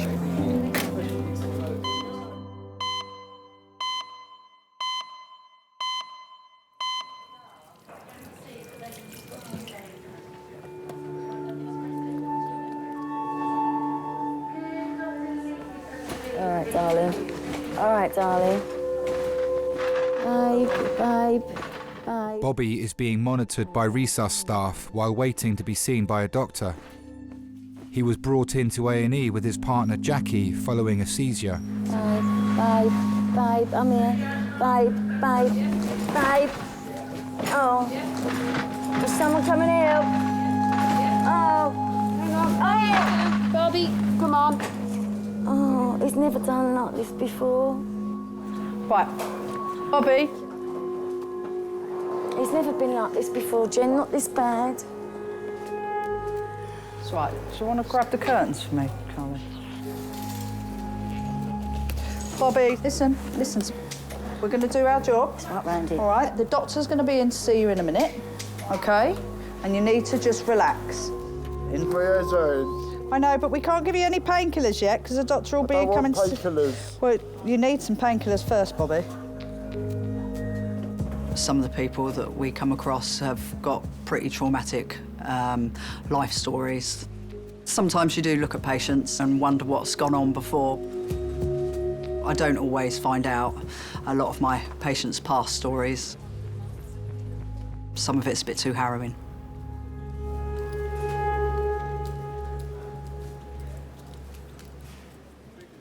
"48-year-old Bobby has spent most of his adult life in prison.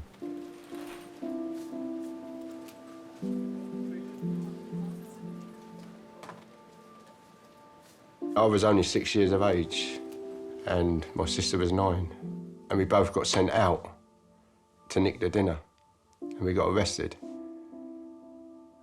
So for a parent to send you out, for even at the age of 6 and 9, that's not... And that's the first time I was arrested. And it just went sort of boss-sided from there. We put into care at a young age. If I was to be honest, my best memories as a child was in care. When I come out of care, I got caught trespassing. And the police threatened me that if you do that again, you'll go back into care. I thought, touch, I'm going to do it again. But only I didn't. I went to a proof school. And that was a downhill spiral from proof school to detention centre to Ballstall to YP, then to prison. I didn't care. I didn't care about life. I didn't care about what tomorrow brings. Because when we come out of care, we were like street rats. We'd break into factories, nick cars, break into houses. It's like a career, I suppose, isn't it? In your line of work, you sort of climb the ladder to get higher and higher. Criminals do the same. And their lies, if they don't tell you, they don't. They do. I've got to be a man, haven't I? You are a man. One of the best men I've known in my life. It's all right, darling. I know I love you. I don't know. I know you love me, darling, and I love you too, with all my heart. I knew Jackie as a kid. We used to knock about the flats together. I was young, stupid, naive. I was running with the wrong crowd. Babe. So I was someone Jackie could never take home. And I thought, well, I'm not going to be lucky enough to get her. Why chase something you can't get? Babe. Come and lay back, babe. Lay back. I ended up going to prison for a very, very, very long time. And It's all right. had we got together in the beginning, it'd have been a completely different story. Completely different story.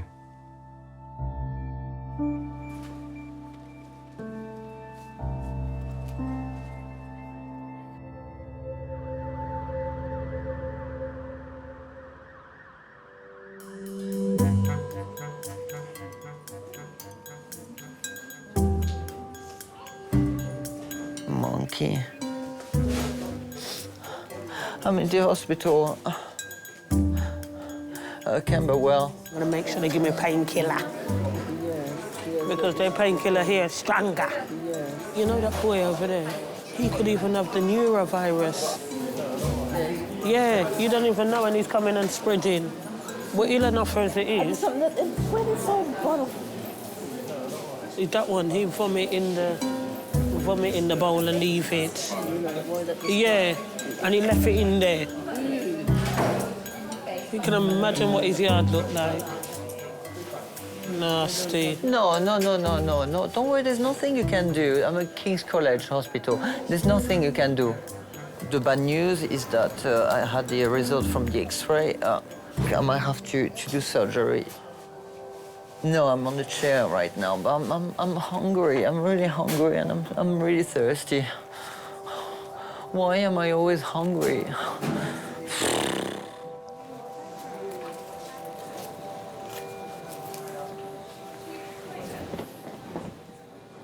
Babe, no, what are you doing? I can, Bobby is still under observation after suffering a number of seizures. Did I round the cows in tonight? Did you round the cows in tonight? What cows? All of the cows. All the cows? Yeah. We ain't got no cows, babe. Got a big field of them. Who has? Me and you. Have we? Yeah, you don't know about them.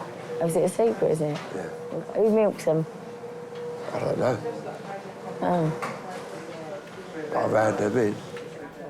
After he's had these seizures, he loses all his memory and he talks gibberish and he thinks other people are somebody else and they're not. So you just have to go along with it.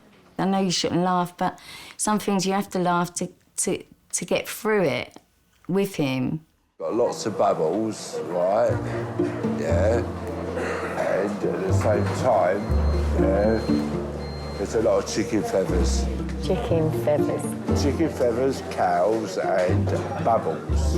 Chicken feathers, cows and bubbles? Yeah, it all works. Like I say, your brain's a funny thing. It ticks over in a mad way.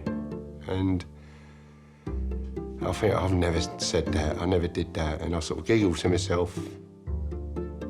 But when you sit down and think it, it's not a giggling matter. All right. Oops. Mind your hands. It's all right. You all right? No. It's all right.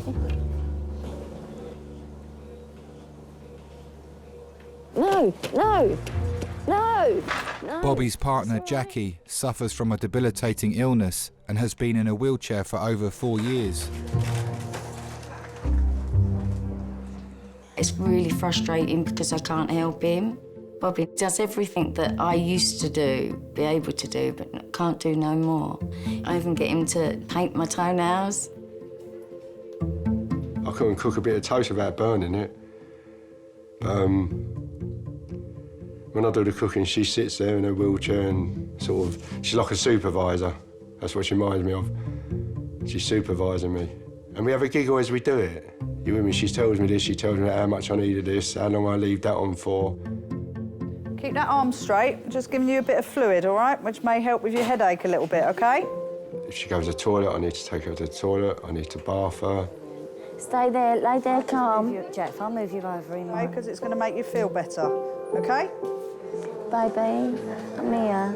If I'm in pain, then he's there with me. He won't go to sleep or wouldn't leave me. He'd be right by my side.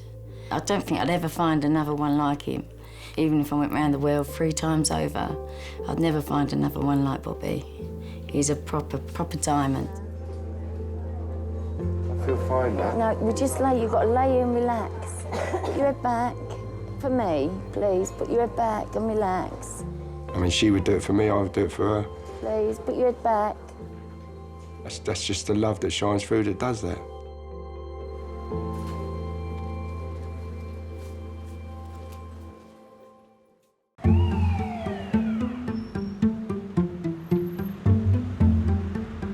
She's going to have to go to X-ray anyway. OK, that's safe. Both need to the doctor. Are you just tell them where it hurts you? Just point to where it hurts. That's all they want to know.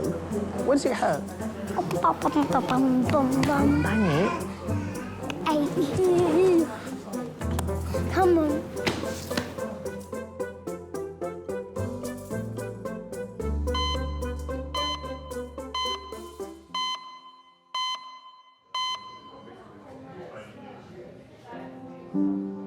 Why am I here now? Nurse, why am I here? I'll have to... Have you just arrived? We've been here a little while. He's had seizures, a lot of seizures. Oh, you have epilepsy. There's a lot of bubbles about. He's very delirious and... How are you feeling? Fine. Yeah? No, Yeah. You got a headache at all? Headache. My brain hurts, but we can have a fag and a bubble.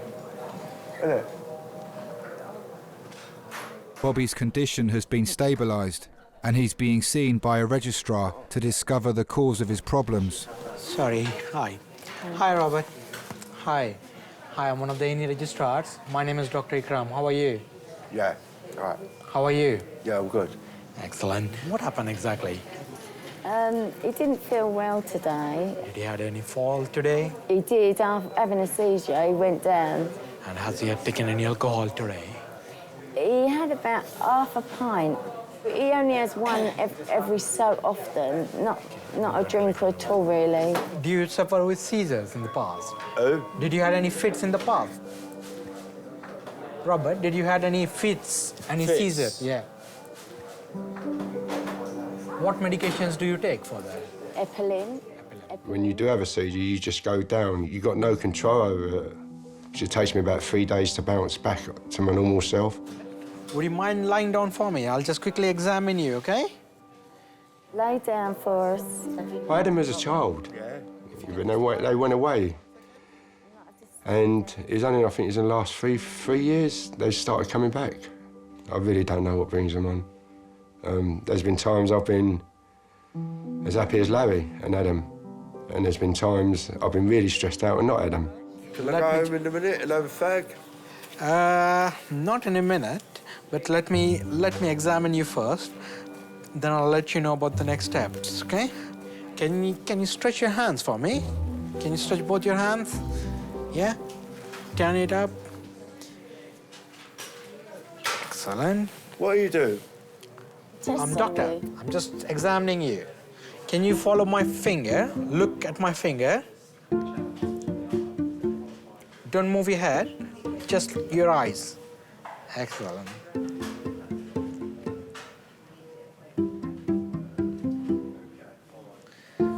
You're playing games, aren't you? I'm not, I'm checking your eyes.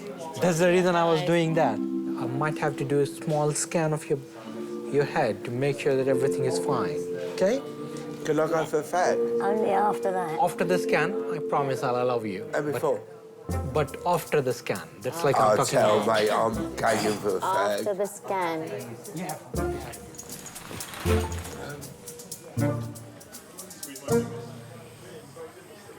What's that? Monkey? What's that one? How about this one? What's that one? And fat tail. Moo. A crocodile doesn't go moo. What was that? A tiger. It's a lion. It's a lion. That doesn't moo either. Let's go. Read it, Adam. Read it, Adam.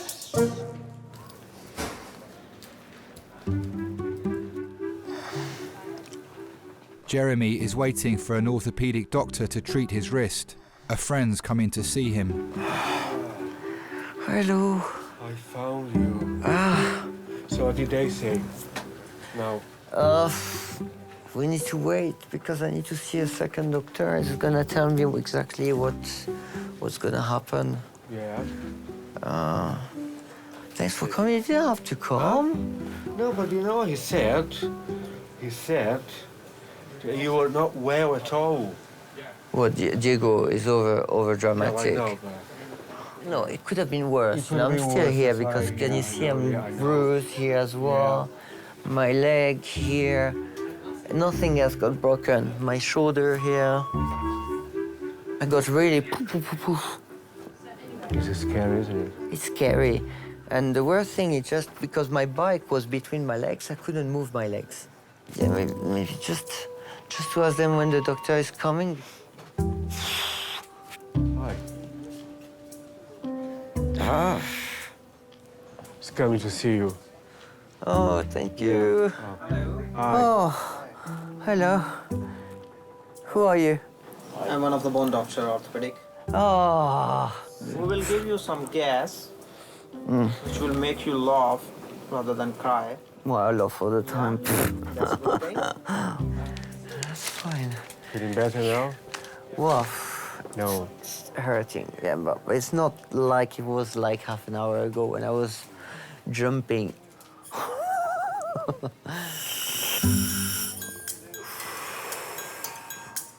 Jeremy is being given an anaesthetic injection before doctors can manipulate and plaster his broken wrist into position.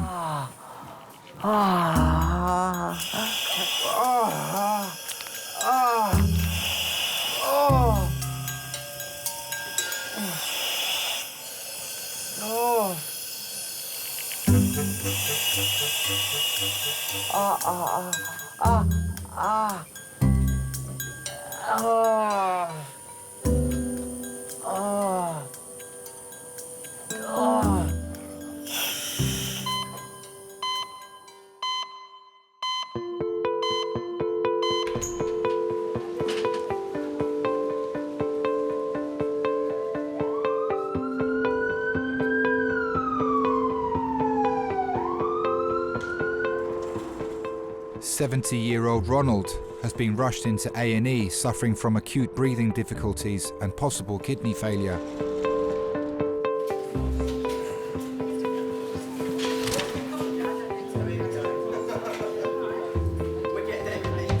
While celebrating their 46th wedding anniversary, Ronald was having problems with his breathing and his wife Carol called an ambulance. A happy anniversary, I hear. Oh, yes, thank you. Thank you. Right, young man. Thank you. Let's get you undressed. Oh, there you go. No. We got married, but in 1967, there was still a lot of love and flower power about. So you've been getting more and more short breath, I hear, huh? Yeah. We were at a party and Ron came because he was just somebody to dance with.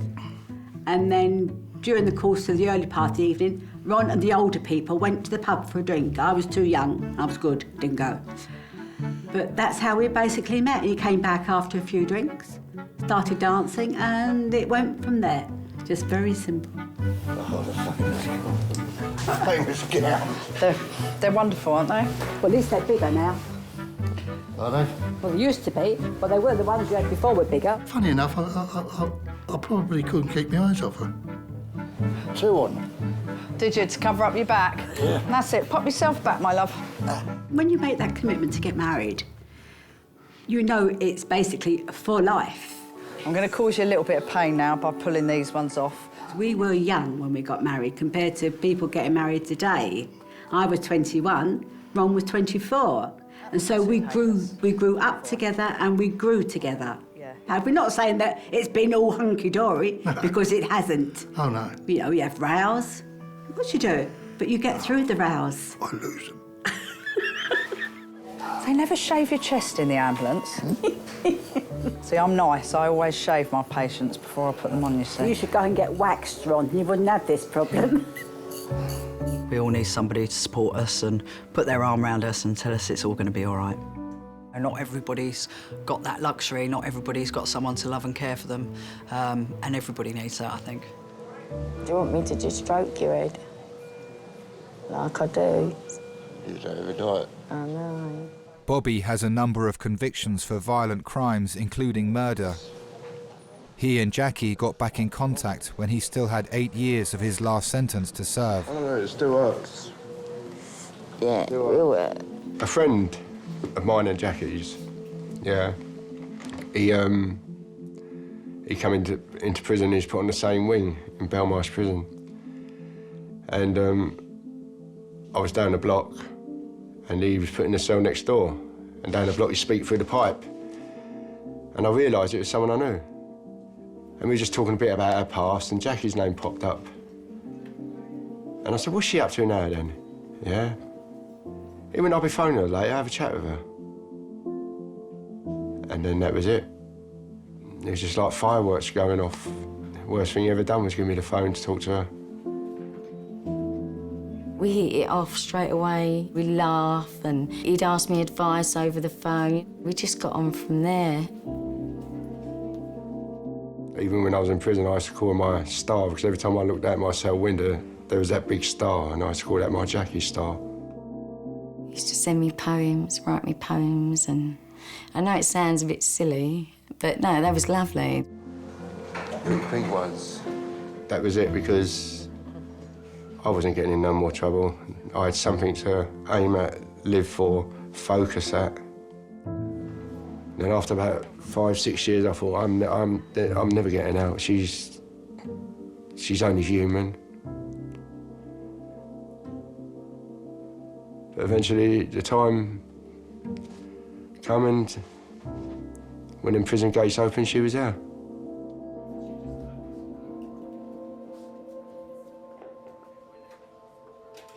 Babe. Babe. Don't bite your tongue. Stop it. Bobby. Babe. Robert. Bobby. Stop it. Babe. Bobby. Stop it. Lay back down. Come on. I see. Lay down. I see. Do you like ice cream?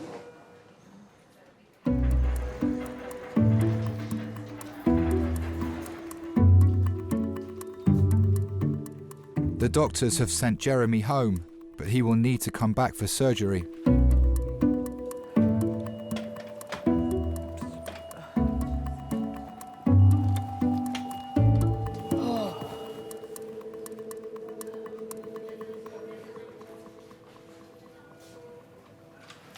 Knock, knock. Hi. Hello. Hi, Mr. Ronald. Hi, I'm one of the A&E registrars. My name is Dr. Ikram. How are you? Pleased to meet you. All the better for seeing you now. Came to know from the nurse that you have not passed urine this morning. But I definitely went and passed water. You said it was only like a trickle, though. Yeah, but it was you? only a trickle. It wasn't too But it hadn't been all day at all. I started off in an office when I first left school, and from then I stayed in the office until I had my children. And when my youngest son went to school, I got a job in a school, and from then I worked with children who had special needs. And I worked all that time until I retired. It's your medications. Doctors are concerned that Ronald's kidney problem might be a symptom of something more serious. Well, I'm just going to quickly do the bladder scan on you to see how much urine you're having at the moment. As soon as I retired, unfortunately, Ron's health deteriorated. And so we had not been able to do anything that we wanted to do. Just normal, everyday things. Yeah. Getting up and going out through the front door and going for a walk. Oh, yeah. Or even to get on the bus and go over to the museum. We planned all this for our retirement. Yeah. Do all this, and we've had not been able to do anything. Question is, at the moment, am I staying in hospital overnight? With the oxygen level, what I'm seeing, and with the shortness of breath, it will not be nice for me to send you with this. I want you to go home, but in a much better way rather than going back in this way. Yeah. Right, lovely. Thank you. What did you say? What? I didn't want to come here. No. It's all down to you. What did you expect when you phoned the doctor? Well, you get me to phone the doctor. I thought I phoned up for advice. You could have been in here a lot early if you'd let me phone the ambulance earlier. Couldn't you? Yeah, you could have been in the ward up by now. Yes, and I'd have been home in bed. I'll take their time, darling. Who do? In here. They can't pick on. You're not the only patient. Then they have to send your blood off, and they have to be screened, then come back. I'm one of life's creatures that's going to be nagged. It's as simple as that. Bloody nuisance, isn't it? And you really, really are. You really try my patience. Oh, dear. He says, I'm nagging. I don't nag. I said, please, can you put your coat away? Or can you put your shoes away? To me, it's not nagging, it's asking someone to do something. It's like asking a child to do things. Looks like you're going to have to ring the renal clinic as well. Oh, Ron, shut up. Tell me what to bloody do. I'm telling you. Don't, Ron. I don't nag. And nag is someone who's on all the time, which I don't.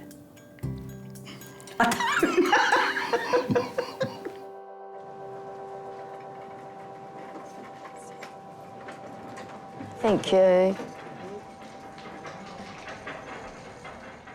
Bobby has been given a CT scan to see if his seizures are being caused by a new problem in his brain.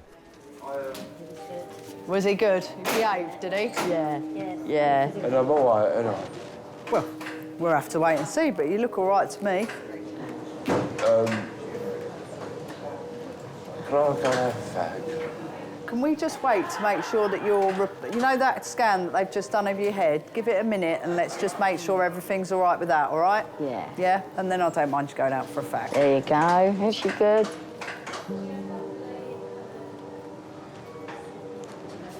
I'm really sorry. Sorry for what? For bringing you through all this.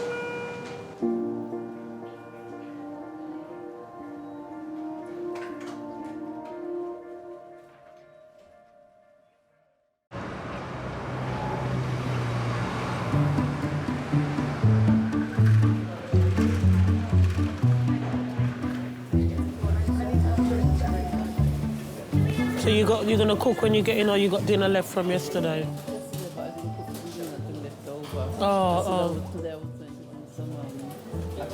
Oh, nice.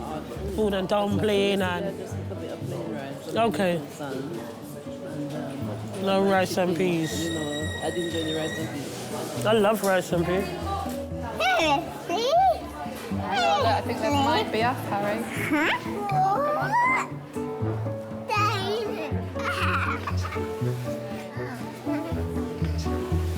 Come on, you. Come on. Go that way, look.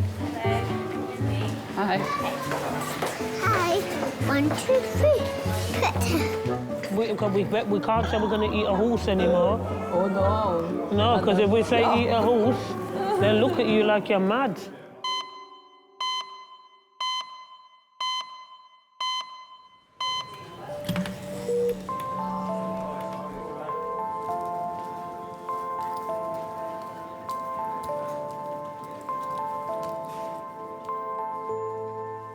Bobby's scan results have come back.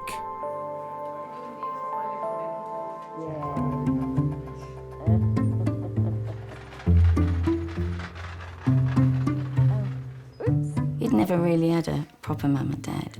What I call a proper mum and dad, like I did, sort of thing. Always there for us, you know, all for our lives.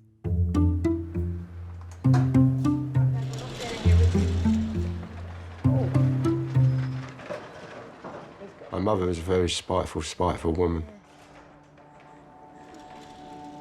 Always remember going past Brixton Prison and Wandsworth Prison.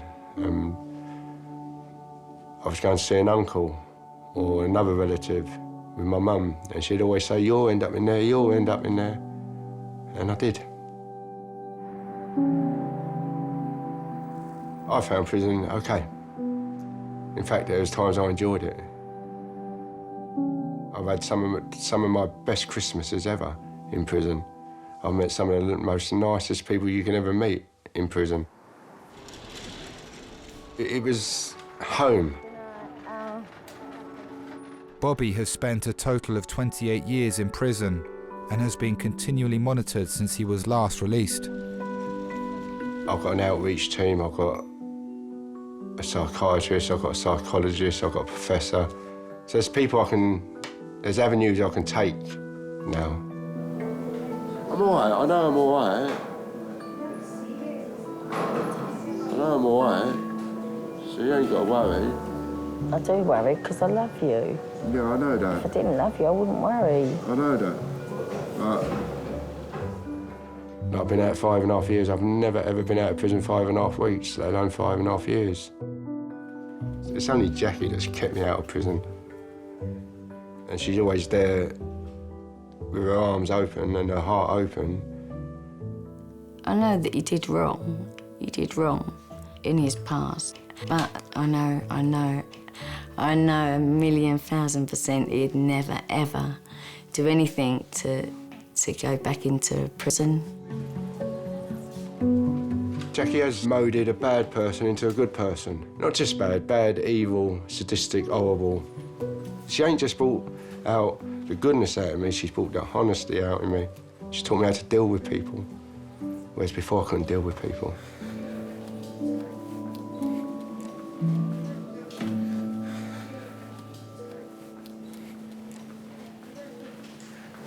Owen?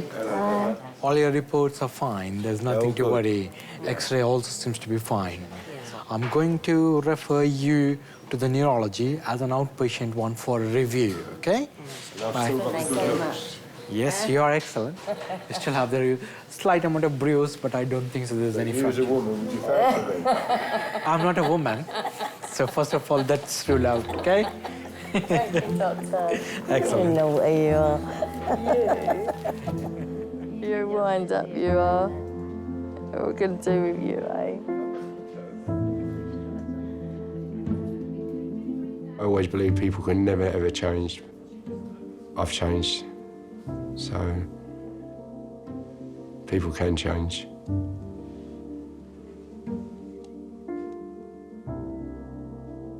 If they've got the right love and support around them, they can do it.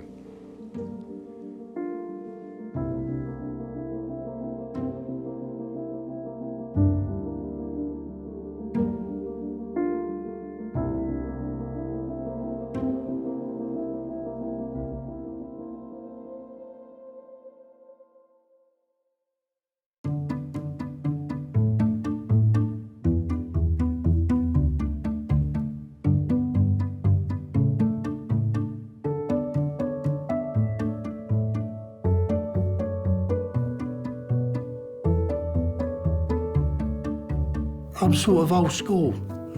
You try to get by. You try your damnedest that you're not going to get other people involved with it. That's just the older generation for you. You know, you don't give in to illness.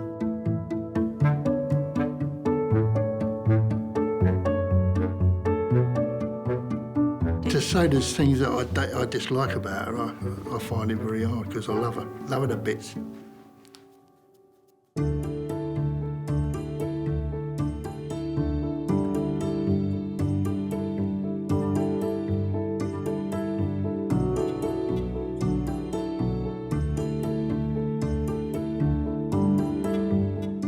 I know every man says it about their missus, but I've got to be the luckiest man in the world to have a missus like her. I think she beats any other woman. I don't think I know she does.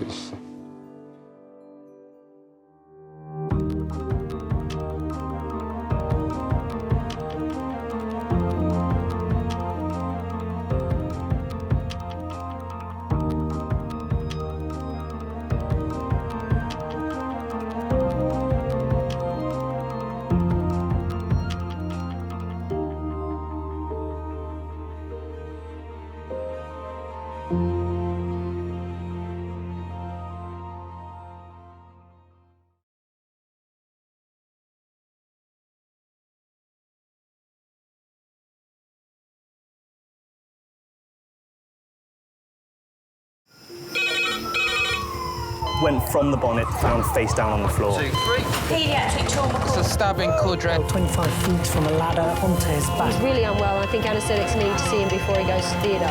Daphne? Daphne? How is everybody then? Chilling? King's A&E, how may I help? King's College Hospital, London. I got stabbed. I know, it's annoying. My head. One of the busiest A&E departments in the world. I want top to toe, head, chest, abdomen. A place where love, life, and loss Don't bloody die. I love you too much for you to die. unfold every single day. All the patients you're about to see were treated in just one 24-hour period. A&E is always like a traffic jam. Can we get a trolley? You've got to realise that there's awful things that can happen to you. I'm so sorry. Life is unpredictable, so it's important that your nearest and dearest know that you love them. You have to tell them that you love them. You must get better and come back to me. I don't want to lose you. Because there may come a time when you're not around to tell them.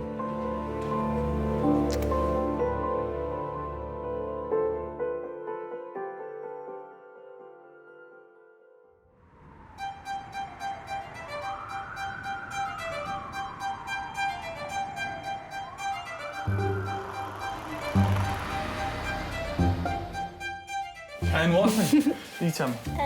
A really big lady fell on me. How big? Adults. Did you say elephant? She did. You said elephant. You said elephant. Mum, guess what? A bad thing happened.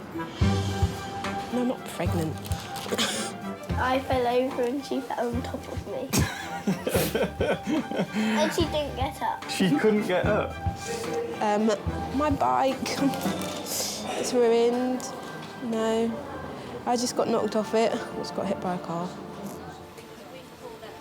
So, the first thing you said was that it's not rotated. What made you say that? I don't actually know what that means. I just heard it today. So you just say it anyway? Yeah. Absolutely, it's to do the clavicles. So I think it is rotated because that went up. As part of a teaching hospital, King's A&E is also where the next generation of trauma doctors are trained.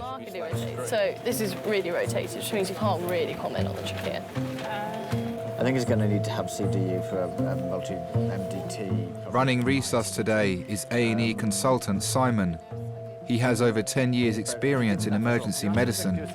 I think what's a shock to the system is that transition from when actually you're a student and you have no responsibilities to when you're actually working and you are responsible. So, you have 3 minutes to present this chest X-ray to me and then summarise your findings. Among the team supporting him is 24-year-old junior doctor Sammy. I really like having students. I'm a very young doctor. I went straight through. I didn't have a year out at any point, so I'm pretty much as young as you can be to be a doctor. And some of these students have done other degrees. A lot of them are actually older than I am, and they're married and they've got kids, and I'm trying to teach them, and that can be quite difficult to have the authority to lead a tutor group. So in summary? In summary?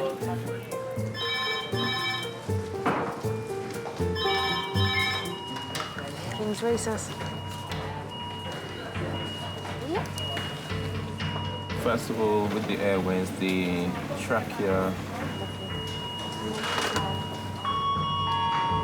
Adult red phone, 8 minutes.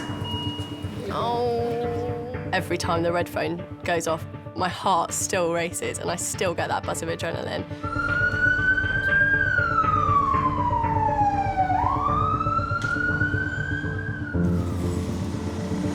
Can't park here. You need to move, mate, because I've got a blue call coming in very, very quickly.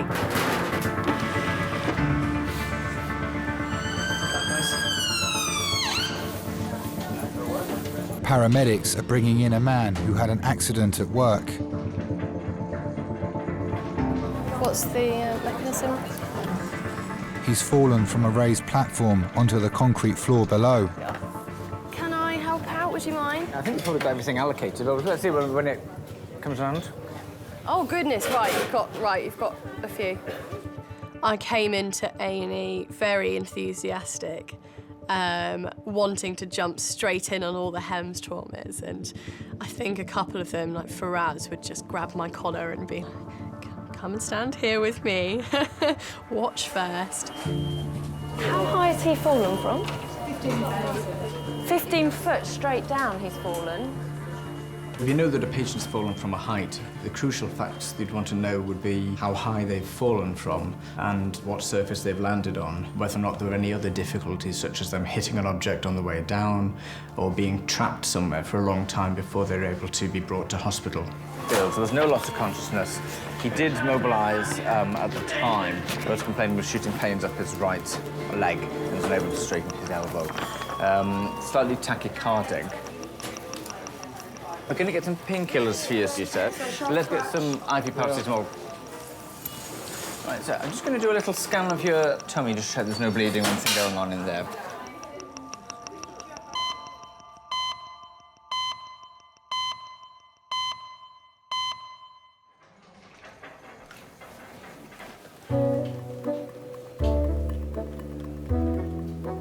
Anything on examination? I thought I was hearing a bit of a wheeze as I was doing, as I was listening to her heart. Are you thinking cardiac wheeze? Oh, I don't know. Not sure. Paniota is 88. She's been sent to A&E by her GP, suffering from breathing difficulties. Right, let's get this party started, shall we? Originally from Cyprus, Paniota speaks very little English. What do I say, Greek or Cypriot? Greek Cypriot. If you could just ask her what she'd like me to call her. Hello? Panayota. Sometimes Pat, sometimes Panayota. We do, I think, as doctors, rely very much on our verbal communication skills. So when that's taken away from us, that's really quite hard. Could you ask her what's brought her into A&E today for me? Έφα τη νύχτα η ώρα 5, σε πήγα να πέσω, να πλαγιάσω. Την ώρα που πήγα να πλαγιάσω, έπιασε με αυτόν το πράγμα και έκανα... Γιατί η κόρη μου είπε μου μπορείς να κρύο. The problem with this is that it takes like 3 times as long. We had another lady, I think she was Nigerian, who had come in with neck stiffness and body aches and sweats, and I was like, this is malaria. I don't need a translator, this is barn door malaria. Like, silly junior doctor being so confident. OK, what did she say? Wasn't malaria. Turned out she'd come in because she'd fallen over and she had a sore knee. Oh, she's so sweet. Consultant Simon continues to run tests on the patient who fell from a high platform. With no obvious signs of trauma, he's concerned about internal injuries. We want to rule out life-threatening injuries. So you make an assessment of the patient's airway, and you make an assessment of the patient's breathing. Have they suffered any chest injury? You want to look at their circulation, i.e., are they bleeding from anywhere? Is there enough blood going around the pipes to actually give them a blood pressure and to support the heart and the brain? Take a big breath in for me, sir. Just hold it if you can. That's perfect. Well done.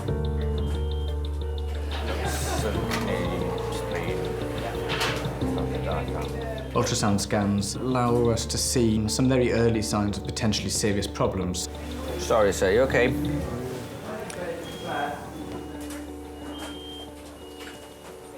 Everything can seem all right initially, but actually several hours down the line, even though the patient looked fine, they've actually had a vessel that's been slowly bleeding, or they've perforated something in their bowel and you've got an infection brewing. Sorry, just going to put a little look under your chest to check there's no bleeding around the heart.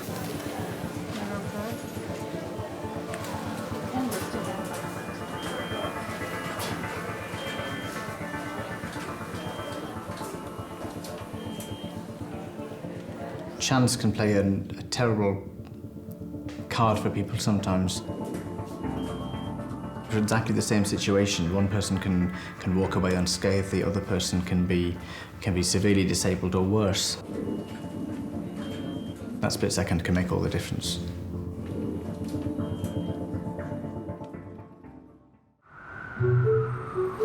Why don't I go get you some food and a croissant? No, that's just because you want a croissant. No, I got you a coffee. Don't ever try it. It's just because you want a croissant. I don't want a croissant. I'm not eating. Get me. Did you have a shower? No, well, yeah, I rinsed myself by the time I showered and got my hair wet. You're in panic mode then, obviously. Well, I looked at the train times and it works. I had like 15 minutes. I've been hit by a car, Joel. I'm going to search for the elephant lady. He was nice, wasn't he? That was nice. It was really nice.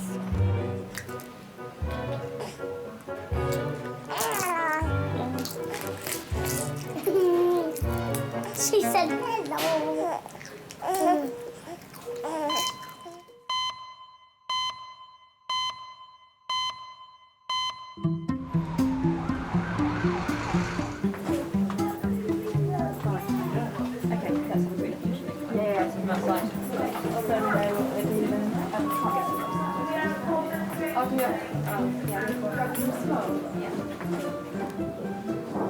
You are an idiot. What possessed you to think that was a good idea? 15-year-old Lyndon has injured his leg after backflipping off a shed onto a trampoline. Is that not a silly thing to do? I can't believe it's not really painful. It's not. Don't think you're going to like this one. I don't think I'm that bad, am I? Yeah, I'm not going to look at that. See, I told you. I don't think you can ever be prepared for seeing your child's flesh split open and the bone being visible. Don't look at it. Can I take a picture of that? Oh, Lyndon, honestly. Yeah, all right. So disgusting, Lyndon. Lyndon's friends called an ambulance and travelled with him to King's. I think probably at the moment Lyndon's main thing with risk is probably to weigh up the risk of serious consequences against the payoff of looking cool with his mates. And looking cool with his mates generally wins, I suspect. Lyndon's friends filmed the accident on their phones. We've all heard about it. We've come to have a look.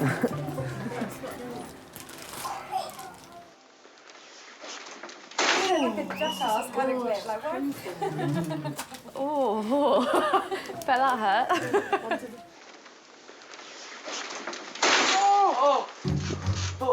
You're right. It's quite a crack.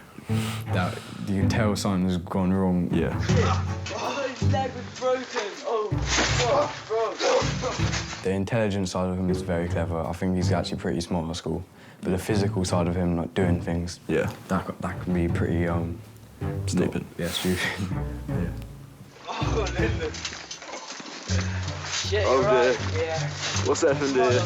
Let me see that. I'm quite a daring person, and I won't say no to stuff very easily.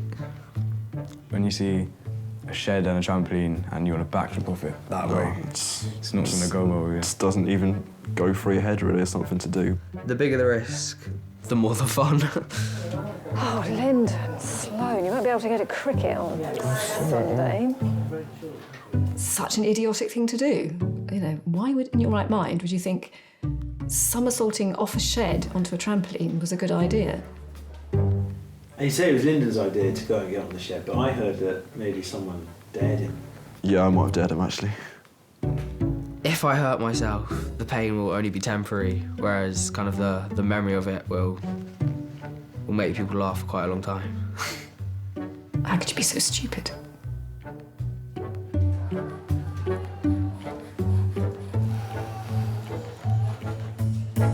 Okay, tell me. Fine. Could you ask her if she's ever smoked at all and smoked any cigarettes? Hello? Junior Dr. Sammy is still trying to discover the cause of Paniotta's breathing difficulties. Oj, kako nam udna, έτσι πράγμα. Ήμουν μωρό και γέρασα, έτσι πράγμα δεν έβαλα μέσα στο βαμμού, κορί μου.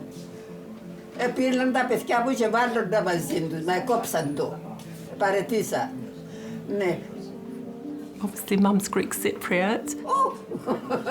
I believe Mum came here, I think, 1959 or 58, something like that.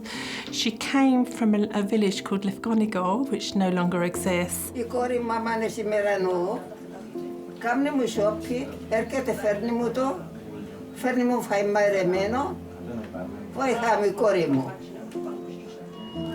Mum always wore black. My brother and I, we kind of nagged her to change her clothes and everything, and with a little bit of prompting and everything else, she kind of initially went to brown, you know, from black to brown.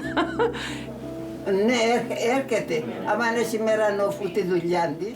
As time went on, she kind of experimented with different colours, but never red. No, never pink or red or anything. So I guess that's why I wear really loud colours. I don't know. Ναι, αρώτα έγινε τίποτε τεντζερός. Mum was always very, very strict, and more so, I think, with me than with my brother Michael. And I was a rebel. So I went out of my way to do everything that my mother wouldn't let me do. So that meant I would smoke, and my mother hated it. And I would truant. And my mother would, she'd go ballistic. Okay, thank you. What is she saying? But equally, that sort of discipline that Mum installed in us also went a long way, and I think my brother would agree on this, in how we raised our children. Fine, okay. Can you tell her that I'm a bit worried about her breathlessness, and I think it might be her heart. I think it's something that we need to investigate a little bit further. It was quite difficult, even with the translation, to work out what was wrong with her. People that come in with problems with their breathing at her age could be any number of things. Obviously, the things we worry about are the heart and the lungs, like a pneumonia, a chest infection, or a clot in the lung, or anything scary like that. I'm going to take you for an X-ray of your chest. All right, X-ray. X-ray of the chest. Yes. Yeah? Yes. Okay. You're going to go now? All right, Tali, thank you. So what do you think? I don't know, I haven't seen her up on her feet. She is breathless when she's talking to me. Breathless at rest while talking is quite, yeah. I think... I can have a listen and see whether we want to give her anything. I hope that as I get more senior that I do still feel the same way about my patients.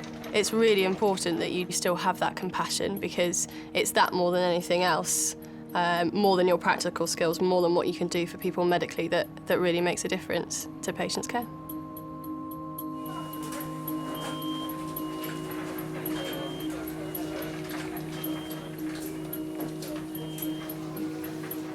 Earlier today, a patient fell 15 feet onto a concrete floor.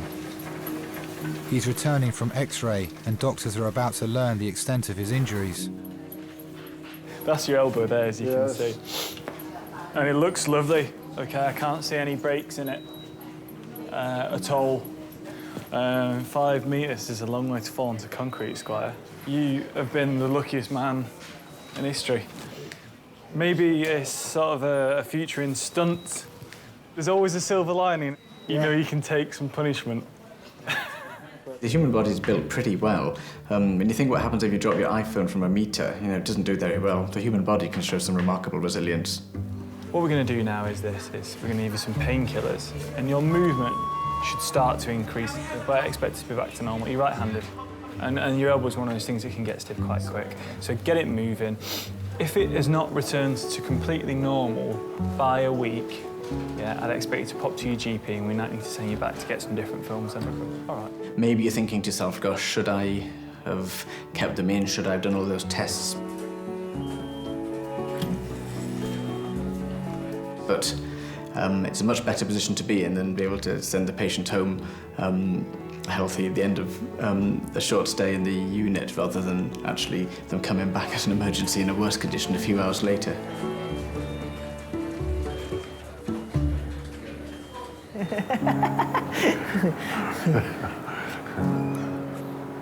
Voel je mijn vinger weer gaan? Face that. No. It's like piss. Sorry. Won't like it. It's cold. Earlier. Yeah, man. Am I coming? Yeah, of course you are. You're my wife, aren't you? Don't you want that tea then? No, it's all right. You can't just leave it there. Cheers, fella.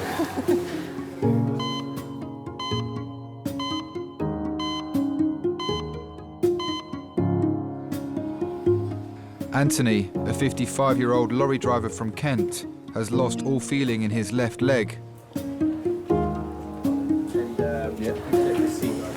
Mrs. Walker? Yep. My sins. I wasn't around when you had the angiogram last month. 6 weeks ago, Anthony had surgery to unblock an artery in his other leg. What symptoms did you have before you started? This leg Yeah. used to go totally numb. Okay. Yeah, cold, freezing cold. And did it also affect the buttock as well? Or Yes. just the thigh? It's fit the bum sometimes, yeah, but a bit numb, yeah. Okay. How long have you been suffering that for? A year. A year. Okay. He just kept saying that he kept getting pins and needles in his leg. But as Tony being Tony, just shrugged it off. OK, it's pins and needles, that's fine. He just put up with pins and needles for, I think it must have been at least 8 months. Just before Christmas. Just before Christmas. He was in so much pain that we came to A&E and they admitted him, and then they said that it needed to be done and they were going to do it here. And then it's this leg. All right. Oh, this is the opposite one then? Oh, okay. And this foot is completely white and this one's That's why she sent me down to and the that doctor. one's cold, freezing cold. But it's my muscle that aches. Only started yesterday. Yesterday. Just yesterday. Okay. Yeah, do you want me to have a look? If you lay flat, I'll come out the way. you've got been. What do you do for a living? I'm driving a lorry and I'll pick up all the rags from charity shops. But they're like 10, 20 kilo bags. And I have to run them up and downstairs and things like that. He was working and he just felt something happen and was unable to walk very far at all. Bit scary, especially when you're using Weymouth and I've got to drive an 18-tonne lorry back. So. I came home and I took one look at his leg, and to be able to describe it, it just looked like corned beef. And his foot was a block of ice. You press your toes against my hand. Yeah. In the opposite way. Good. And down. Good. And up. Good. All right. Now, I suppose that feels pretty normal. You can feel my hand touching. Now, remember this. Does it feel the same up here? Yeah. A little bit blunt. Okay. Have you been smoking? I had some fags, but I'm trying to give it up and I haven't had some for 2 days now. Okay. I smoked. Obviously, that's what caused the problem. All right. I need to get an ultrasound scan. Once you're hooked, you know, you're hooked. They reckon it's more thingy than cocaine, don't they, or something like that, more addictive. It has been hard. But 40 years is a long time, you know. Right, sir, we're done. Cheers, my friend. 40 years of smoking ain't as easy as they say. I never said it was, I'm just saying, I'm just giving a... Well, I told the truth, didn't I? I said I've been smoking. Anthony is being taken for an emergency ultrasound scan of his leg. What do I do? You know, the thing is, if you'd done everything they wanted you to do, I wouldn't be able to smoke, drink, what a boring life. That's my philosophy anyway. I mean, I'm not a millionaire and I can't go on my speedboat. I mean, what's a working man's enjoyment? His fags and his beer.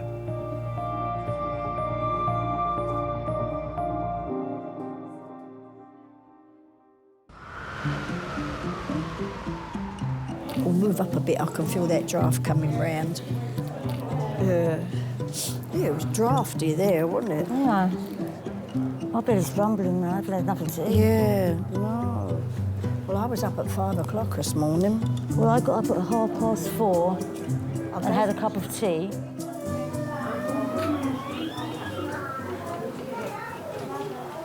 You look absolutely terrible. I'm just tired. 15-year-old Lyndon has come to A&E after having an accident on a friend's trampoline.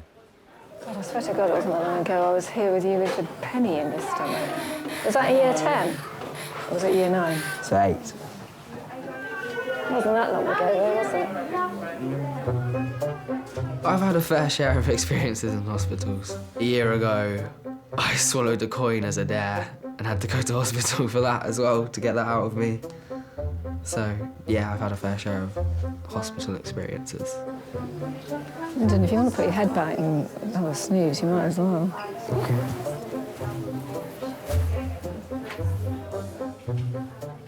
Lyndon has always been well known. Throughout his life, wherever he goes, everybody knows Lyndon. And not just because he's got an unusual name, because he is a character and likes to be known, I think, and likes to make his mark on wherever he is, whatever situation he is in. And obviously sometimes that, particularly now he's getting older, well no, actually always can have a tendency to veer towards the somewhat stupid. There can be times when my stress levels rocket. As a very small child in a playground, he would be at the top of the most difficult climbing frame when he was only like 3 years old. This is why I hadn't booked tickets for Les Miserables tonight, wasn't it? Said to him before he was like a cat with 9 lives, and this was the day that he finally lost one of his lives. So, am I going to be able to stay at someone's house after this? No, you're not. But then, No, but, you're not. so I won't have a night out this weekend. Well, Lyndon, I don't think you knew you were going to end up in A&E with having your legs stitched up, did you? Yeah, that's not that bad. Lyndon, you do think that you're immortal when you're young. Part of me actually wished it hurt a bit more because, after all, you need to learn from your mistakes, and you need to learn that if you do something like that, the consequence is you can hurt yourself really badly and it hurts. Your mum. If I were to ask you what you think of her, what would you say?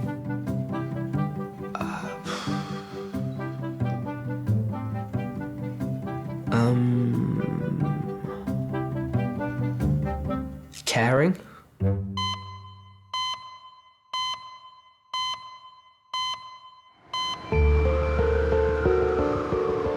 So we're just going to have a look at the blood flow on the left side. After 40 minutes in A&E, lorry driver Anthony has been taken to the vascular lab for an urgent ultrasound of his leg. And I can see straight away that the flow is very reduced on this side, which probably indicates there's a problem with the stent that you've had done there. Okay. When an artery blocks, you have a certain amount of time to deal with it before the muscle tissue starts dying. I can see that it's open, it's not blocked, but the blood flow going through there is very poor because of the blockage higher up. Yeah. And if you don't rectify that relatively quickly, you end up with a leg which is not viable and has to be amputated. The dilemma that we have is exactly how much to tell the patient about what we found and how to kind of phrase that to the patient so that you tell them honestly what's going on without really upsetting them too much about it. Okay. Great. All done. You could tell that it was very serious. And just looking at his leg and how his leg felt, it was like touching a piece of frozen meat. That's how cold it was. So what I'll do is I'll make a report of the findings for the vascular surgeons and they'll come and speak to you, let you know what they think about it and what the next step is. I need to look at it to make the decision. Yeah. I didn't exactly know what was wrong. I didn't know how bad it was. But a part of me thought, oh, not getting enough, more time off of work, you know, because I don't get sick pay or anything like that, so, you know, you've had 4 weeks off already. I didn't worry about me, I'm more worried about Nikki or the family. She's still at home and she still could go to work and try and do everything and, you know, and you're just sitting in hospital. It's hard, really, you know what I mean?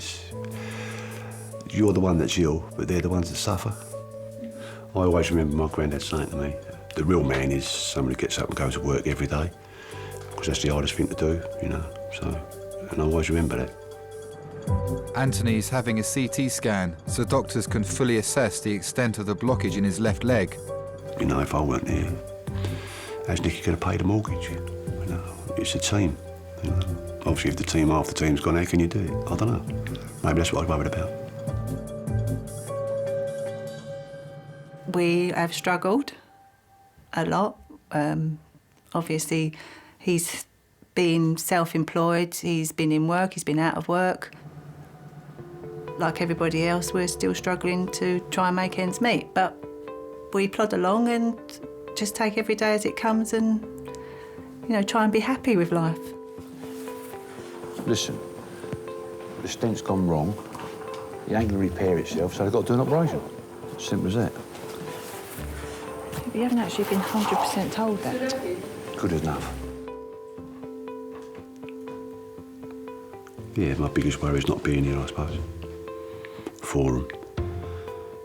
And worrying what's going to happen to them, you know. 2 hours after arriving at King's with a lack of feeling in his leg, Anthony will undergo emergency surgery to unblock an artery. Thinking back now, it was all so rushed that it was just something that needed to be done anyway. It didn't matter about the risks, I suppose, of what could happen. He either had the operation or he lost his leg.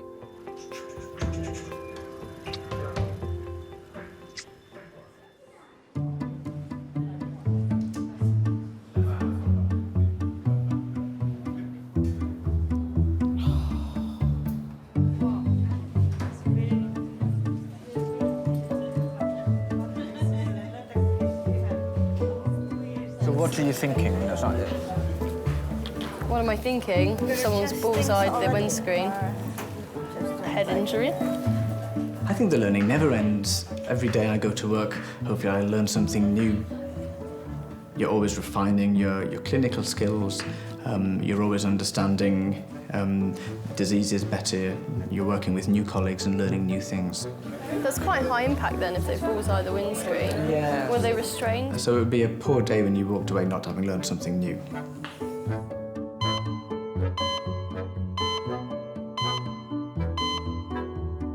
Shall I do the gas? You do the bloods.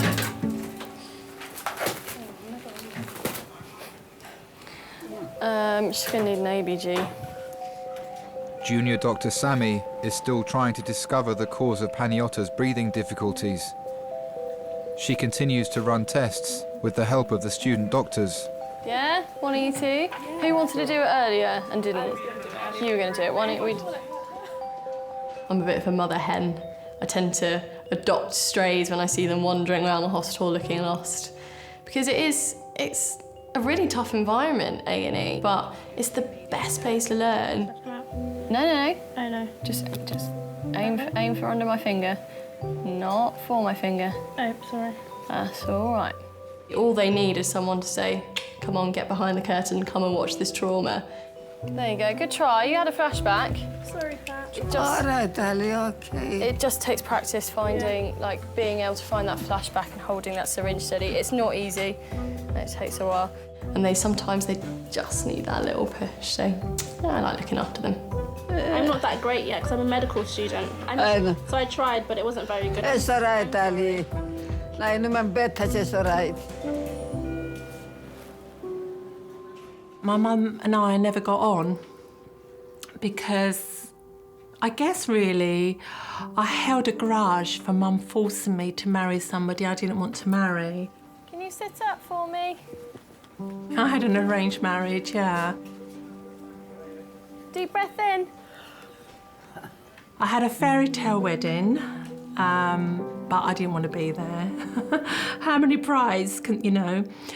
So anyway, so I guess I hated Mum actually for forcing me into that. Ήθελα τα παιδιά μου, τα μωρά μου, να τα βγάλω προκομμένα. Ενίωνα τους σαν με ενίωνε ο πατέρας μου και η μάνα μου. She's really wheezy, isn't she? Okay. It wasn't till I did a course in psychology that I learnt things about myself, but also I needed to spend some quality time, as it were, with my mum and really get to know her. If you could just tell this lovely lady that she's going to have to come in with us overnight, I'll just pass you over. She only did something that she knew no different. Hello? And it made me realise that the reason she had this harshness about her was because of her upbringing and the culture that she was brought up in at the time. Mas cabe cadê sandwich da fama tonight? You eat. Pardon? Sandwich. Sandwich, right, that I understand. We'll get you a sandwich. And my mother has also apologised to me, which was the first time my mother ever apologised to me. So that went a long way in healing some wounds, if you like. We're going now. Yes. Good. Yeah, home time. Good night. Good night. Thank you very much. Welcome. Good night, darling. Thank you, Daddy. Okay. Good night, Daddy. Open the door, please. Thank you. With no obvious cause of her breathing problems, Paniota is being admitted for further observation.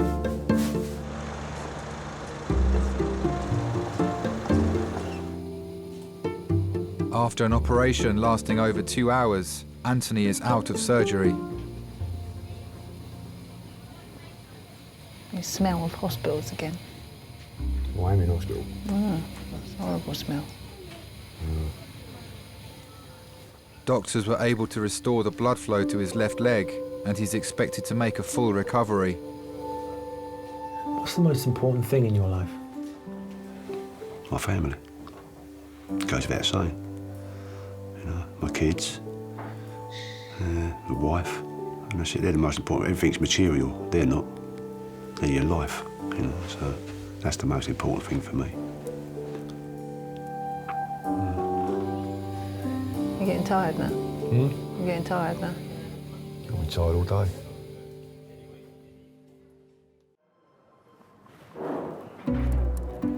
I mean, he was treating me for chemical reaction. Well, my liver scabbed over like that. Pensioner Christina is suffering a possible allergic reaction to some hair dye. Her daughter Gina has come in with her.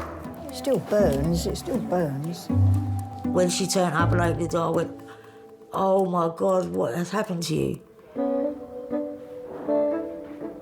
I just wanted to cry. Do you know what I mean? I thought, oh my God, my poor little mum. You know, she's so tiny and fragile, and look at her face. I was just really upset, but I just had to hold everything in. Do you know what I mean? If I started crying, she was like, oh, Gina, don't start crying or whatever to start me off. So I was holding everything in. I can't. Don't be on it too long. Oh yeah, you're never going to guess what's happened to us. Oh, yes, all right, we've got to go. She's been cooking. All right, bye-bye, bye-bye. Are you a doctor? Yeah, Are you? I am. Very tall for a doctor, aren't you?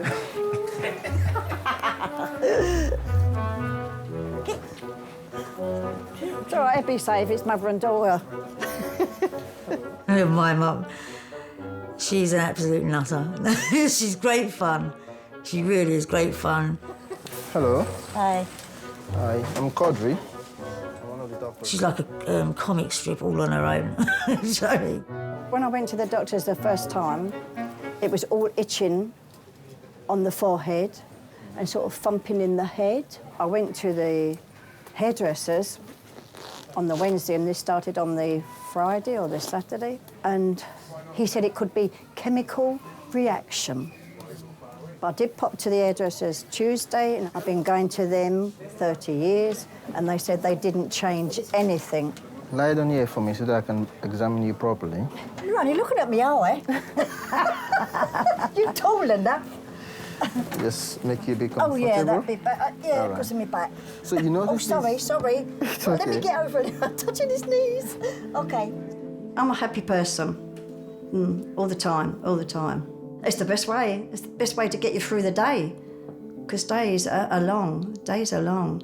If you don't sort of get yourself into something, you know, you just sit there being miserable. Are you having any blurring or double vision at all? No, it's only one of you. If there was, I'd take one home with me. Since my husband died, I've ventured out a bit more. She's changed. I think, not for the worse, she's probably got like a new sense of life in her. Do you know what I mean? I think most of it's because she don't want to be on her own. Seems to be pretty different ladies sometimes. Do you suffer from any medical problems? No, I don't. I know you've never been to the hospital before, have you? Are you on any tablets? No. So you don't take any tablets for high blood pressure or diabetes? No. All right. Oh, I ain't coming here no more. You go out with them all. She's got this fella.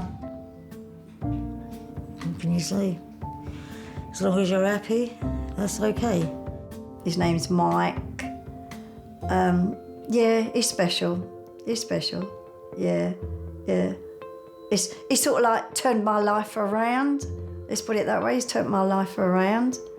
Is she doing this because she can't face the facts that Dad's gone?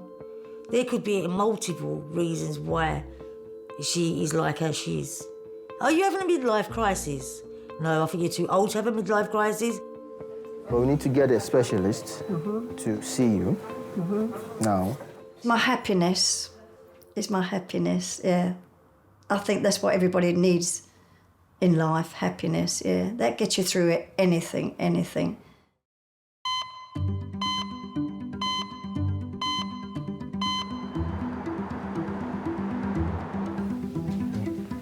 This is going to sting when it goes in. So you have to aspirate on as well, yeah? Having been fully assessed, Lyndon is having his wound stitched.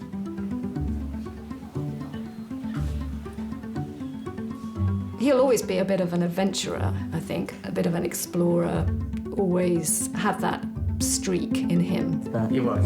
So which one is going on YouTube then? The one that you hurt yourself, obviously, because Yeah. Probably you've been framed as well.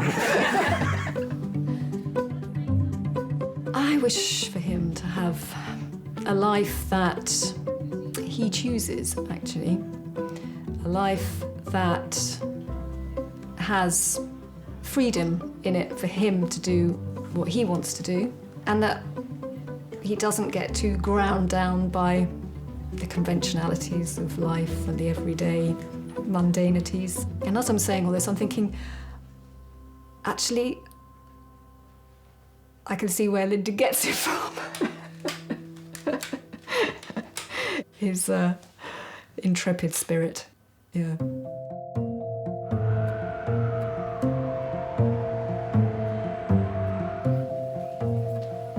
That was so cool. I damn liked watching that. Did you watch? It was amazing. I saw quite a bit of it, yeah.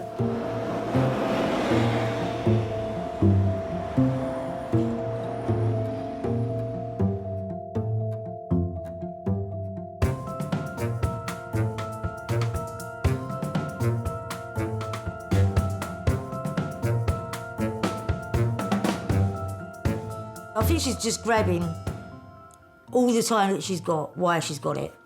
You know, she doesn't want to be sitting indoors, so if you can get up and do something, by all means get up and do something. It's better than sitting there reading a book. If you've got that life in you, go and use it.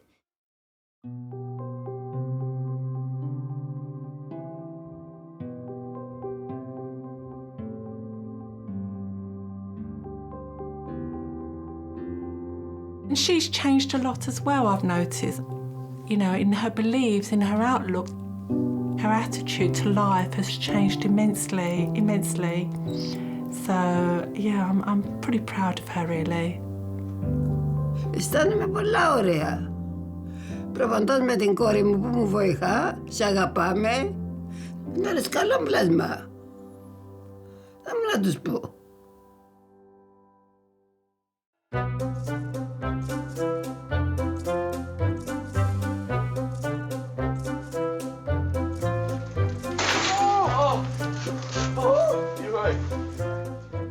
That part of my life is coming to a close. I've kind of had time to enjoy my immature years of being a kid and being a teenager.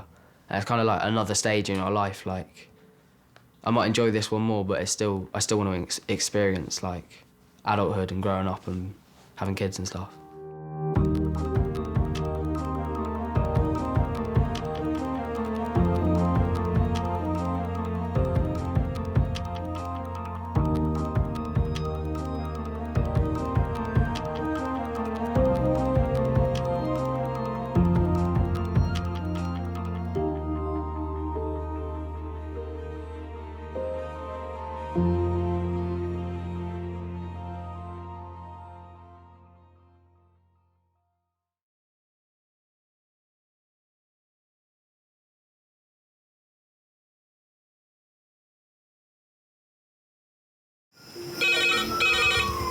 went from the bonnet, found face down on the floor. 2, 3.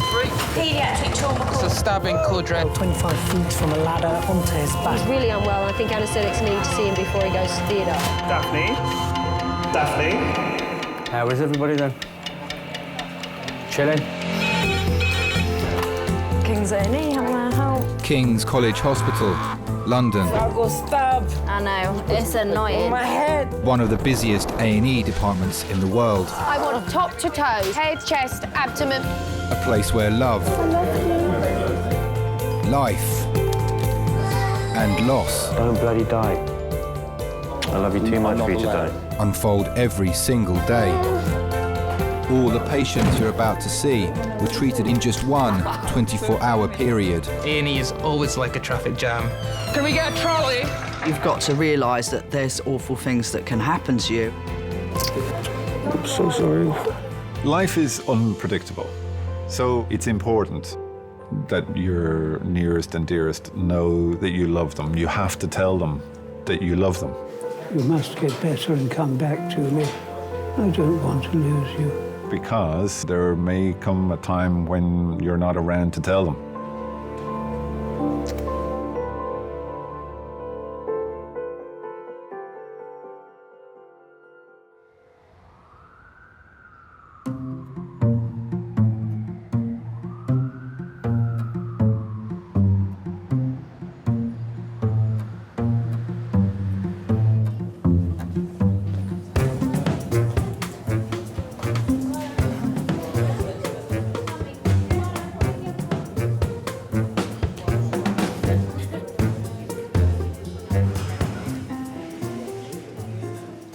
Nurse. Doctor. Doctor. Out of your league. How? Yeah. You don't know. Council place, and they've probably got a great big posh house Yeah. somewhere and a Ferrari. Cancel face. That's what you live in. They probably live in a great big house and Ferrari You got a outside. cancel face. Yeah. You push, Mama. The bear needs the Rosie to look after him. Watch out, Pumpkin.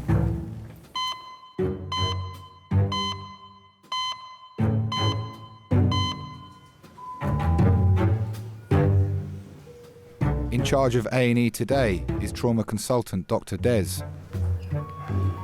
All of my career has been leading towards becoming a trauma consultant. This is what I've been working at for my whole adult life, is to be dealing with trauma. This is where I want to be.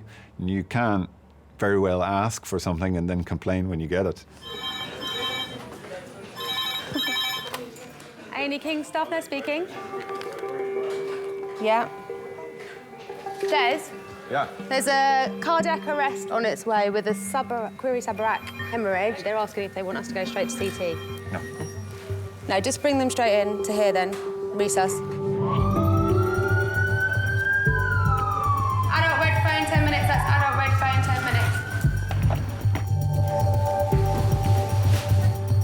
When a patient has a cardiac arrest outside of hospital, their chances of surviving it are extraordinarily slim. 56-year-old Malcolm has been rushed to King's from his home in Kent after suffering a cardiac arrest. What's more important than surviving the cardiac arrest is your degree of function afterwards, and how well you are and able you are to return to your previous life as you knew it.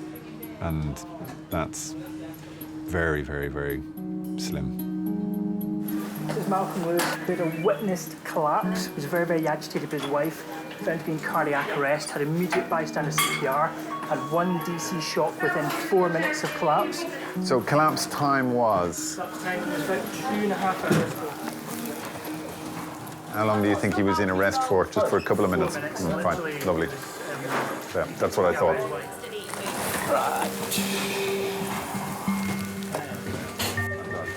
It's 2.5 hours since Malcolm's cardiac arrest. His heart stopped for 2 minutes. If we can get a 12-lead ECG, please, when you've got your monitoring on.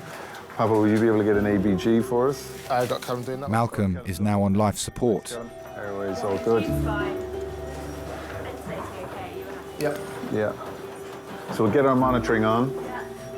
Midazolam initially on induction, but I've asked them for a full list of all their drugs protocol that we've given, so we'll know better from there.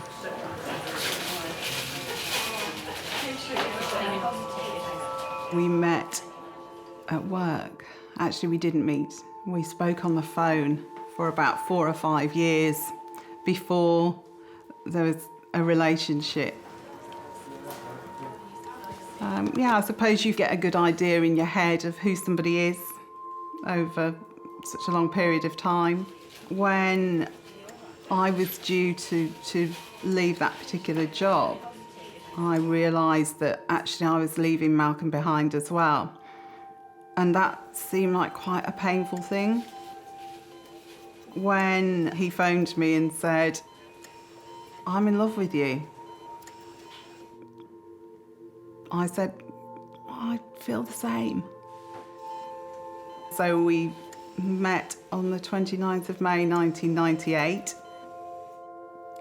And on the 29th of May 1999, we got married.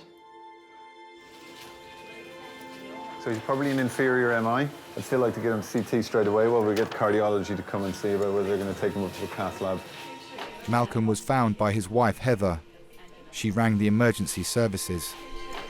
Very hard to relate how fateful that day seems. That I should have been at work and due to an accident on the motorway, I turned around, and then due to traffic on another motorway, I turned round and came home and was there at the moment that he actually had a heart attack. Okay, folks, how are we doing? They are ready in CT for this man. Life is unpredictable because the people who come to see me every day didn't intend to come and see me. So it's important that your nearest and dearest know that you love them. You have to tell them that you love them because there may come a time when you're not around to tell them. He was going blue. He wasn't breathing properly. And I needed to do something. So I was breathing for him. I was doing chest compressions. I wasn't sure what I was doing was right. Okay, great. Going to CT. Thank you, sir. Okay. Malcolm is going to CT for an immediate scan to discover whether the cause of his cardiac arrest is a bleed on the brain. I don't think I was prepared to entertain the idea that he would die.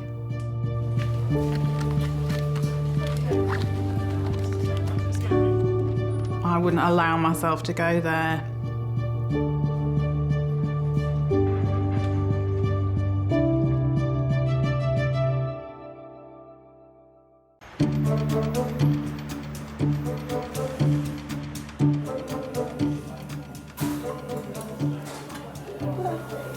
Sit down.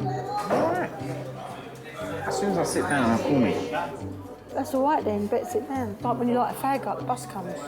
Huh? When you light a fag up, the bus comes. Light what? Fag. The bus comes, doesn't it? Bus comes? When you stay at the bus stop and you light a cigarette up, the bus comes, doesn't it? Oh, yeah.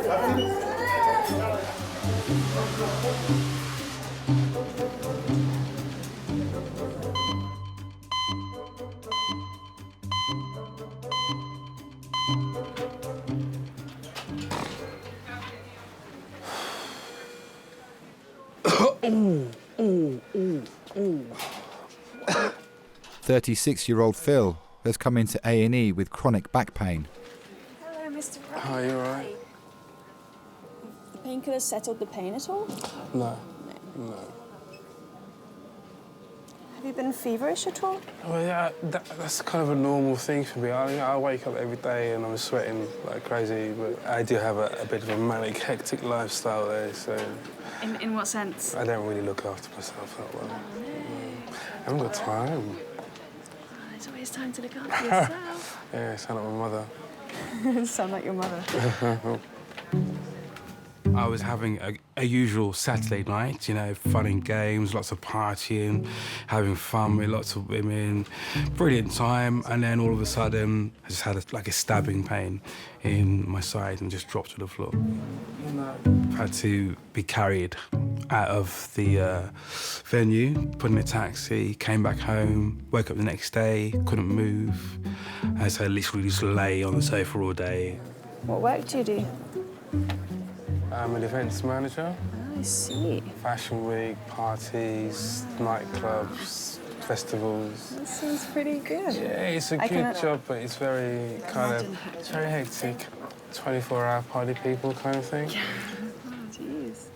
The job is to be the biggest hosts in London. You know, get the party started, make crazy cocktails, you know, get people up dancing on the bar, dancing on the seats, dancing on chairs, all that kind of stuff. Get home at 5, 6 in the morning, get up at 8:30, ready to go. There's me complaining. But it's not like a normal job, you know, you get into work and the first thing you do is have a shot of tequila. Like I say, I'm 35, but you know, I still kind of kick it with the youngsters, still kind of go out, have my fun, kind of show them how to do things kind of 35-year-old style. 36, going on 21 maybe. How long has this been going on for that you've had the sort of blood in your poo? Good 3, 4 years. How's your diet? Is it full of fruit and veg and fibre? Yeah, Maybe not. I can say my diet is mainly consistent of alcohol. How much would you say you drink a week, just to sort of quantify it? Units-wise, yeah, maybe like 100, 110, something like that. But I'm going to have a day off today, obviously. Yeah. You got to live life as you would, as if, you know, it could all be over tomorrow. I drink a lot of milk. Yeah, OK. But I don't eat a lot of constipate solids. You. Yeah, OK. OK, not many solids. I maybe have a meal a week. OK, geez, OK, yeah.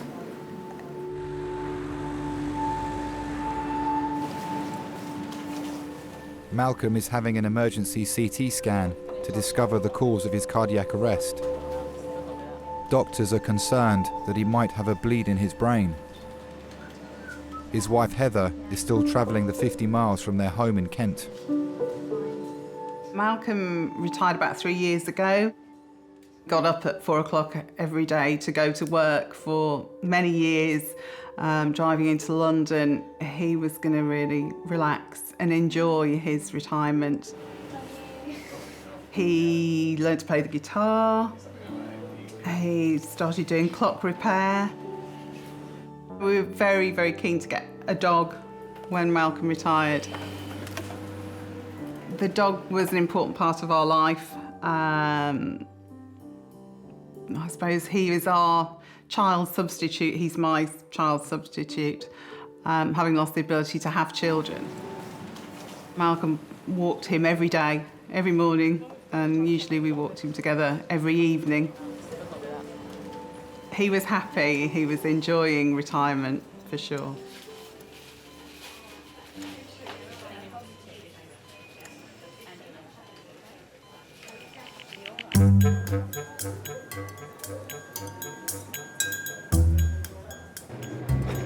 Hey baby, I think I'm gonna marry you. Is it the look in your eye? Who cares, baby? I think I'm gonna marry you. You're shy, oh shut it. There's a pig, mate, flying. I am a bit like Tinkerbell, flitter here, flitter there. You know, spread a little magic. Do you remember Pigs in Space? A little bit of fairy dust. Do you remember Monkey Magic? Pig's hair. You can keep that. You might as well, because you're going to need it again. If I can make someone smile, then that makes me happy. Yeah? You OK? Nah, not really.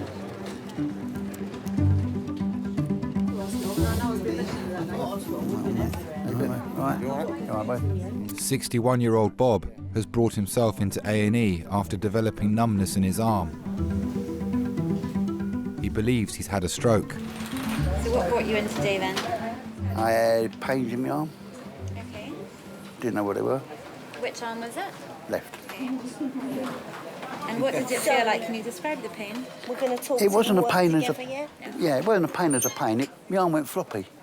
So it wasn't pain? I was trying to grab a snow shaker. You know that thing that makes snowflakes? Yeah. Snow dome. Snow dome, that's the word. I'm exactly like my dad. Everything, golf, fishing, shooting, things like that we used to do together. One Christmas, this Christmas just gone, I said that we have Christmas at home. And I actually done exactly what my dad used to do. Exactly what my dad used to do. That was get up first, come downstairs, make up tea, put all their presents out and everything ready. I used to shout from the bottom of the stairs, come on, down you come. And at that point I was like, that's my dad. That's my dad right there, I can't believe I'm actually turning into my dad. Right, no moving there, Rob. Yeah, go on. Scratch. You're so quick, aren't you? I told you. Okay, and do you have any medical problems, generally? I've got crumbling bones. What's that, osteoporosis? No, I don't know what the name is. You don't know what it means? No, all I know is I've got crumbling bones. Oh, really? I was told in 1998 that I wouldn't walk in 4 years' time They didn't tell you why? because of my bones were crumbling. Anything else? Skin cancer. Yeah, no. You have? Roll it out. Have you had skin cancer? He's got skin I've got it, cancer. yeah, I've got Where it. is that? All over. Was that as a result of like sun exposure, or do you know why? Yeah, it they happened? said that. Sun. Okay. Do you know what type of skin cancer you have? Is it benign? Is that the word? Yeah. Is it benign? Yeah. It's not malignant then. Malignant, one of them. When my dad's sort of ill or anything like that, it worries me. It does worry me because he's at home by himself, no one's there, no one's around. My mum's working all the time, and my mum only pops back every now and again to see if he's okay. He tries to do the best he can. He really can't do what he used to do. Your sort of skin, Yeah. right? You've got that dark skin. Yeah. Rub olive oil in it. Yeah. all- My skin's not dark enough to It see, is. unfortunately. Just it It's is. bright red. Look, white. Yeah. Yeah. Brownish. Yeah. Olive oil. Nothing. He's one of these people that you can't tell him what's right and what's wrong because he knows. He's like God. He knows everything and he knows how to do everything. You won't find another man like him. Gives you wrinkles apparently. No, it don't. My mum. If you see my mum, mum's Welsh. Yeah. My mum's white Welsh. Very good. And yet she looked Mediterranean, didn't she? Really? Really? She looked really Mediterranean because she used olive oil. Yeah. That's what she ever used. It's gonna fall off. It's gonna fall off. I don't want him to fall off. Oh no, oh no. George.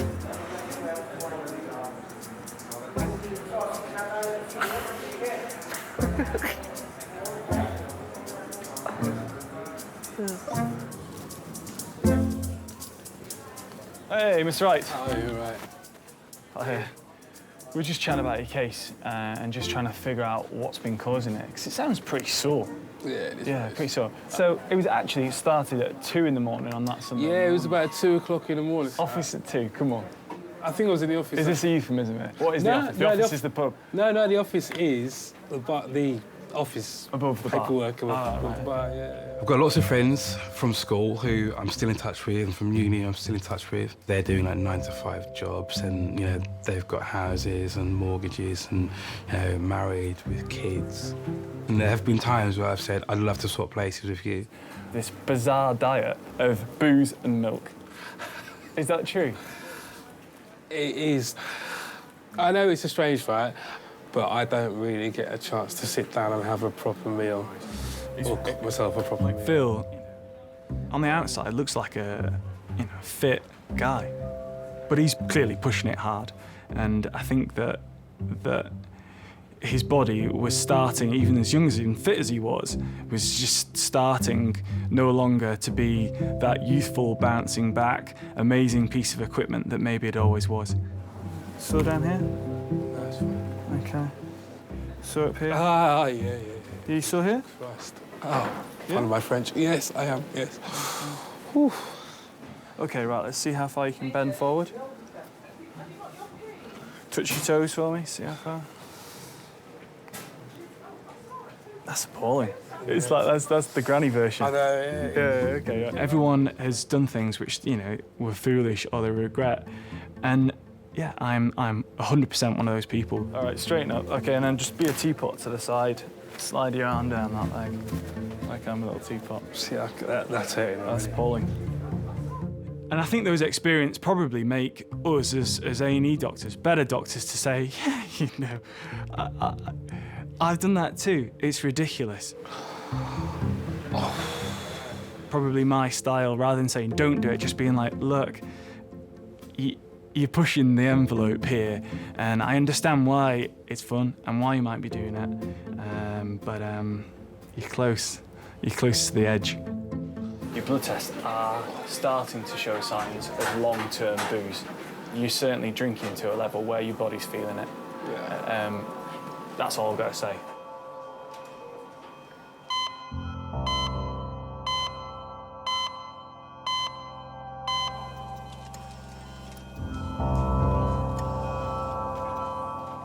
Malcolm's scan has excluded a bleed in his brain. It seems his cardiac arrest was caused by a heart attack.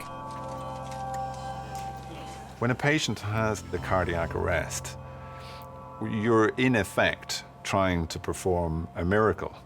And I'm not saying that to give myself any sense of self-importance. It's literally, if the great man has decided that your time is up, then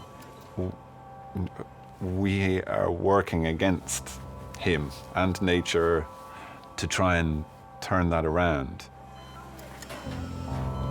I can ask his wife to come in. She's outside and she's quite anxious to come through. I do remember getting to King's and the ambulance crews were standing outside, and I remember saying to them, did he survive? And they said, yeah, he's holding his own. So, yeah. So please, come on in. Thank you. Come on in. Thanks, Chuck. Heather has arrived with Malcolm's youngest daughter, Sarah. With it, she needed near me. I'm a great deal for talking to my patients, even though... When relatives come in to see patients, they want that person back. They want their spouse back. They want their son back. They want their mother back. This is who I have lived with. This is the person who I've spent all my years with. The guy who always puts his keys in a certain place, the guy who loves going for walks in a certain wood on a Sunday, the things that make people individual and unique, and that's what they want back. And unfortunately, that's the one thing that we can almost never tell a relative when they come to see us, because it's only time that will tell us that. Malcolm's condition remains critical. He's been transferred to the cath lab for an emergency procedure to unblock the arteries in his heart. Okay, let's look. Okay.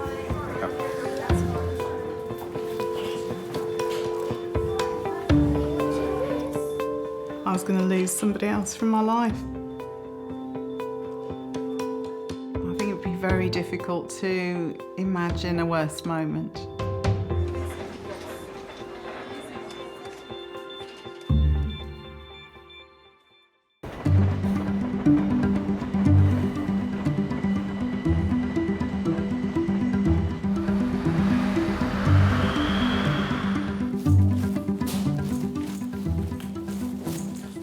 I bet he's up being mad.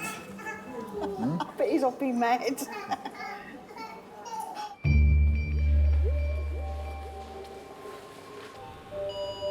Malcolm has arrived at the cath lab. Watch his feet on the... Heather and Sarah face at least a 2.5-hour wait, as a team of over 8 people will attempt to restore Malcolm's heart function to normal. The whole team is very acutely aware that there's a patient's life in everyone's hands. At King's, we always believe that if there's any chance that someone will survive, then we give them that chance. We are inherent optimists.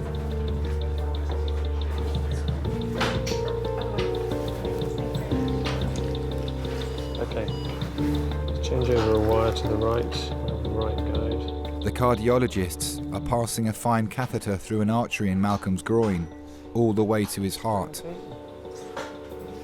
Nice long injection now, because I want to see this LED, looks correct to me.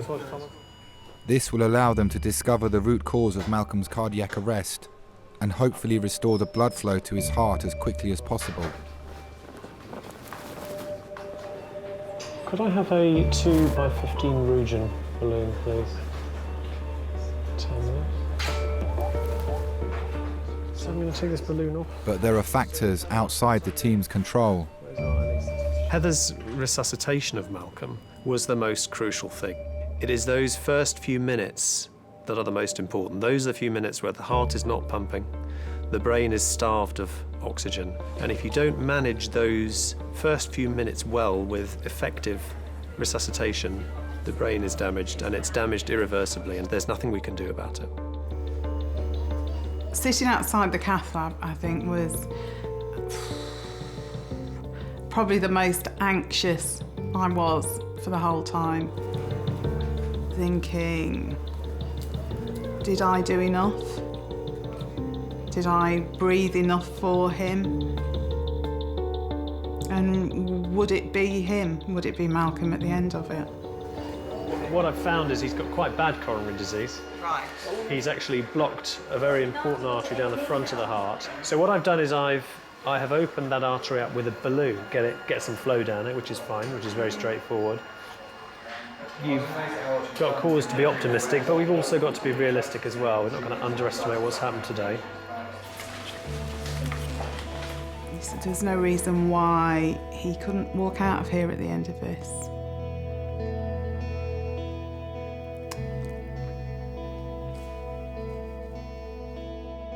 After 3 hours in the cath lab, Malcolm's heart condition has been stabilised. But until he wakes up, no one will know the extent of any brain damage he may have sustained. Nobody wants to say goodbye. Everyone wants us to do absolutely everything that we can to stop it from happening. But we have to bear in mind that the person who survives, they may not be the same. They may never wake up, or if they do, they may be very, very impaired, and sometimes just subtly impaired, but it's enough to change their relationship.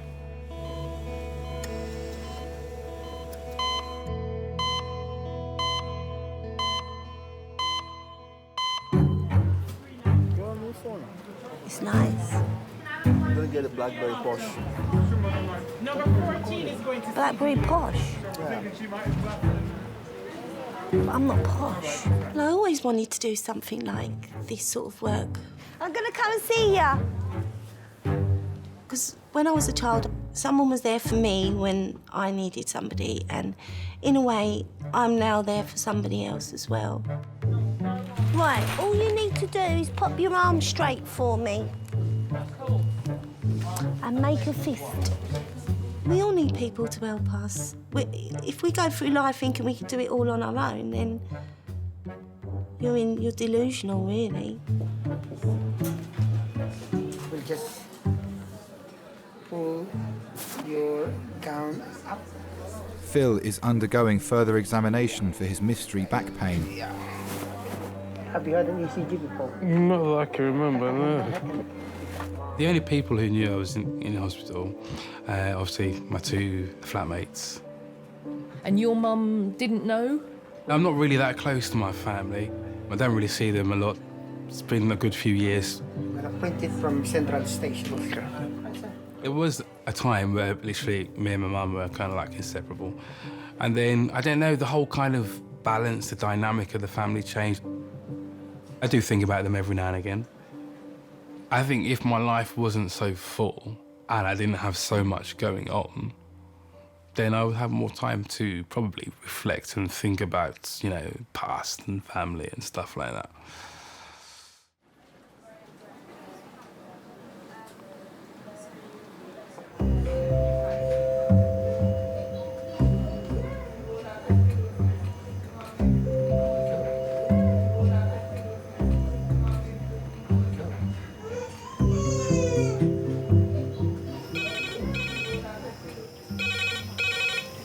King's ED? Yeah. Yeah. Lovely, thanks.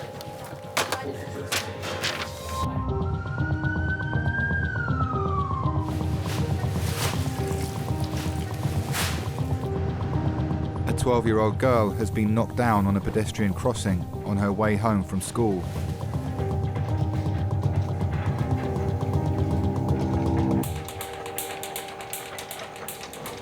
That's Camilla. Hey guys. I promise I'm not going anywhere. There we go, darling. This is Camilla, 12-year-old girl. She's got a massive right lump bruise onto the right side of her forehead. We're querying loss of consciousness because she cannot remember anything. Yeah. C-spine pain when she moved her neck. Okay? Right, let's crack on, guys. All right. Yes,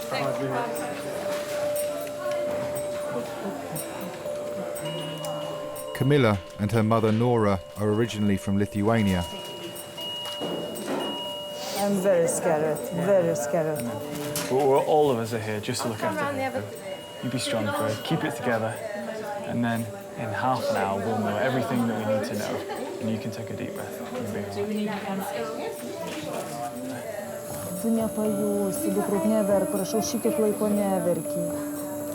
Man labiausiai tai rūpėjo jos galva. Labiausiai bijojau, kad gali būti smegenų sutrinkimas ir dideli rimti lūžiai. All right, well done, Camilla. All right, sweetie. Kite to papasakoti, taip jausmus tuos perduoti tiesiog neįmanoma, nes tai yra tavo vaikas. Galėčiau pasakyti tik tiek, kad tuo momentu norėjau būti jos vietoje aš pati. Skauda? Neskauda. Labai greitai supranti, kad gali netekti pačio brangiausio žmogaus.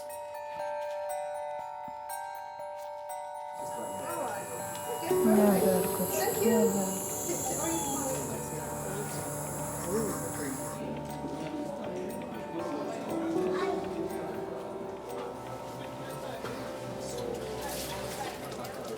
61-year-old Bob has suffered a stroke. He's being kept in overnight for observation. Going to miss you with golf tonight. We might actually have a good score. Yeah. Without you. Can't do the things you used to do. You know, play football with us and things like that. You can't do that anymore. And that upsets us a lot. Upsets us because we tell him, and we try and tell him as much as possible, don't do what you're doing because you can't do it anymore. You have to sort of take a step back and let other people do it. But he don't listen. He don't listen. He don't listen at all, he don't. He's got to do it his way or no way. But the doctor confirmed you had a stroke. Did they see something in the scan? Yeah, he said I had a stroke. Yeah. I had a mild stroke, yeah. A mild stroke. Don't want him to go, to be honest.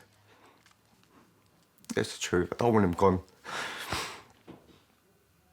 And, you know, my mum's going to be lost without him.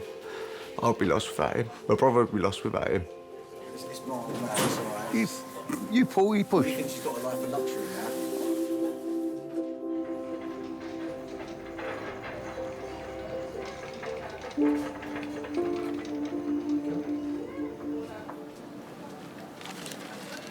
All right, then.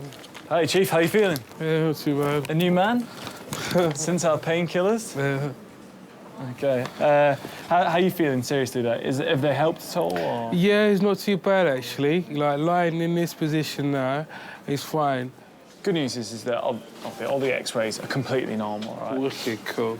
I can't see any sort of badness around the spine that's making us any sort of problems. Now, most of these things get better on their own. Yeah. Okay.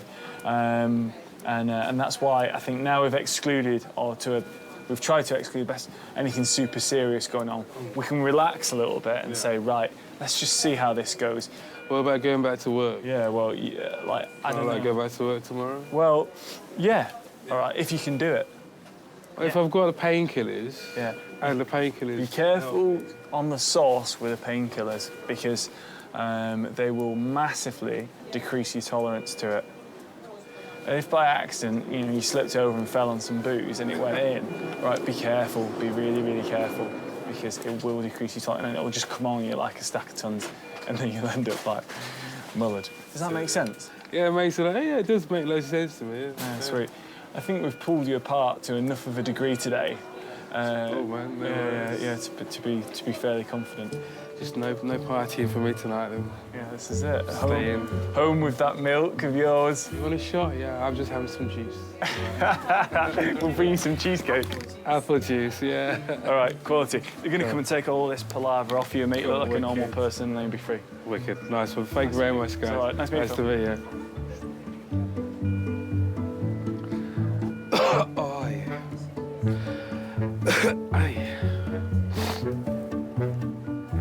When I was younger, I used to say, and this sounds really morbid, I used to say to people, I get to 60, then just pull the plug.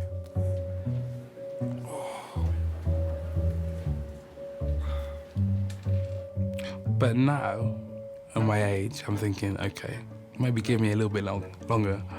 So, yeah, I'd like to live to be an old man.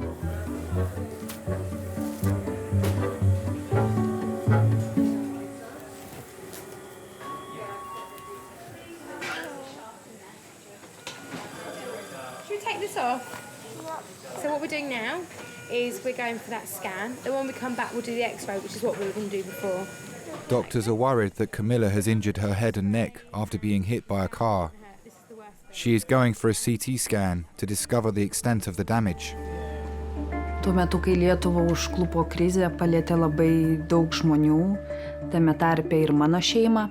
What we're going to do, we're not going to put the blocks back in, but we need you to keep your head really still, okay? So we don't want you to shake your head or nod, just nice and still.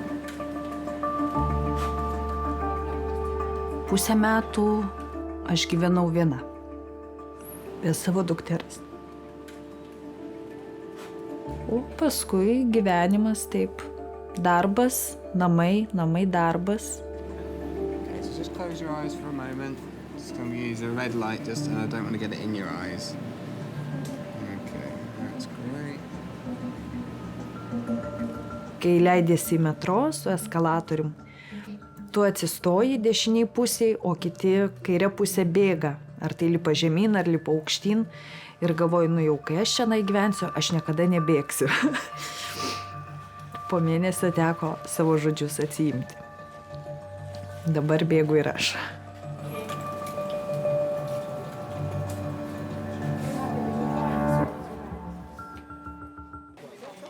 So what's happening? Are you working here now? How are you? I'm all right. I always stay true to myself and my conscience, and if things don't go right, I know you'll get through it. You'll get over it. I'll be there in a minute. Okay, thank you. As long as everything's ordered first, all the bloods. Everything's ordered? Yeah. Okay. I'll make sure. Because I've got over so much already that anything else is just like water off a duck's back, isn't it?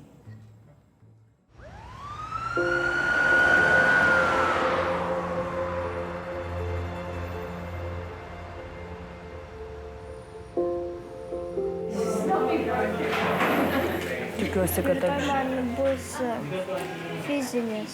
Jokių fizinių. Pamiršk, tu rytoj išvis į mokyklą neisi. Neisiu. Neisi. Camilla. Come terza di messo, perché trattato di messo, correct? Right. I might be able to take all this palaver off here. Although it is exciting just watching the ceiling, I'm sure you'd like to have it all taken off you. Okay, stay nice and still. It's gonna feel nice. Ooh, nice. And I'm gonna slowly slide this up. Oh, you are good. Okay, you ready? I'm gonna sit you up. Your neck is okay. All good news. So, the scan that we did of your head, because you had your bump, it was completely normal, okay? You've got a lovely big fat brain sat in there thinking away, and there's nothing wrong with it, okay? Good, okay. Okay, should we get some help on there? Yeah. Right, I'm out of here, I'm out of here. I got run over when I was 5. I was pretty bad. I had a broken pelvis, broken ribs, and they, they sort of said to my mum it was 50-50 whether I'd make it through. But I did.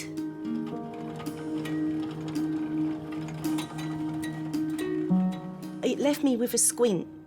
The impact, I had to have operations on my eyes. I think that's why the bang on the head, that's why I'm like I am, The policeman on the scene saved my life because he had to give me CPR. So, from the policeman on the scene to the ambulance to Guy's, because they took me to Guy's, if they wasn't there, then I wouldn't be here. I wouldn't be here.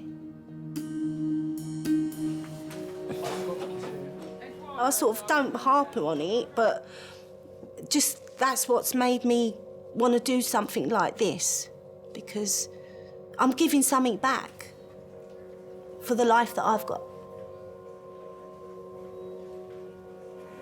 Su pižama būčiau atbėgus. Tai kaip tavo širdelė plaka?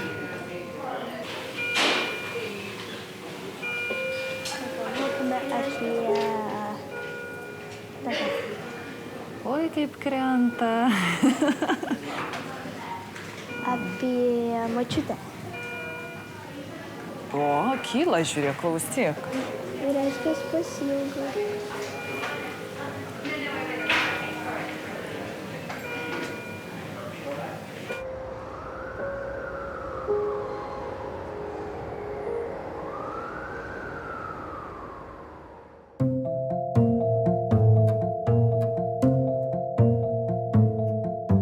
The whole family, we're all rough and ready, we fight with each other, we're always banting with each other, but if one needs help or someone needs help, we're always there, no matter what.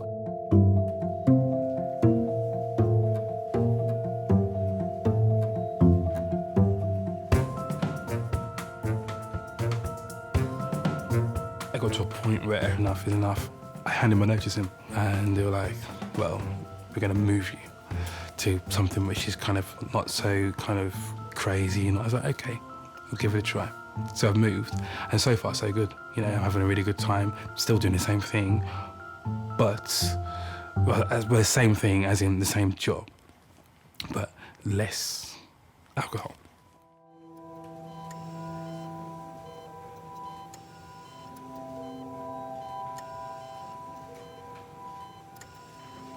He'd been slowly woken up. There was a group of nurses standing round his bed, and as they moved away, he was sitting on one side, leaning, just looking at me and said, "You're late." Do you slap him? Do you hug him? What do you do? You're just glad that he was alive and that he was okay, and it was him.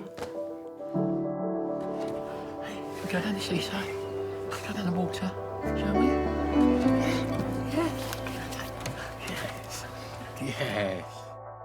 For Heather, she is my life. And,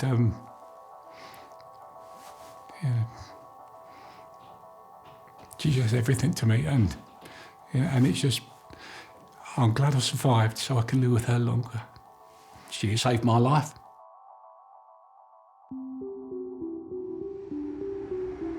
There are certain things that happen in your life that make you look a little bit more closely about who you are and what you're doing. You can call it a wake-up call or life event or whatever you want. So we should take into consideration our work, life, family, everything, every now and again, and just think, are we really doing the right thing? Are we really happy?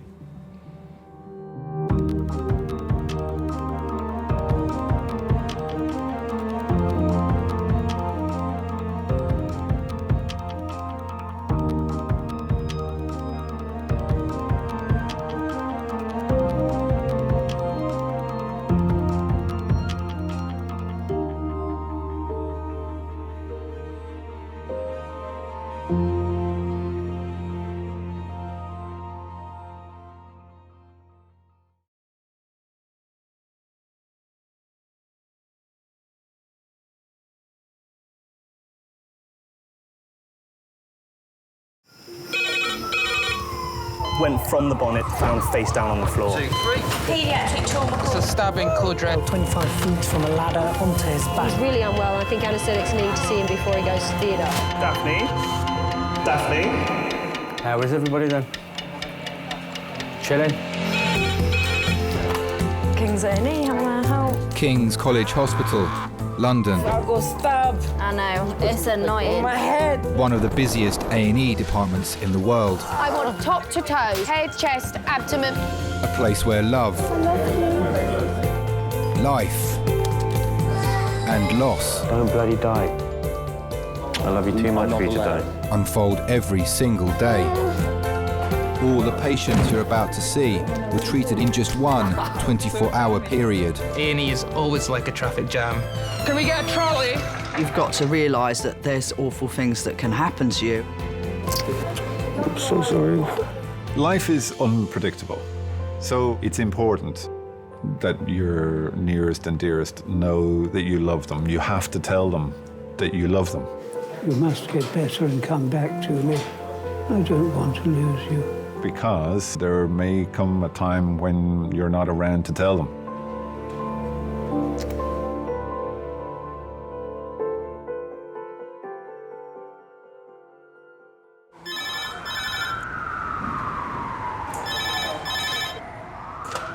King's A&E. 59 male. Adult stroke, 10 minutes. Adult stroke, 10 minutes. King's is a specialist stroke centre, one of only 8 in London. Stroke registrar? That's right, yeah. Each year, King's treats around 1,300 stroke patients.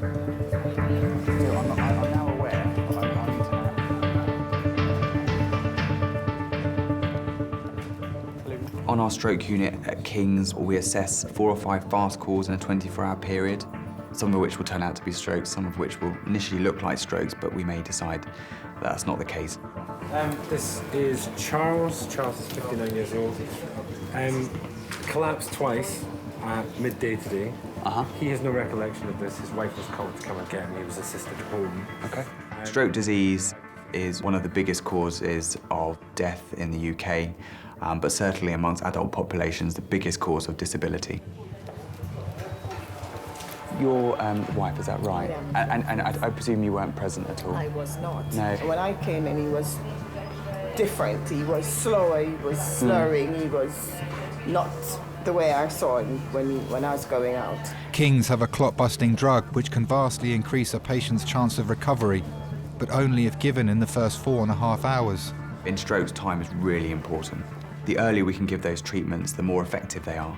And there comes a point after the start of the patient's symptoms when those treatments become ineffective and possibly dangerous. Hi, Charles. I'm James. I'm one of the doctors here. And I'm going to do some tests of your nerves, all right? Next thing is just look at my hand here. Look at my hand. So follow it this way. Follow my hand this way. And then over this way. Now touch my finger, please. Touch my finger. Touch my finger. Okay. All right. Okay. Okay, that's good. Can't really find anything. I don't think we're going to thrombolyse him, so try and work out what's going on. The ambulance group brought him as a possible stroke. I don't think it is a stroke, but obviously something's going on, so we'll try and work out what that is, okay?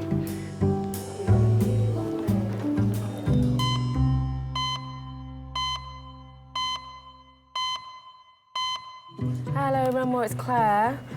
Have you got another space? As soon as I can try and create some space, we can bring this one back out, but all my bays where I need to see people are all taken.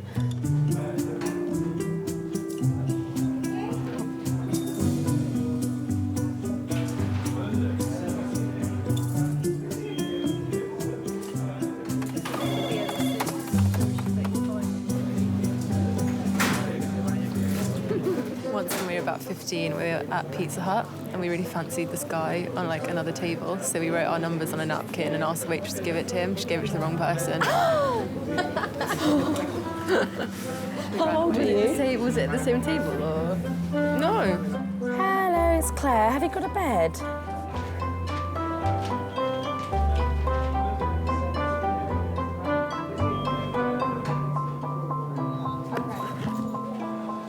Want a sip of tea? Be hot. I'll wait for it to cool down a bit. Thank you. Anything happening? Not at the moment, no. Hello, King's Amy Reeses. Yeah. Thank you, bye.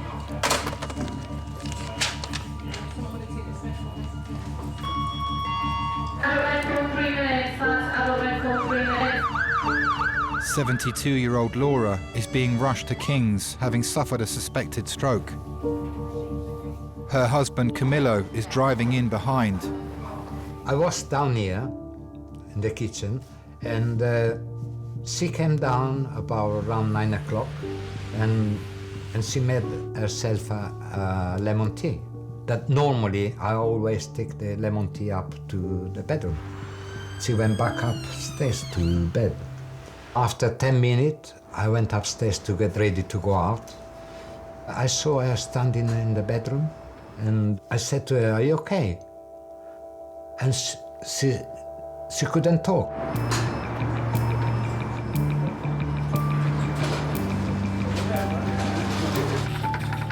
She had a piece of paper and she wrote, "I think I have a stroke." Then I phoned the ambulance. Stroke over here.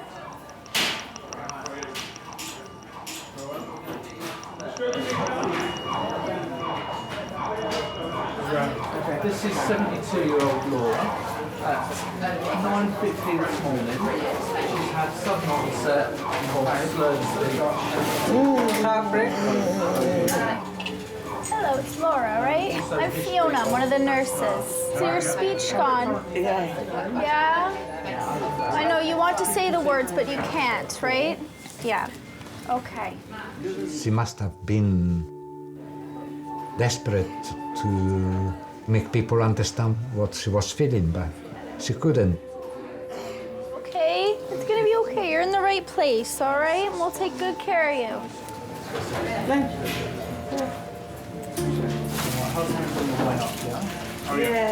Yeah, is that what you were trying to say, your husband? Yeah. Okay, okay. Once he gets here, we'll let him know where you are, okay? And he can come. Yeah. Jenny, I'm one of the neurology doctors. Hi. How are you?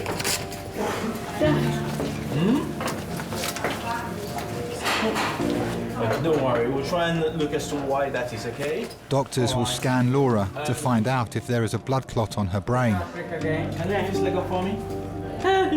We got a husband here. Shall I put him out? No.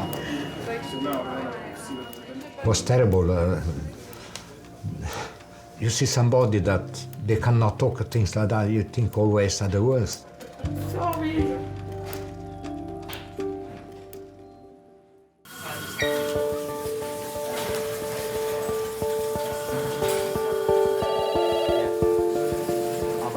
Laura is being rushed to the CT scanner to confirm if she's had a stroke.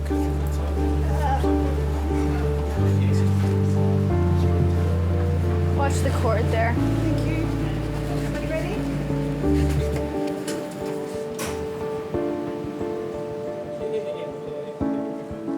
We met in the city. She used to work in a bar, a wine bar. And I used to work in a snack bar, to work for the same boss. So I went there to see the boss, and I saw Laura at the door on the way home. She had a fantastic body, good shape, you know, like men like. And so I said to her, "Where are you going?" And she said to me, "I'm going home." So I said, "I give you a lift." I said, "With the bus, because I haven't got a car." And she thought I was a bit simple, and she went. A couple of years after, we got married.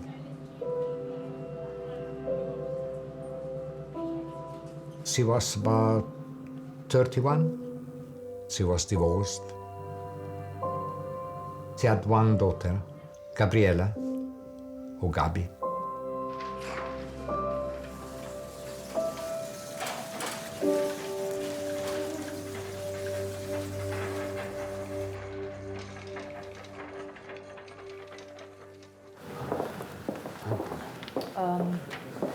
She's here. Do you want to come and say hello? Hello, Dr. Moriarty. Stroke doctor.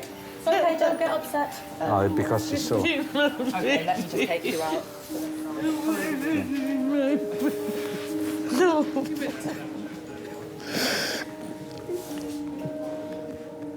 Laura's daughter and grandchildren have come to see her.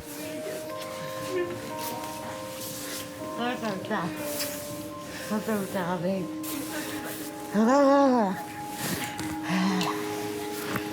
It's a joke. Oh, well, at least you can still talk. No, can't. I love you so and I do too. And I do, and I do. My mother brought me up on her own from the age of 2. She loved taking me to the circus. We'd go to the park. Battersea Fun Fair was still around, so I remember going on the rides with her. Trips to Brighton in the evening, for some obscure reason, she'd always bundle me into the car and we'd go down and get fish and chips from Brighton. Shopping, lots of shopping. She had this habit of buying these lovely Italian booty things that would go up the ankle with these frilly ankle socks. Patent, red patent, black patent, anything that was shiny. I had fun with my mum. Speak to the doctor.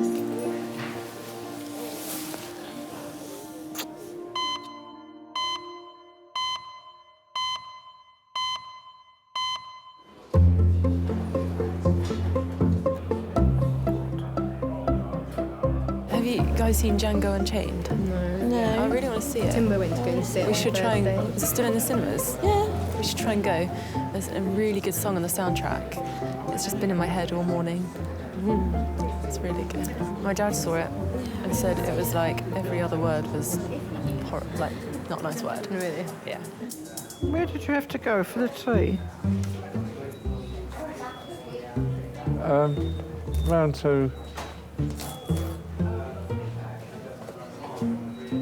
the main entrance. Oh. You know, that cafe just inside. Oh, yeah. By the blood place. Yeah.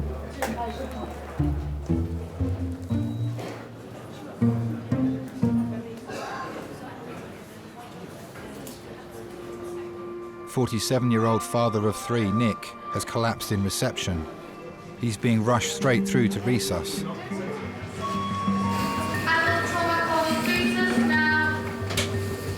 Nick is the national BMX champion in the over 40s category. He's fallen 20 feet off his bike while performing a stunt during training. It's in the morning, it's just a normal training session. I was like somewhere behind him when he did it. Oh, right. I just heard a bang. Yeah. And looked over and he was just on the floor. Can you get me a collar, please? A We've trauma called this patient. Basically, mechanism of injury on a BMX bike, flipped up in the air at 20 foot, he's fell off it. Left-sided severe chest pain, and his wife's brought him up, so we're going to now collar him. He seemed all right. He managed to get up and walk over to a chair and go and sit down. Well, Mum said it was kind of when he got to the hospital that he was suffering. Hi, Nick, I'm Lala. Yeah, sorry, that was Matt. So I'm Lala, I'm one of the trauma consultants. Because what's happened is you've triggered a trauma call, essentially, because of what's happened to you. So a lot of people are going to arrive, OK? And we're going to do things in a very structured way, which you may find frustrating, but you just need to bear with us, OK? Certainly when they come to majors, people think they're unwell, but sometimes people don't realise how unwell they are. When you're ready, we're going to need to get you to lie down, essentially. Do you need any painkillers, Nick? Okay. You haven't had anything yet, have you? No, nothing. You have to be a bit careful of your mindset, because you sometimes presume if somebody's walked in, and certainly for staff around you, that they're probably going to be better off than someone who's kind of come in collared and boarded. And you have to be careful not to presume too much, really. Slowly lower yourself down. Sometimes the injury doesn't look as bad on the outside as it does on the inside. Oh. It's okay now. Where's it hurt? All the way down on your back. Okay. Right left side. My chest. Let's get some monitoring and stuff on you. Sorry, Nick. What's wrong, breathing, Nick? Yeah. When okay. When it was first half an hour, it was gurgling. I started BMXing in 1979. My brother and I were on holiday with my parents in Cornwall, and we walked into a Halfords bike shop. There were these amazing bikes that we'd never seen anything like. We used to thrash our old choppers and grifters around the woods, and then all of a sudden there was these purpose-built bikes from America. And they had a little magazine, a sales magazine that went with it, and we took them and they became our Bibles. So from August to December, when Christmas came round, that's all we did. We just talked about this bicycle motocross, and our parents bought us bikes for that 1979 Christmas. Okay.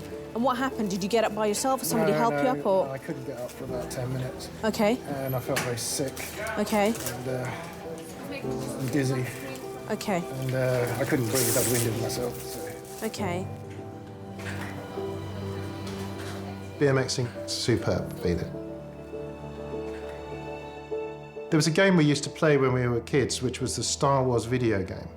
And there's that thing where you hear that voice in your head and it says, use the Force, Luke, and he's going down the tunnel. And you get this kind of peripheral tunnel vision.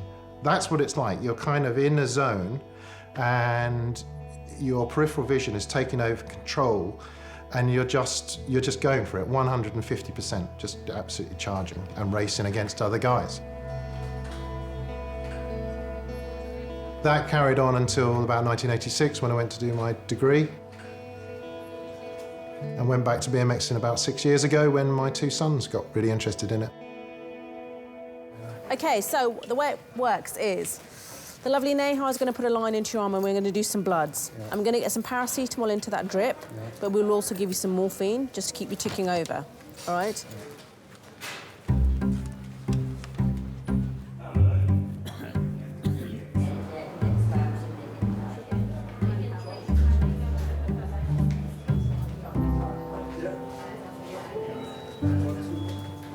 83-year-old Marjorie has come to King's with pain behind her eye following a recent bout of shingles. Her husband David has brought her in. Did they say anything about the eye? No. Hmm? No. What you got there? Sandwich. Yeah, she looked at it. Hmm? She looked at it, but didn't make any observation. Yeah.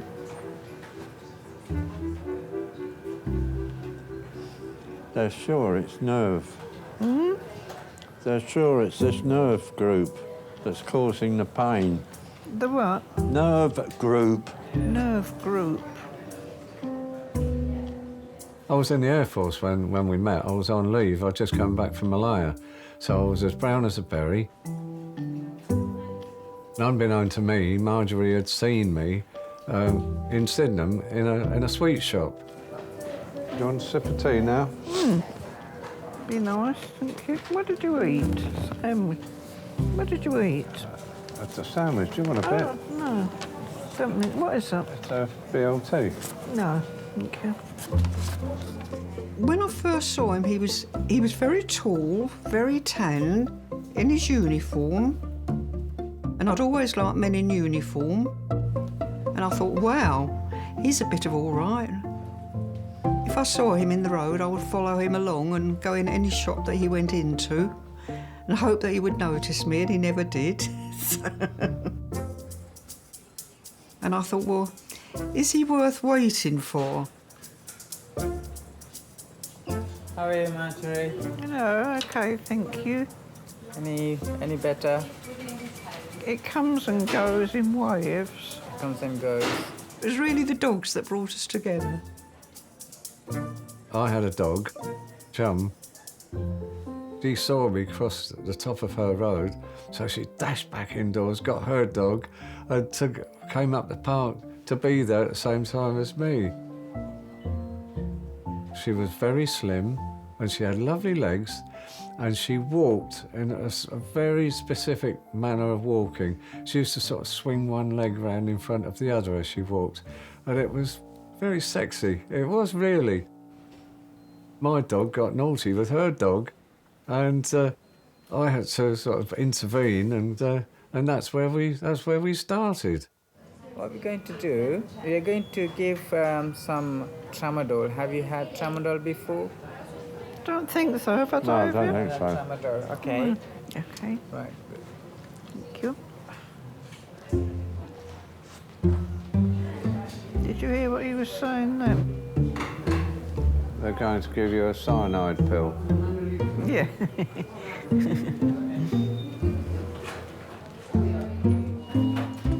Patience, isn't it?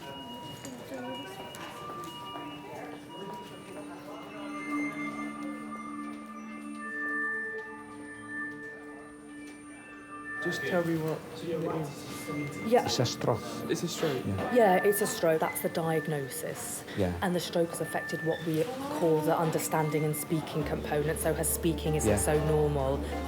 It's difficult. It's difficult. Laura's CT scan has revealed a blood clot on her brain. A small stroke. To reduce the risk of permanent brain damage, the stroke doctor is giving Laura's family the option of administering a clot-busting drug. When somebody comes in so early on from the onset of a stroke, we have the ability to give a clot-busting drug. People who get it, compared to who don't, have far less disability a few months down the line. The disadvantage is the risks of bleeding. So although it's good to break down the clot, in this world you almost can't have something for nothing. The risks of bleeding are lower than the benefit. The risks of bleeding are around about a few percent. And low. The chance of developing serious side effects from the drug is less than 1%. But there's no point. I can't say to you, it's all good. There's no problems. Yeah. That's not fair. That's not the truth.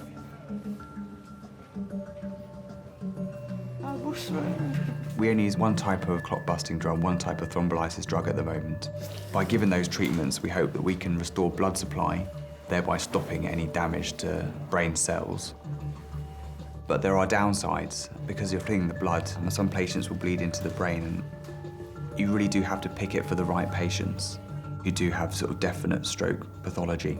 More patients do better than do badly. I just need to sorry, my head is just all over the place. So you've seen the scan and there's definitely a clot. We know that because you can see the stroke symptoms. She was normal, regular tea coming up to bed. You don't have a huge amount of time to think about it, but have a few minutes to talk about it. Or do you want to ask me any questions?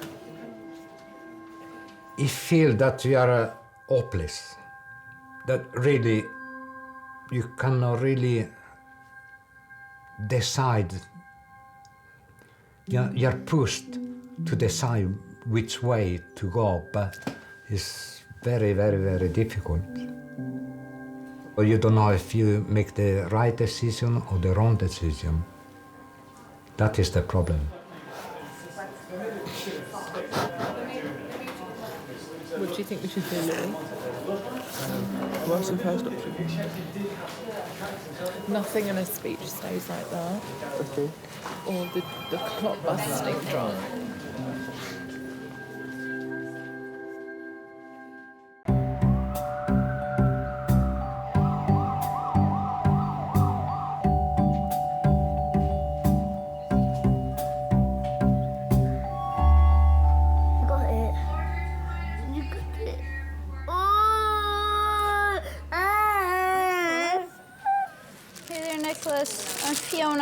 the nurses. I'm going to give you a little bit of morphine for the pain, okay? So we have 46-year-old national BMX champion who's basically gone on his bike, about 20 foot into the air, has gone over the handlebars, landed on his back, on his head and his back, essentially, complaining of neck, back, pain on scene and a bit of chest pain, was winded, said he couldn't breathe, so his wife scooped him and brought him up. So should we call his other half in at some point? Nick, what's your other half called? Maya? Yeah, he's not what you'd expect of a 47-year-old man. Yeah, he going 30 miles an hour on a kid's bike. Yeah. Around a dirt track. How does it feel to be like the oldest teenager in town? I love it. I love it. I love riding my bike around the street and have other people kind of, whoa, what's he doing on a bike that kids should be riding? Hi, I'm Maya. Hi, I'm Lara, one of the trauma consultants. Hi. You come in, they're just about to do some x-rays, so if they do, just kind of pop behind one of the screens. My wife's a good athlete. She's always been a good athlete. She's a fantastic ice skater, but she also quite often, I find her just coming back from A&E, putting stitches in her chin where she's fallen on the ice. It's not unusual for us. My wife's got all the insurances in place. I'm not joking.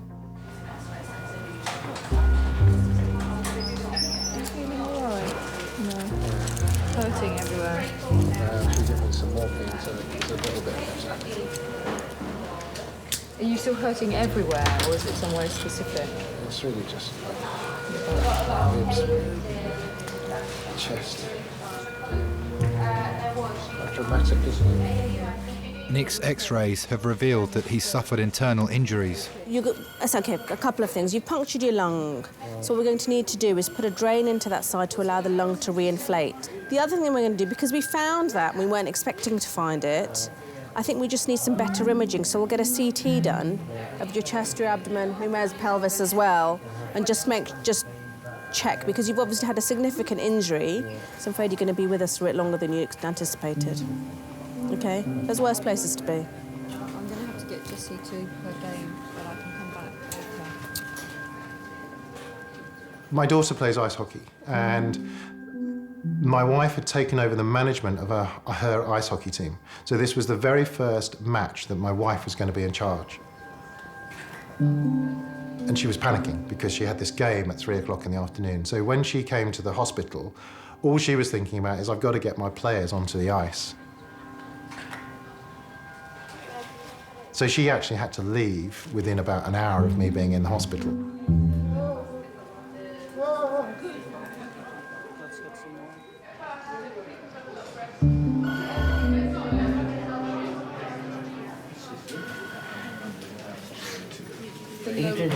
Blood clots. Yeah. You don't have the medication. The speech is Your on. speech could stay like that. No. You don't want it to stay like that. No. Laura's family are deciding whether to give her the clot-busting drug. There's a risk. Yeah, there is a risk. There's a small chance that giving it to Laura could put her in danger of a bleed on the brain. Gabby, look at me. I've had such a good life. It's not, oh my God. I have She's had not dying. What? such a good life. Don't cry. Please don't cry. Gabby.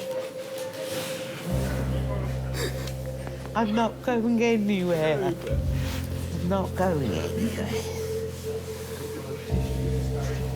Do you have a... Should we just... Yeah. Do you have any thoughts about what I've said? Because we need to crack on because time is of essence. I just think she looks fine.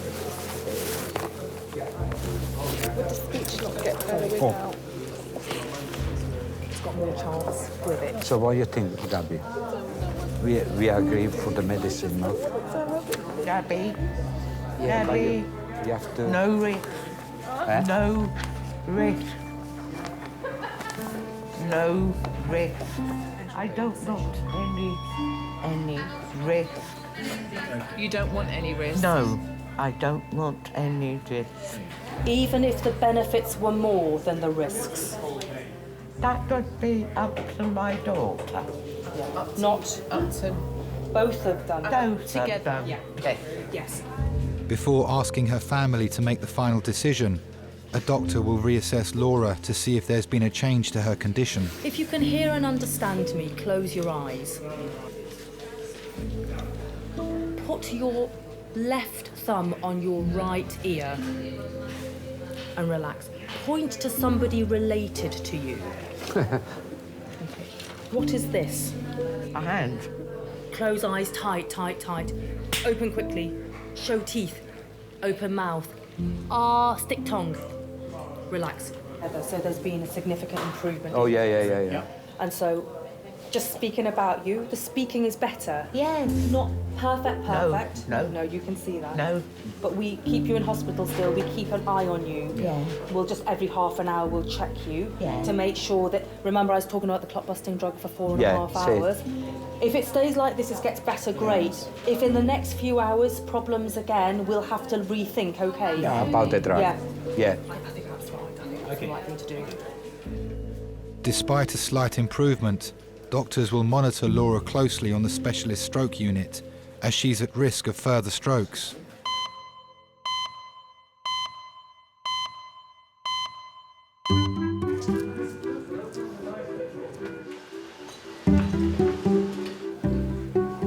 Hi, Toe. I'm really sorry to bother you, darling. It's the old bat. Are you okay? I'm down at King's. I've got a bit of a fluttery ticker. No, well, it's okay, and they're being absolutely brilliant. And I don't want you to go into panic, but what I would like you to do, I just wondered if you could go up sometime at about 11-ish, 10-ish, and let Chulu out.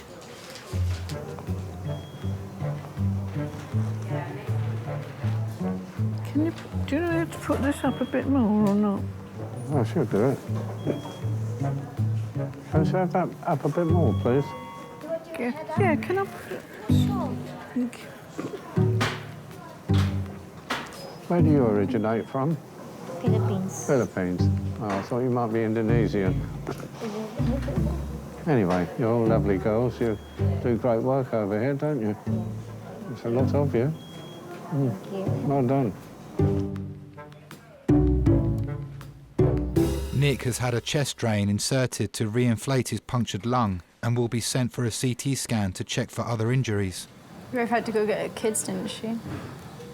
It's complicated. She's the manager of my daughter's ice hockey team. Oh, no. And they had a game that kicked off, faced off about 5 minutes ago. So she had to be there, otherwise the game would be cancelled and people were going from a long way. So, yeah, it's complicated. So she's done that. She's gone to the game, so not a lot she can do sitting Yeah. What age is your daughter? What? She's 12. 12? Or is she quite good at hockey then? She's very good. Yeah? My little son plays as well. It's the first introduction I've had to it. It's really good. Mm-hmm. In fact, I should have been taking my son to a game with Alexandra Palace this evening. Oh, no. I won't be there. Aww. Can you tell me what it means to you to have a dad that's a BMX champion? It puts pressure on us to race. Yeah, it's both an inspiration and a pressure, definitely, yeah. Oh, it's one of the sons of Nick Priest. They never say anything This is like going to that. be good. No, they never say anything like that. What are you on about? No, they don't say stuff like that.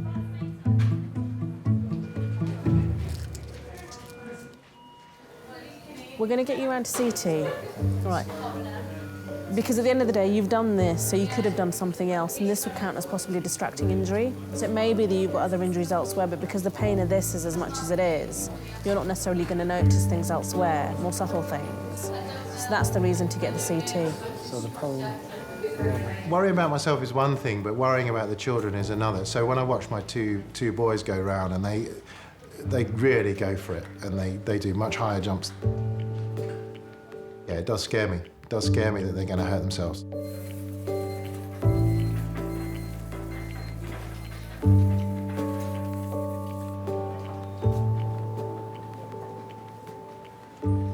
I wasn't happy with my upbringing. I used to love to go to school, hate to come home. I wasn't allowed to play with the boys. And there's nothing I like better than knocking a bit of wood together with a couple of nails and get hold of a knife and try and carve a shape or something like that.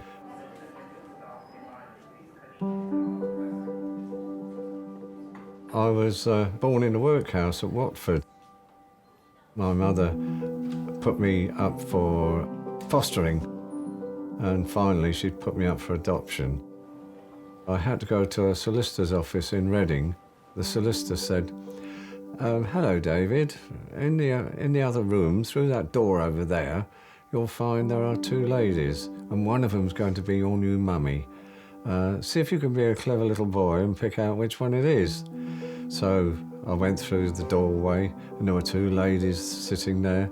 One was a nice, round-faced, jolly woman, and the other one was a vinegary-looking woman. So I moved towards the smiley one and said, this one. And he said, no, David, try again. So I had to go away with the one I didn't like. And I never did like her. She was an elderly spinster, about 50 years old, a war widow. I managed to escape eventually when I joined the Air Force when I was 15. And I've never looked back. Do you want another little bite, Marjorie? No. I really feel that when I married her, that's when my family life began. Do you want to come? Should I not? Marjorie is being taken for a CT scan to find out what's causing her eye pain. You've been here as long as us, haven't you? I was going to say, is it your wife who's here? Yeah, she's had shingles on her, around her eye. Horrid, yeah. And she's got pain that she can't tolerate. Yeah. And she's had a cyst removed from the same place. And she's had one thing after another. Yeah. And this is the icing on the cake, isn't it? And they're just going to give her a CT scan on her head to make sure everything's all right. Oh, dear. Poor old thing. Anyway, I hope they sort you out. Well, we shall hang on. Yeah. You look all right. No, well, it's what everybody says. It's just the beat's gone. Have one of these. Oh, you've got a pacemaker? Yeah. Brilliant, they are. He's got a pacemaker. But this is the thing that worries me. He goes down the road to get the paper, and I think he chats to absolutely everybody in Sydenham. And when he's not back, I really do worry about him. How long have you had it? 7.5 years. Yeah. Yeah, they're brilliant. They take 15 minutes to fit. Yeah. And everything's lovely after that. New man. Okay. Yeah, good luck anyway. Nice to chat. And you. He thinks I'm a bit cross because he's been gone for a long time, but actually I'm really quite worried about him. Could you ever imagine your life without David? Oh, don't. Oh, no, don't think about it. I just can't imagine it, no.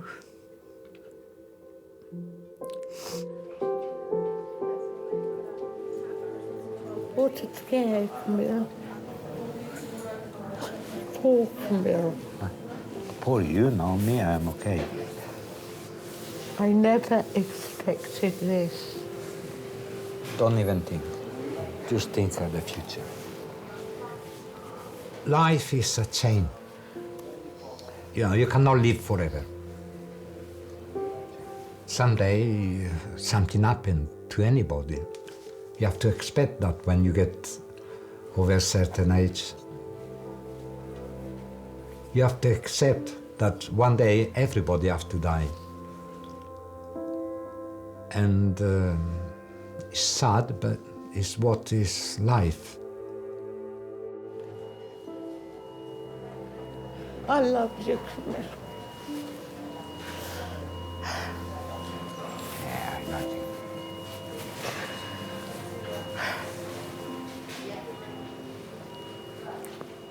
A stroke is a warning for better look after yourself. and to enjoy together life until long as possible, and then go. Come here. Come here, Rob. Yeah, somewhat.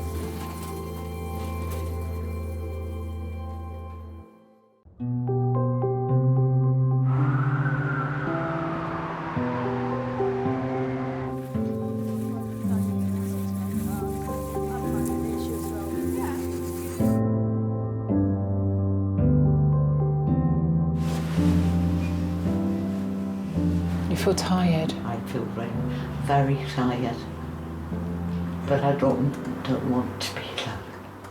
You're not going to be alone. Don't worry. Oh, there's hundreds of them out there. No. You're not going to be alone. They want to keep her here Observation. because apparently the next 24 hours It's critical. it can happen again, but more severe. To My reduce problem might be my cholesterol might be high. It's all the cheese. really rethink your diet now. Because when she eat cheese, she had a whole packet. It's not like me, she had a few slices. She had a whole packet. Feast or famine. Small bread, Just do it. small a whole packet of It's true. cheese. Or brie cheese is already fat enough. Yeah, maybe we'll cut out cheese for a little while.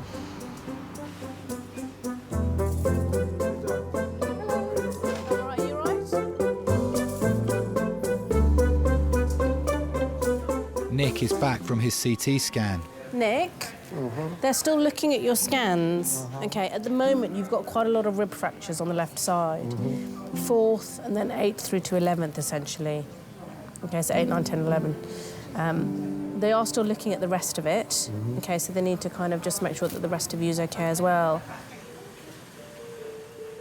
And if it was a wheelchair, then I'd have to do something like wheelchair rugby or wheelchair basketball. I couldn't stay still. There are some amazing things, actually, that you can do without being able to cycle. I was watching a guy the other day who was using a hand crank bicycle. Phenomenal, absolutely amazing. We will admit you probably to our acute surgical ward if we don't find anything else. And I think the big challenge really is going to be your pain control. Yeah? Any questions for me at the moment? You just have to sit tight, I'm afraid, until we've got the scan results back before we can get you out of here. Yeah? Okay. I very much live for the day kind of person anyway, so I could get run over by a bus tomorrow. So go out there and have as much fun as you can have.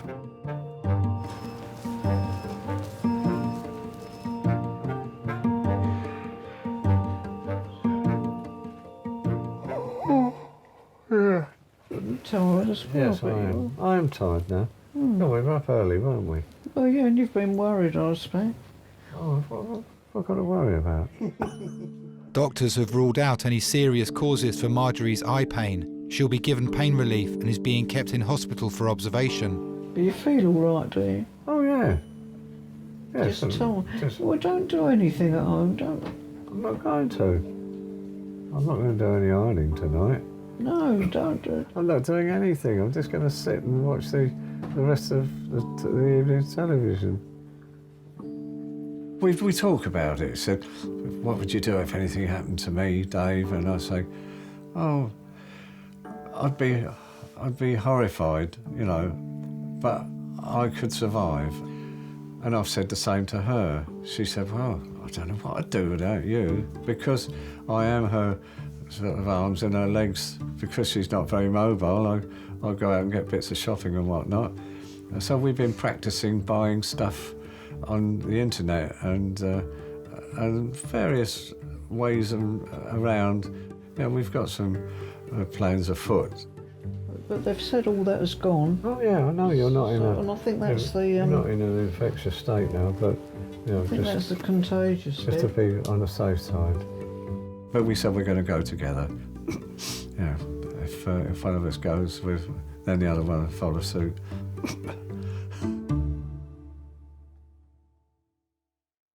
All right, then, Dom.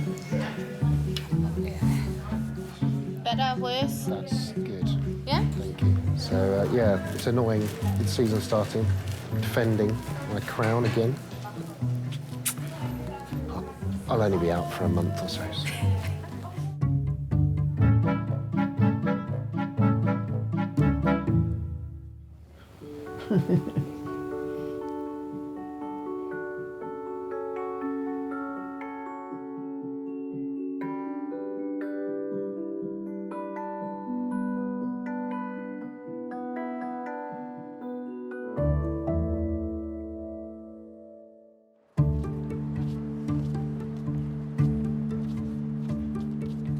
Camillo won't let me do anything, apart from cook. He loves my... I'm the cook. They've got to let me be me, as I was before. I think I'm nearly there. Nearly there. I lose my speech occasionally. I don't lose my speech, I get tongue-tied. I could have another stroke at any time. What I want, see my grandchildren happily married. I just want my grandchildren to have a good life like I had. Because I can't complain about my life at all.